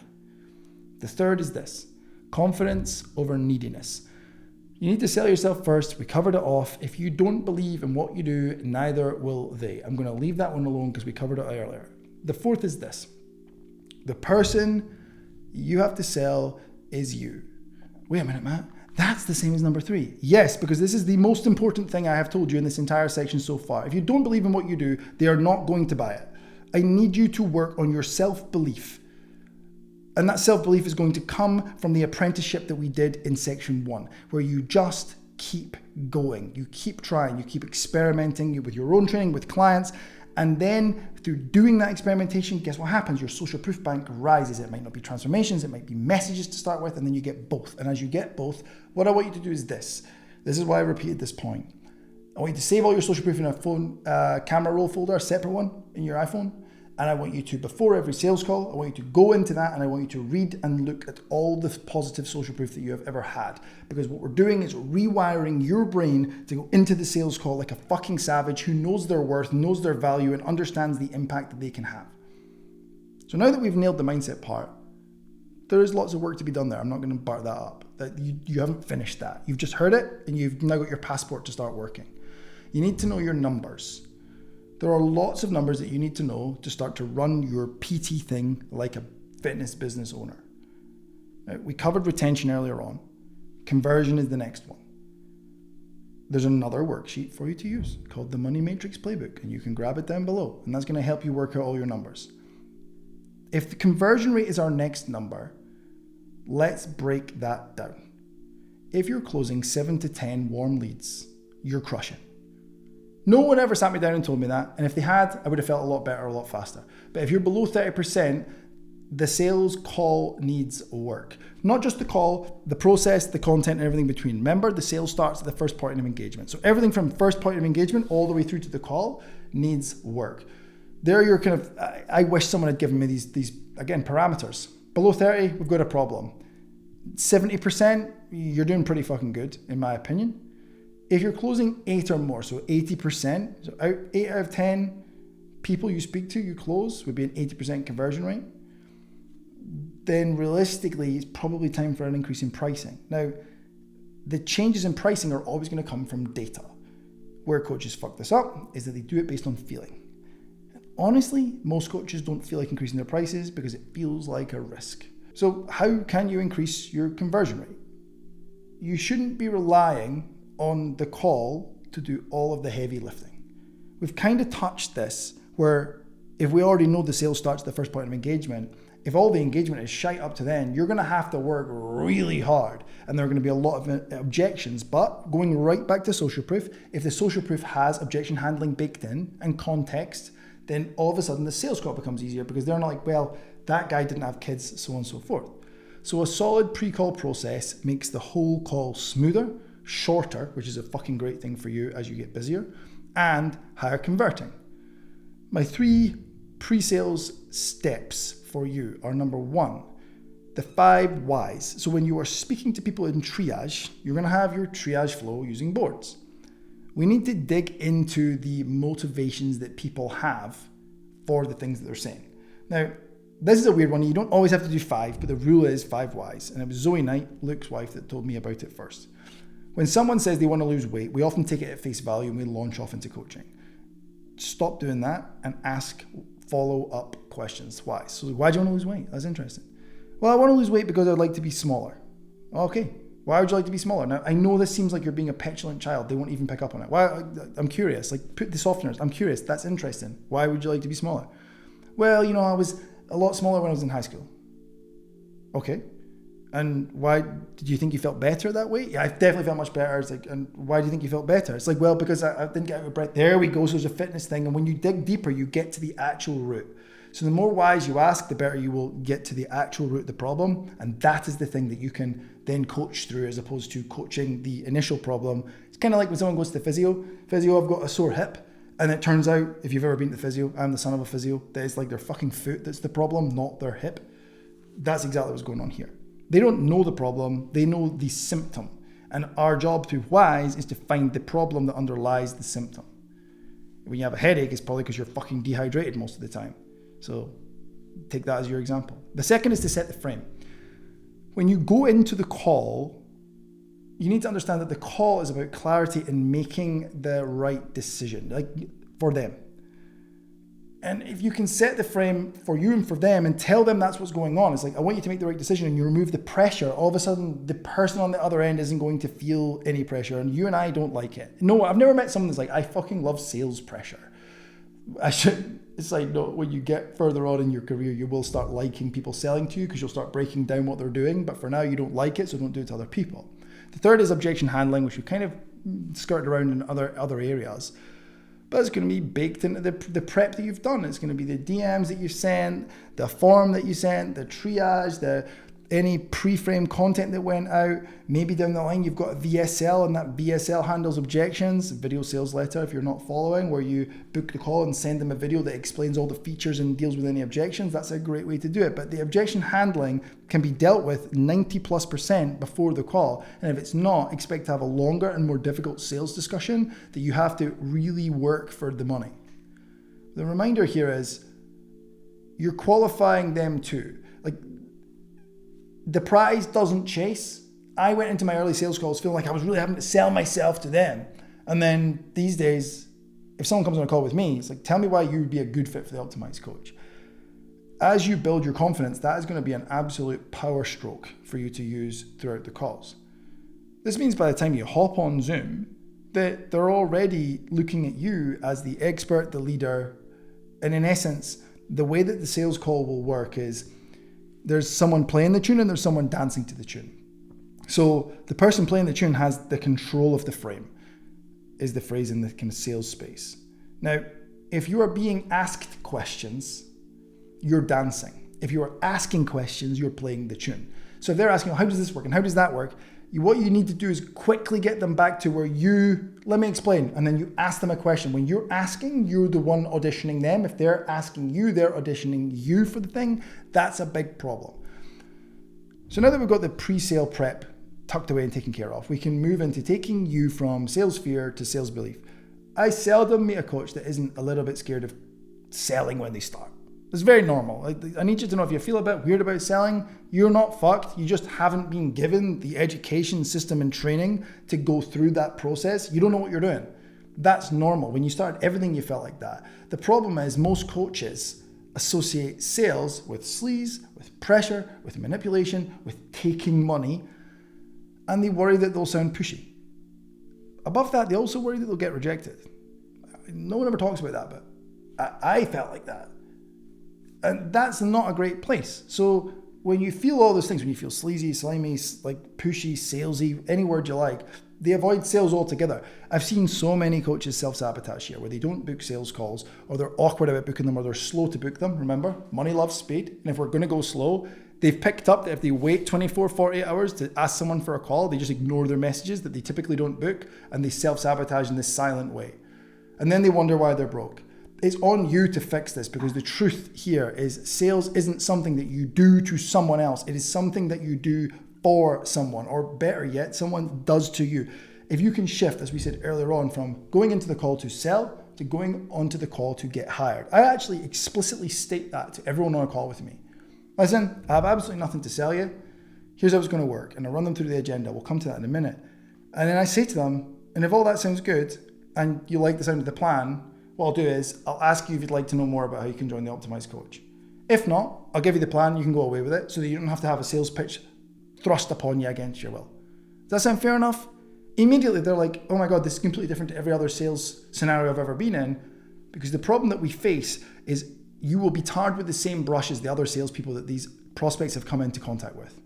And if you think about salespeople, I'd go straight to car dealerships in my head. And you can't fucking leave. It's the worst experience of your life. So if you go in and you give them any sniff of the same behavior, and this is the problem with learning sales from very sales heavy organizations, you will give that sense. And if someone genuinely feels disarmed to the point where you don't have something to sell them, then all of a sudden what you're doing is saying, listen, with all that in mind, do you want me to explain how it works? And what that sentence does, and this is a writer downer, is permission to pitch. That applies everywhere. Even when you're selling the idea of a change in program to your client, that's selling. You've got a client who doesn't want to change program, you know they need to change program. You don't just launch off and be like, listen, Chaz, this is what we're going to do. You might be doing that right now. Please stop and do this instead. Chaz, here's the thing. I've got some ideas about your next block. Would you mind if I ran them by you? Would you be open to hearing what I've got in my mind? Permission to pitch. If he says yes, which most of the time they will, great. You've now not given them an unsolicited advice, which no one likes.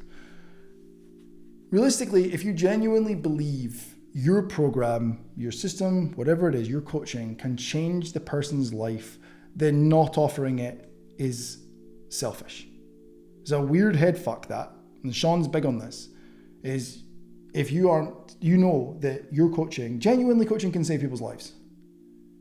Like if you get someone who is super overweight to not be super overweight, you can extend someone's life by literal decades, or someone might need emergency surgery and need to lose weight, or you maybe avoided a heart attack. When you realize the impact, we're right back to that.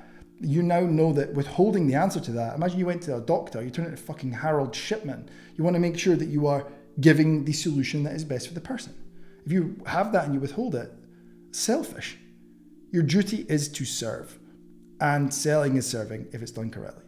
So the three reframes you need to build self-belief in coaching are these. The first person you need to sell is yourself. You should be tired of hearing that at this point. If you wouldn't buy your own shit, why would anyone else? The second is this. You're not closing people, you are opening doors. Is this weird kind of Wolf of Wall Street, you've seen this sales thing on the movies and it feels like I'm going to close another one, always be closing brothers. You have dehumanized the whole process, and what we need to remember at all times, especially in sales, is that we are dealing with real live human beings. So we need to treat them that way. It's not manipulation, it's leadership when it's done correctly and with the right ethics and morals. Third is this, sales equals service. I've already said this, if you do it well, the call is already a win, even if they don't join yet. They are clearer, and maybe they don't join right now, but you, if you've done the call correctly, become the absolute obvious choice when they do move to the point where they are ready to buy. Okay, so tactical shifts for you to make that leap are pretty straightforward. The first thing you need to do is to reconnect with the transformation that you deliver. That's why I say to you to spend 10 minutes before every call looking at the social proof on your phone. I've already said that. That's going to reconnect you with the transformation, the impact, the depth of change that you're able to give people, and also recenter you back on benefits and not features.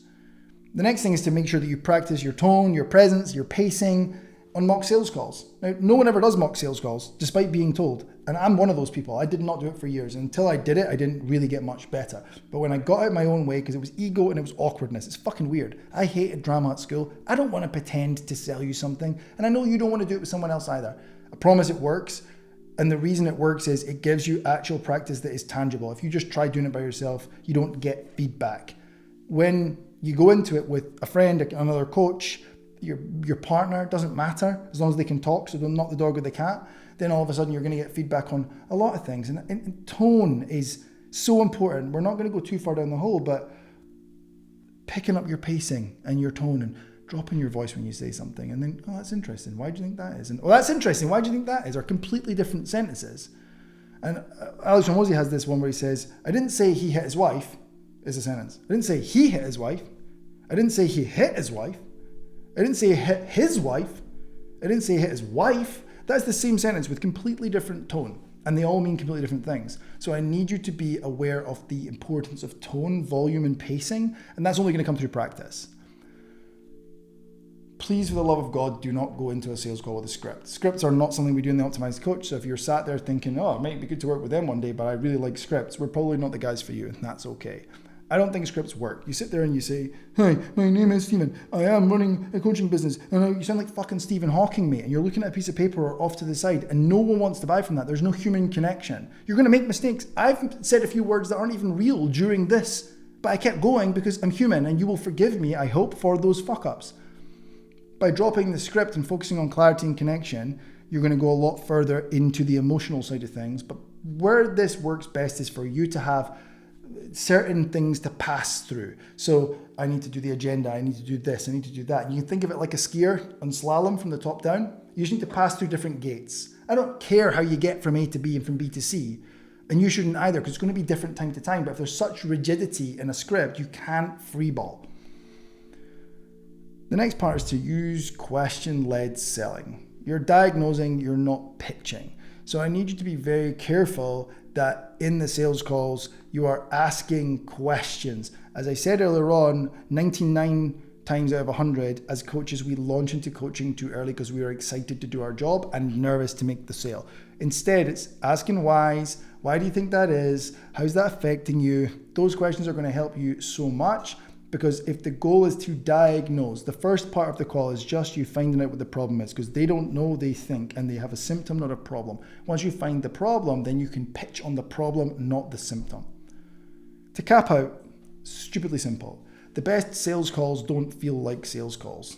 They feel like leadership, clarity, and for most people, a huge dose of relief. They feel like, oh, someone finally got it. And that relief comes from your ability to repeat their problems back to them clearer than they said them to you in the first place. That is empathy, as understanding, and that pitches you as the guy or the gal with the plan. Right, we've tucked away the pre-sale sales call process. Now we'll finally get into what you came for, which is how the fuck do I run this call? The sales call framework is stupidly straightforward. The big idea is you're not selling, you're leading a decision. We already know that. Now for this section, there's another workbook. You can download the sales call playbook in the link below to help you with all this. So the first question really is, what's the most important goal of a sales call and what is it not? Like, what is it not? If we can define that, then we can move through this better. Most coaches think the goal is to sell the dream and to impress people, but clients don't want hype or fancy works. They want clarity, they want confidence and direction. That is what they come for. Clarity, confidence, direction. The Optimized Coach gang are tired of hearing those words. That is what they want. They don't know the problem. They don't feel confident in their ability to solve it. And they don't know which direction to go in. And this is where you come in. Side note, this is why we give away all of our best content for free in your content at this stage. Once you get to this point of the journey, you are now sharing lots of good content. Coaches sit on their best content because they don't want to give away all the pieces of the puzzle. If we were doing a jigsaw and each piece of content is a jigsaw piece, you would worry if you gave me all the jigsaw pieces, I know I did, that the person would then be able to solve the problem themselves. But the one piece of the jigsaw that they don't have is the most important part, which is the picture on the front of the box. And that is what they want in the sales calls. What does this even look like? If you can give them that, bingo, we're cooking. So the real goal of the sales calls, as I've said, to get hired. Hired is an inbound action. You hire me. I sell to you.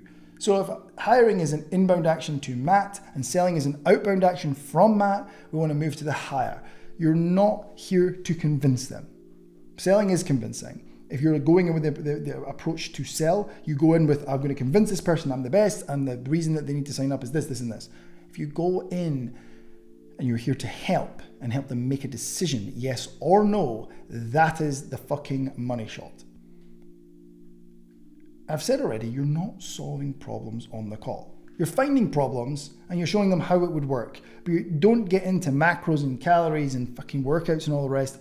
That is a list of features, and oftentimes you won't have enough information to give them that anyway. You're just finding the problems and you're deciding if you're the one to solve those problems if they decided to join. The key here really is that you just have to lead. Are you playing the tune or are you dancing to the tune? If you don't know how the sales call is meant to go, you won't lead. And if you don't lead, you'll end up talking about their grand's dog. I know that because I have been in that boat many times. Now, there are some people that are harder to manage than others on sales calls. They're talkative, they're nervous, they don't know how it's meant to go, and they start waffling utter shite to you about the fact that they need their roof fixed. That is difficult until you learn how, and that comes through having an agenda and being in control of the entire process. That's what they wanted, and if you don't provide it, just like if you don't fill your calendar, someone else will fill it for you. If you don't run the call, they will run the call for you based on nerves. So, realistically, what's the structure? Like, how the fuck do we put together a sales call? The sales call framework is easy. It's in the playbook. Here it is in chunks. Section 1, small talk. 2 minutes max. Like 2 minutes, no more than 120 seconds. Break the ice, set a friendly tone. Don't stay in this section long. Hey Steve, how you doing? And here's a quick pro tip for you. Don't say thanks for being here. Don't say thanks for your time. Steve's thanking you for your fucking time, bro.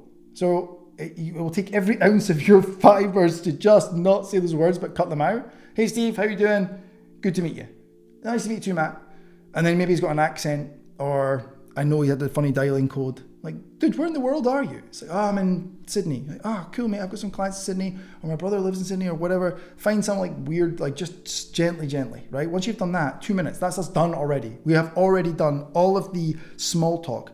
Oftentimes, sales coaches will be like, we need lots of momentum, and you waste 20 minutes talking about their grand's dog or the postman's first name. I don't care. They don't care either, and that's not why we're here.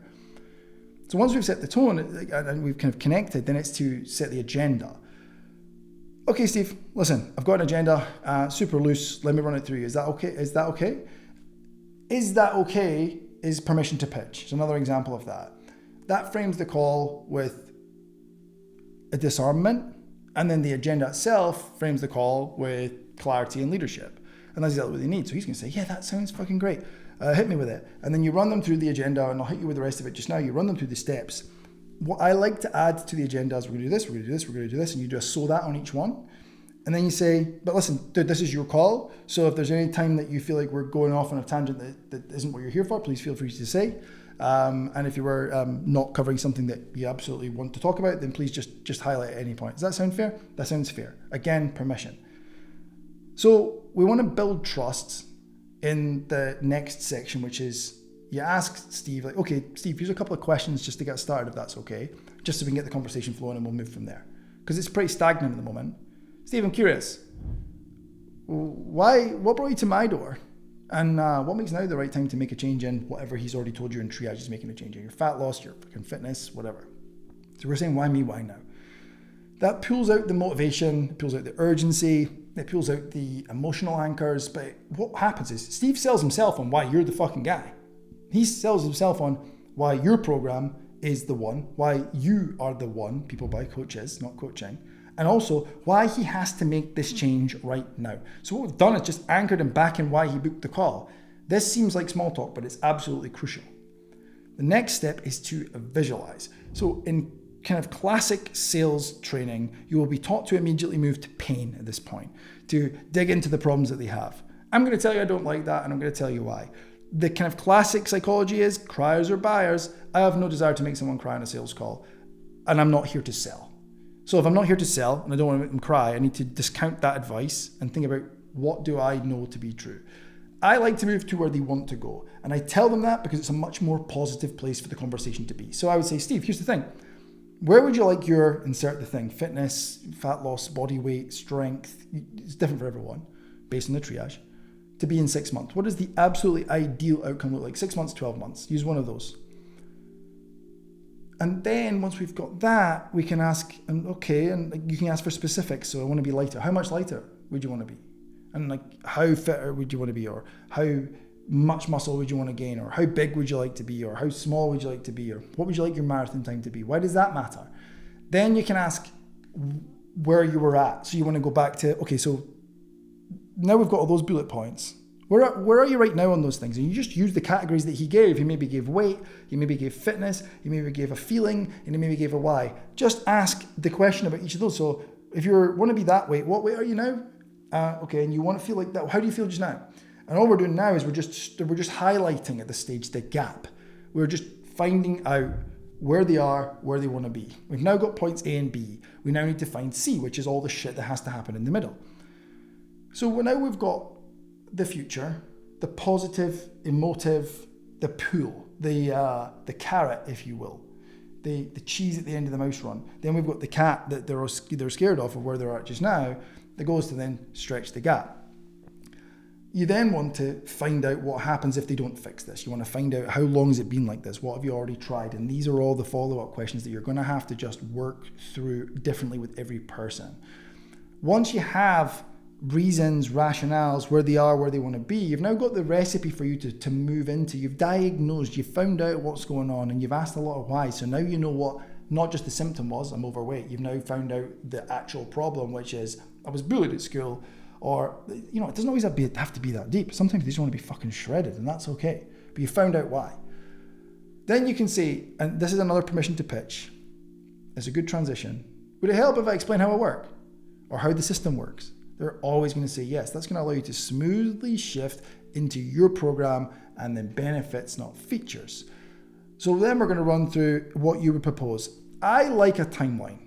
A timeline works really well for people because it's tangible. So if you sell a 3-month minimum, pitch them a timeline that's 6 months plus. So we've anchored a long timeline. When you come to ask him for only 3 months worth of money, you price anchored him high subconsciously, and he's been, this is fucking great news. Once you've run through all the phases and what you would do in loose terms, and you've used that, and you've done all the tools we've already given you, the next step is to get to the investment. So we don't say cost, we don't say price, we say investment. That's a very important word. Words matter, so that word is going to be crucial. You want to walk through the offer. So at the point you've explained how you work and what you propose, I would always, just before the investment, do another temp check to just be like, Steve, is this all making sense? You're going to have done loads of them throughout. Hey, it's making sense, man. Okay, great. Well, listen, dude, would you be completely opposed to me explaining how it works? Do you want me to let you know how you can join the program? Or do you want me to just leave you alone? Because I said I wasn't going to give you a sales pitch if you didn't want one. It's like, most people are going to say yes. Like almost everyone says yes. I'd love to know more. You're going to walk them through the offer, the pricing, and the next steps. What is the minimum time frame? Is there a guarantee? Is there a notice period? Then hit them with a price. And don't hit them with 5 offers. I've already said this. Hit them with, here's how much it costs per month. End of fucking story. For most coaches at this point, my belief is that you should build your monthly recurring to a healthy level for you. For most coaches in the UK, getting your monthly recurring, people paying you on split pays, up to around $5,000 a month at this moment in time in the UK is comfortability for most people. Then you can start doing upfront. So you're just going to pitch the split. The minimum time frame, the split. Then you're going to ask him, listen, Steve, do you mind if I ask you a quick question? Of course. Softener, permission to pitch. Is that completely out of reach for you as it is? Not do you want to buy it, because do you want to buy it requires him to say yes. And what we know about human psychology is no is a safe word. So if someone rings your doorbell right now whilst you're watching this video, and you pause the video, you go to the doorbell, and the door has someone with a fucking clipboard and a high-vis vest, you tell them no, regardless of what they are selling. I don't want this, no. And that's just because we have evolved for no to be safe. No keeps you away from trouble. So we want to make no mean yes. And I know that's confusing, but if you say, would you be completely, is that completely out of reach for you? Would you be completely opposed getting started today? No, I wouldn't be opposed means I would like to do it. And no, it's not out of reach, i.e. yes, I can afford it. If you say, is that completely out of reach for you? And Steve says no, fan-dabby-dozy. We then say, okay, great, dude, let's, I would move to the assumed close. So you say, dude, what I'm going to do is I'm going to get you set up on the Again, your account's set up. If you grab the card you want to pay with, I'll take the payment. Always take the payment on the phone wherever you can. So we've covered off, yes, if they say no, there's a whole other scenario, and we'll cover it in a minute. But why what we've just said works is it's built to create clarity and avoid pressure. You're not leading, you're leading rather, you're not pushing, which is very, very important. You're in control, but it feels like a conversation because too much control feels like you're being a bit of a dictator. So a couple of final tips for sales calls before we finish this mini section is this. The first is to seek first to understand, then to be understood. I fucked this hard and fast. And the irony is my dad has hammered this sentence into me for life since I was a wee boy.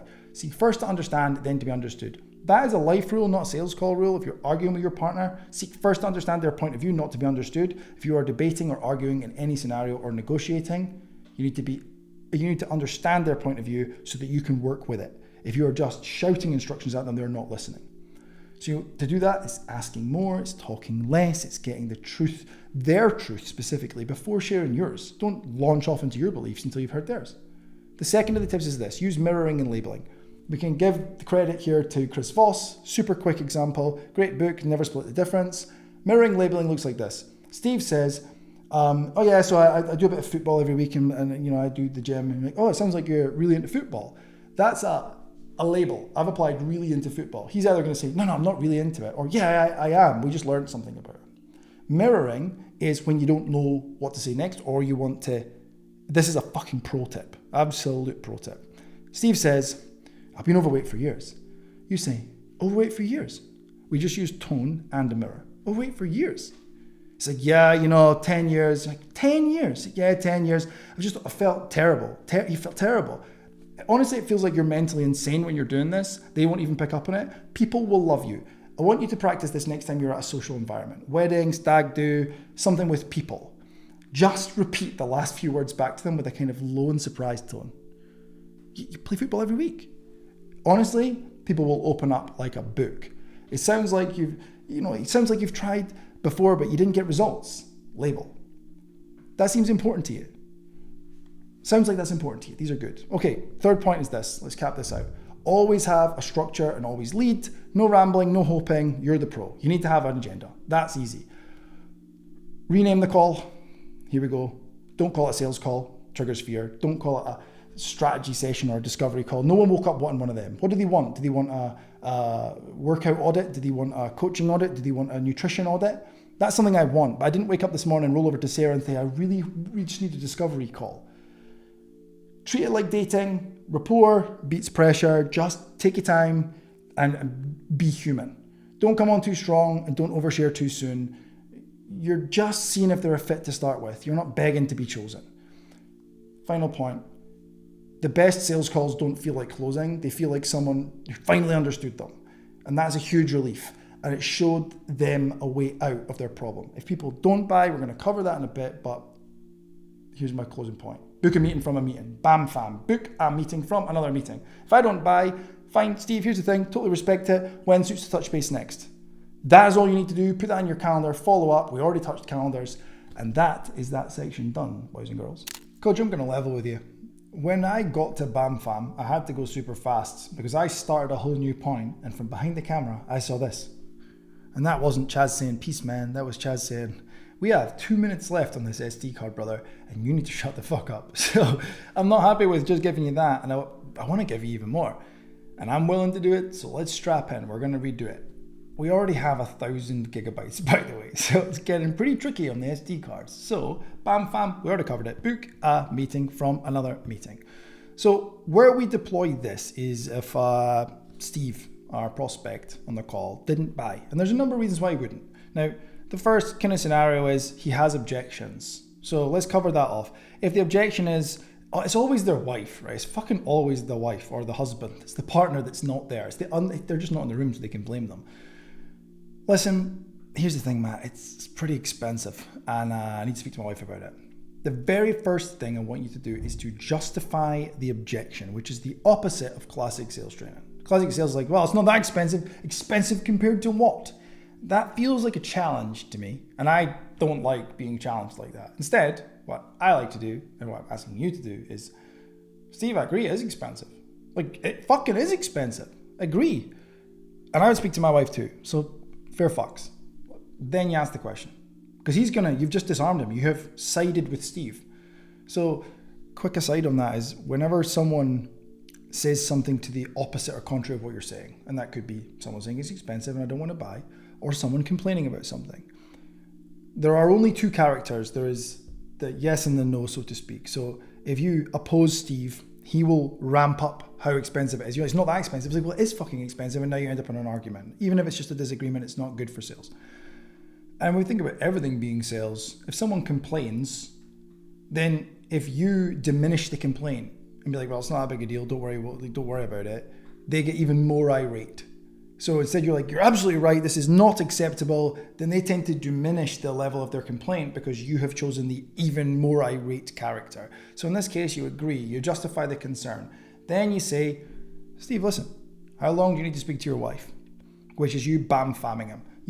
If you don't do that, what happens is you have an open loop. You don't have a fucking clue when you're going to hear back from Steve. And now you're in this weird limbo of, if I message him too quickly, I come across salesy, which we agreed you didn't want to do. And if you message and you leave it till too late to message, he's forgot about you and bought from another coach. So we've got this real fucking conundrum. How long do you need to speak to your wife? I should be back in from work at 5, dude. So I could probably speak to you, back to you about 7 o'clock. I'll drop you a message. Bingo. Like that 99% of the time is the case. So that's one of the outcomes. They either have an objection and you're going to agree with the objection and you're going to let them think. The reason you're going to let them think, because I know you're sat there being like, I've been taught to overcome those objections. True for me and true for almost every coach in the Optimized Coach is the second point of call, the bam-fammed meeting, the second one, has a way higher conversion rate. If someone's willing to book a second call with you, they're going to fucking buy, like 90+% of the time. So we've covered that scenario. The other scenario is that he says he doesn't want to book another meeting. Like, I don't know, bud, and he's kind of slippery. That's going to happen sometimes. Then you're still going to bam-fam, but you're not going to bam-fam with Steve. You're going to bam-fam with yourself. How many times can I say bam-fam? You're going to bam-fam your own calendar. So you're going to go in your calendar. I taught you this in Triage. You're going to fire down in the lead management section, follow up with Steve. So the scenario might be, Steve says, listen, dude, I've got a holiday coming up. And it probably makes sense to start after the holiday. You're going to hear that one if you've not already. You're like, fucking hell, why has he just told me this? And it's frustrating and I feel your frustration. But what you want to do here is, okay, dude, what are your holiday dates? Like, I go away tomorrow and I get back. I'm away for 2 weeks. Look for that date. So you're back on the such and such. Yeah, I am. Put in your calendar 3 or 4 days after that. Don't message him the day he gets back, because think about the day you go back from holidays. It's warfare in our house. So he gets back 2 or 3 days, you drop him a message, and what you want to do is, just as I taught you in the lead management section, you're just going to, hey Steve, how was the holiday? It looked amazing. Santorini looked classic. I've never even been. Was it good? You're going to open with some sort of personal touch. And if you don't have one from the holiday, you use one from the call. And then you can then ask the follow-up of, is he ready to join? Is he interested? Would he be opposed to having another call? These are the questions you then ask to then get him back on another call. I would honestly propose that the goal is to have another call, not to sell over chat now, which is where a lot of lazy coaches get this wrong. It's like, I'll just send him the payment link. Listen, you can probably do that, but in reality, the second call is going to take you 20 minutes. So just get on the call, small talk him, and follow the exact same process, but without as much structure. Just loosey-goosey it. Listen, we talked about this last time. Anything changed? No, cool. Dude, you ready to get started? Would you be like, are you completely opposed to getting started? We've just made no mean yes. Bingo. Here we go. So obviously you've got that in the playbook. You've got that covered off, which leads us on to the next section, which is retention and LTV. Let's just break down the acronym. Lifetime value. One of the most important metrics in your business is going to be lifetime value, which is the total amount of money a standard or average client will pay you. If you know that piece of information, you are armed with data to make better decisions. So let's start with retention and then we'll circle back. The big idea here is, it is literally, and this is like a well-known business stat, because I've rejected this idea as if it was someone's fucking opinion. This is a stat. I think Harvard or someone covered it. It's 25 times cheaper to retain a client than it is to acquire a new one. But man, it doesn't cost me anything to acquire a client because I don't have ad spend, which is presumably where a lot of this data comes from. You also spend energy, you also spend time, you also spend effort.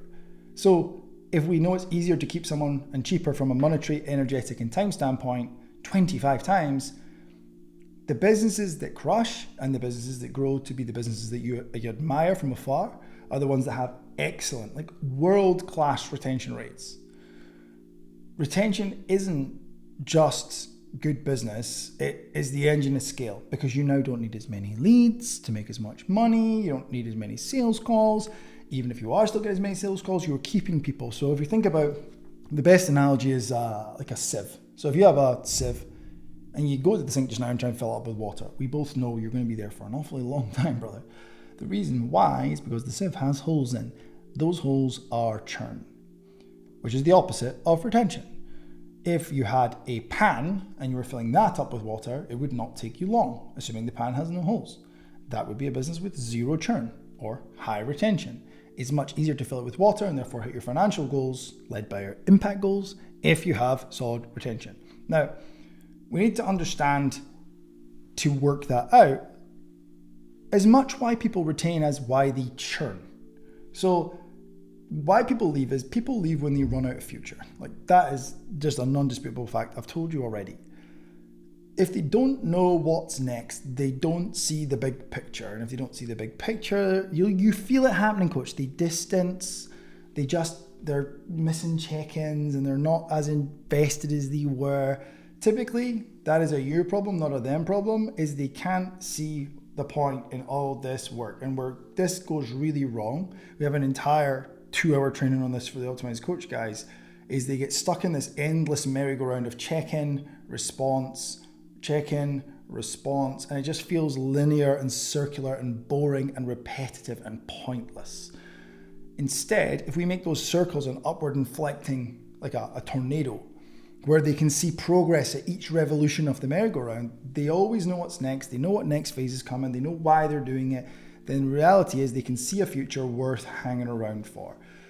Your job as a coach is to consistently show each client 2 things.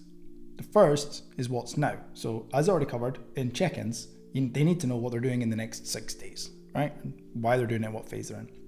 It always helps if you can seed in what's next. So Steve, we're in a fat loss phase just now. We're 6 weeks into a 10-week block, and the next phase we're moving into is whatever it is, and that'll happen roughly on this date. Steve now knows, and you're future pacing him. You're seeding the excitement of the next thing. Also worth bearing in mind though is the whole whelm thing again. Overwhelm will lead to anxiety. So if they're overwhelmed by all the shit that they're being given, the anxiety that they can't keep up with the amount of things you throw at them, the amount of changes you make, the erratic nature of coaches, that will lead to detachment. And when someone detaches, they don't adhere. And when they don't adhere, they distance. And when they distance, they've lit the fuse to dropping out. The opposite, obviously, is underwhelm, and that leads to boredom. When they're underwhelmed by what you're doing, they're on the merry-go-round. Then they're bored. And then what happens is they get some form of buyer's remorse, where they're like, this guy or girl kind of sold me this idea that we're going to do this, this, and this, and all we do is just fucking check in and response, and I do the same workouts on repeat. That's worth considering. So retention is a balancing act. Therefore, great coaches manage the whelm and they meet each client where they're at. That's super, super important to notice. The reality is when people churn, there are always signs. It's very seldom one of your fucking A-star clients who just does everything and loves it and can't get enough of it just turns around 1 week and says, I'm not staying. There are signs. The writing is on the wall. So the 4 steps then to building long-term client retention work like this. The first step is non-negotiably world-class communication. Honestly, if you're going to study something to better your coaching practice, communication is going to be one of them. We're talking about tone, we're talking about body language, we're talking about asking great questions. I've given you plenty of cues just in this video alone on how you can use them. But the depth and the quality of the communication that you have with every single person drives everything else thereafter. And that is on you to master, because I don't know about you, but I was taught fuck all about communication at school. I was learning to read and write and to speak. But beyond that, there was nothing on tone and reading people's body language and meeting with them where they're at and asking great questions and mirroring and labeling and making sure that they feel like you feel the point that they're making. Which leads me nicely to point 2, which is empathy. You can't coach what you've never been through. So you want to validate things before you challenge it, but you can't validate things if you don't know what they're experiencing. So if you're taking someone to a marathon and that you've never run a marathon or anything even fucking close, the problem is going to be is you don't know what they're feeling. You don't know the challenges that they have, which is right back to the start. Remember me saying about overweight people and I struggled to work out how to coach them because I've never been 50 kilos overweight. I don't know what that psychologically feels like or even physically. It must be brutal. But I don't know. So I'm going to struggle to put myself in their shoes. But when you can put yourself in their shoes, a few things happen. You can support them when they have problems, but better yet, you can, as I said earlier on, remember the crystal ball? You can show them what's going to happen before it does. And the more often you can say, listen, at this phase, this is going to happen at some point. Here's the play. You don't need to remember this, but just so you know, that's going to happen. And when it does, we've got this up our sleeve. We'll take care of it. Just be quick to come to me. You've now got world-class communication and empathy baked into one. And so therefore, we end up being flexible where possible and firm where it counts. And a lot of these things are a dichotomy to be managed. It's not this versus that. It's a bit of this and a bit of that. Because there are a few people in the Optimized Coach who I coached as clients, which is wild that they're still here. Those people will be the first to tell you that I would be flexible to be empathetic where I could. But a lot of the time I had to be the guy, the taskmaster, to be like, you are better than this.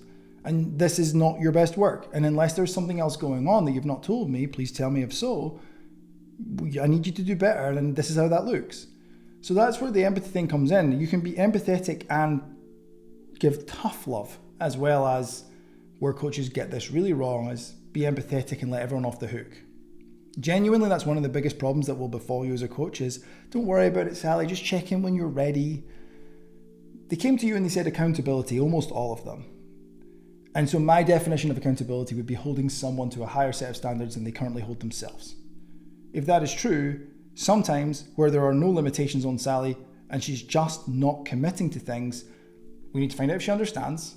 And if she does understand and she's just being ignorant, not naive, then we need to tell her that if the plan doesn't need to change, you need to change your behaviors. If you need help with that, please ask. But a lot of the time, I've called clients, bear in mind they were men of a similar age, I've called them names. And they're quite quick to tell everyone about it. And they were grateful for it because they knew that they were better. And who's the easiest person to let off the hook? Yourself, right? So the reason they're here is they can't keep the promises to themselves. And they need you to pull them back to task. The third part here is clear agreements and expectations. When it comes to a coaching relationship, coaching client, where things go wrong is that we assume that the responsibility deviation is 50% coach and 50% client. We hear variations of it when I ask the coaches this, maybe 70-20, 70-30 or 80-20, but something like that. The problem with that is if it's 50-50 or anything like that, say we have 100 things that we're effectively saying coach is responsible for these 50, client is responsible for those 50. The 50-50, we haven't defined which exact things, and therefore there's a huge opportunity for some things to overlap where we've both assumed responsibility. And if we have done that, then there are things in the middle that fall through the gaps. And therefore, the client assumes that you're responsible and you assume that they're responsible, and it doesn't get done. So let me change the paradigm that you have. In truth, it's 200-200, which makes no fucking sense. I'm aware of that. If you have 200% responsibility as the coach, you have 100% for all of your inputs and outcomes for you. And also, you are fully responsible for theirs. And they are agreeing. And it only works if they agree at the start. So you have to have this conversation at the start. That is 100% on them, and they're going to take 100% responsibility for all your stuff as well. Then both sides must go all in. There is 100% overlap and no chance for anything to fall through the gaps. That has been really powerful for me. And I remember we said earlier on about agreements. If we can make these agreements in the first place, then you can bring people back to task in the way that suits the individual. Because James, a client of mine for years, current client still, he's an ex-Royal Marine, and I have to speak to him in a certain way to get through to him. Toby's another one. I need to speak to him in a certain way that I wouldn't dream of speaking to my wife or my child or my mum. But that's the way, meeting them where they're at that they need. And there are others that need a softer approach. So all of this boils down to making agreements of what they need and what they're responsible for and bringing them back to task in a way that suits the individual. Number 4 here is having a defined coaching system. Clients need to see a journey, and that journey is going to have to be broken down into phases. So we're back to the how do you eat an elephant, one bite at a time. The phases need to be broken down with meaningful progression, because here's what I know about adults. When we were kids, coach, I realize most coaches are being kids much more recently than me, but I'll leave that to one side. When you were a kid and I was a kid, I was like this. I went to all the sports clubs. I did swimming, I did golf, I did tennis, I did all the lovely middle class sports. Now, when I did those, what did I get? I got badges and awards, and I went up in levels, and even at school you're in a reading level and a maths level, and there's omnipresent achievement and progression baked into the fabric of everyday life for a child in the modern Western world. So as you grow up, what happens is you are stripped of that, and being stripped of that really strips. When people don't have motivation or discipline, this is where it comes from. What's the fucking point? I grew up, I went to school. If you're in the UK, you probably went to uni because it's forced on your throat as what to do. These people then met the girl or the guy, had the babies if they could and wanted to, and then bought the house with the picket fence, and they've got one decent car and one piece of shit car. And now they have to wait 5 to 10 years for each promotion that they get. But there is no progression anywhere in life after that. They have achieved the weird societal rule book. They completed it. So if we can give them that back, in the sense of each phase has achievement, has clear behavior goals, clear outcome goals, clear names. And when they do pass from phase 1 to phase 2, what happens is they feel like they've achieved and they feel good about themselves. Now, let me tell you about my coaching business. My coaching business, the first phase was called the client slingshot. And it was called that. You can steal it if you like. We have a giant slingshot, and I'm going to put the client at this point into it, and I'm going to pull them back like this. And if the target is the camera, I say to the clients, like, have I moved you further away from or closer to your goal? And they're like, well, further away. It seems a bit weird. I'm like, yeah, I have. Correct. Go with me. And I see the elastic that's in the slingshot, as the energy stored in that elastic increased or decreased. Like, increased. Cool.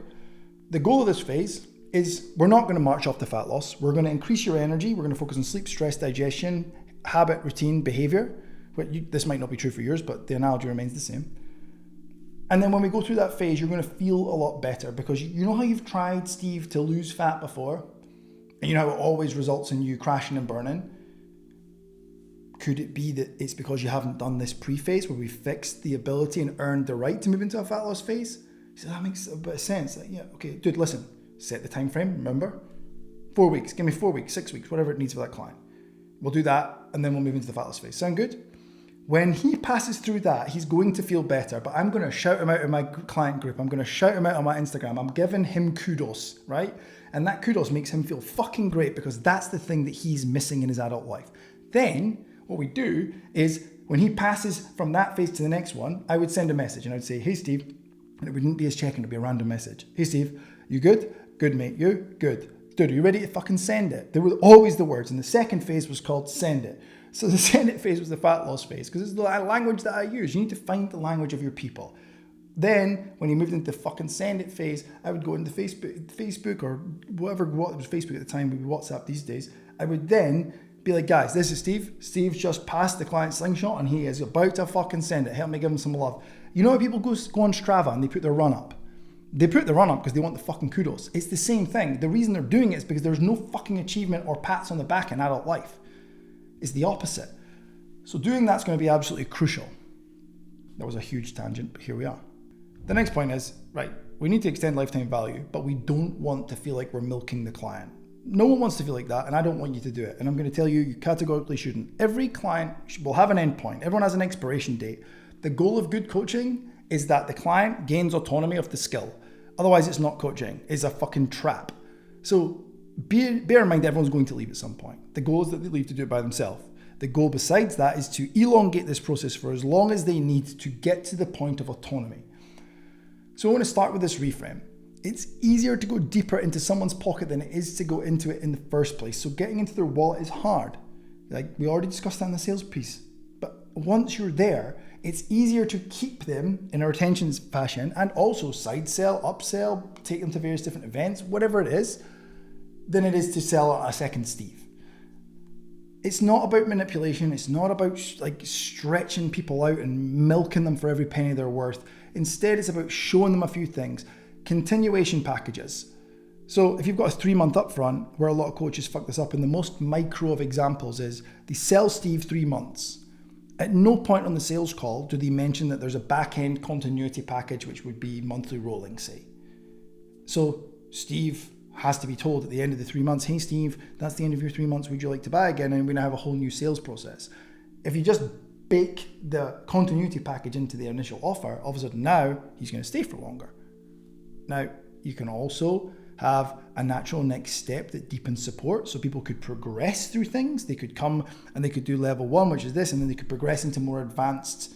Lots of coaching programs are like that, where they move into more advanced rooms and levels. The Optimized Coach is certainly set up like that. We can also have downsells. It can be flexibility for clients in lower seasons. Now listen, downsells are something to be used with a lot of caution. I don't want you to use downsells as every time someone has a problem, I'm just like, listen, Steve, let's just move down to a cheaper package. That's not what I'm saying.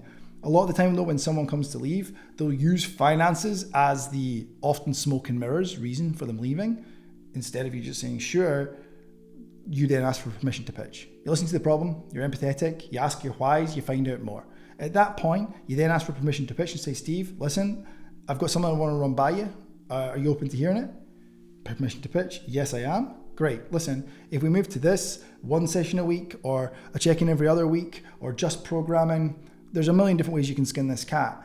Oftentimes, people will take that. And even if you move from £200 a month that Steve was paying you, and he's now paying you £100 a month for a smaller package of some description, okay, one way to look at that is the glass half empty, which is, oh my God, I just lost £100 a month. The other way to look at that is you just saved £100 a month that you otherwise would have lost. Another way you can do this is through client events. That's a great way to do it. You can get your guys and girls together. Now, there's 2 ways to skin this part. You can get them together in a room, which honestly, I could make an entire hour-long video just on the importance of getting your guys and girls together. In a world of AI and working from home, humans not only now have no ascension and achievement, but they also have huge isolation. So we can be the community with which they belong to. Why do you think since COVID, run clubs have gone fucking bananas? Because everyone wants to go out and be part of something that they were stripped of. So if we can get people together in a room, you can retain people for longer just by them being part of it, even if it was completely free. They come to the event. We have enough data to say that the coaches that come to our events, which are completely free for them, they cost us hundreds of thousands of pounds a year, but they're free for the coach. The people that come stay the longest because they embed into the community and they become friends and part of like the belonging nature of the Optimized Coach. That's not me smoke and mirroring someone. That's me giving them something they've been stripped of. So therefore it's impact, and therefore the income follows the deeper impact. Now you could charge for events. The likelihood is though, the amount of money you're going to charge someone for an event is not going to be huge compared to what it costs you to run. So is this now a play of making money, or it gets a bit of a grey area? You can charge people to cover your costs, and we have done that in the past. My belief system is you get people in the room and you don't charge them initially at least, and you just get them training together. It can be runs, it can be training, you can educate them, you could walk a hill, you can go for coffee, you could take them for fucking dinner. It doesn't have to be complex. But when they embed and they feel part of a community, they feel like if you ever played team sports the way you felt in that environment. Like when I played team sports, I was like part of something else. It was bigger than me. I represented a whole other thing, and everyone else felt part of it, and we were brothers in arms.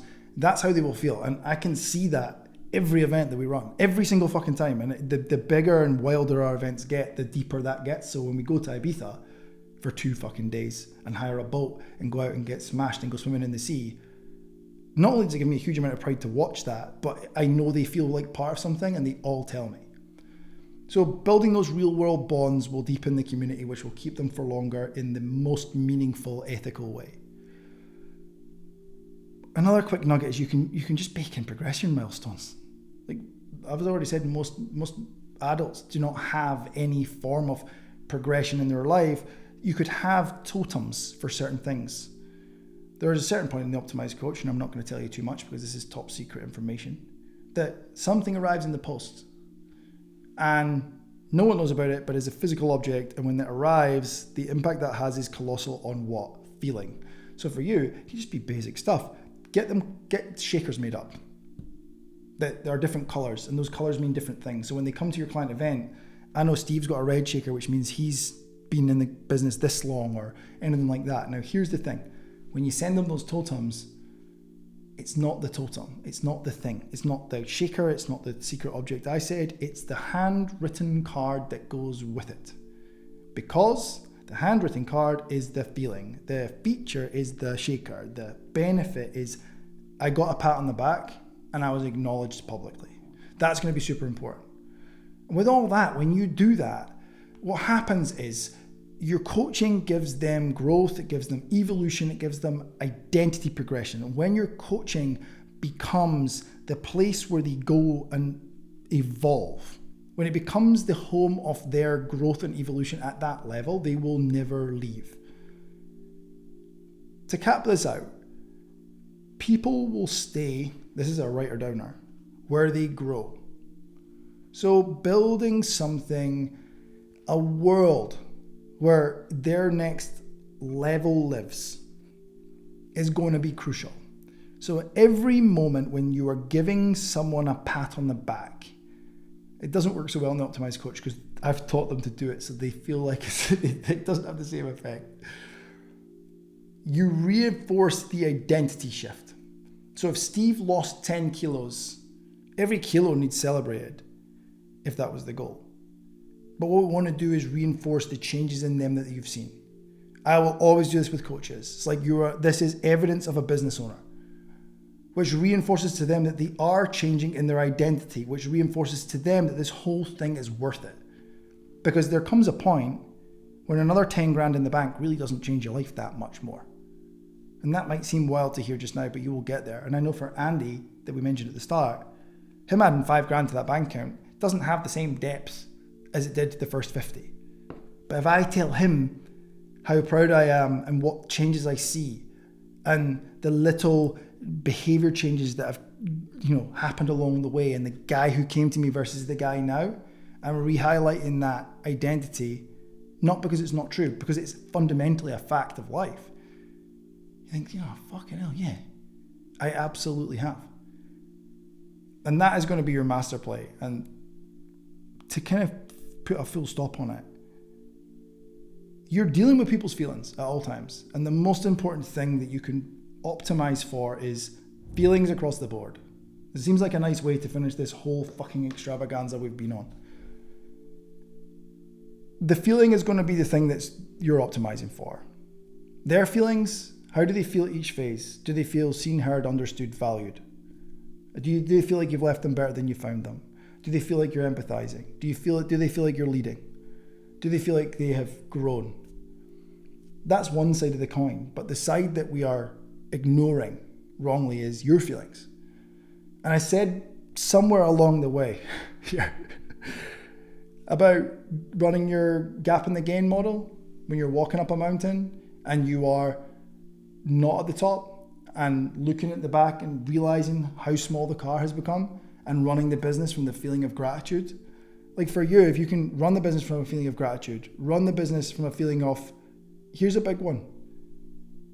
I know that future Matt can fix current Matt's problems, no matter what they are. Because if I look backwards, whoever the fuck future Matt is, he always has. Always. So if you can run the business from a feeling of gratitude, from a feeling of knowing future you's got this, from a feeling of enjoyment because you have systems that allow you to do the things that you like without all the bullshit that you don't like as much as is reasonably possible. And the feeling of knowing that your impact is so broad and so deep that people are literally changing and potentially saving their lives. You feel great, they feel great, everyone feels fucking great. And if you can optimize for that, the bank account becomes an inevitability as opposed to something that you have to chase and always feels just out of reach. So there we go. I don't know how many hours we've been talking because we haven't edited this yet, but I know I have been talking for probably 10 to make this, just to give you an inside line.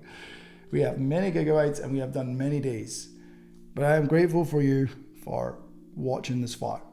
you want to find out more about how we can help you in the future, it's as simple as heading over to my Instagram and sending me a message or clicking the link to book a call in the description below. And this is not a sales pitch, it's if you made it this far, a fucking huge thank you from me. Give yourself a pat on the back, because the guy or girl that gave this the time required is a fucking legend. And you've already separated yourself from the absolute trash baseline level of our industry. Not just 2 of 10, 1 of 1, my friend. Right, see you next time. Thanks for watching. We made it. We should do a word count. Yeah. That's boost. It's where you tell me we've not recorded.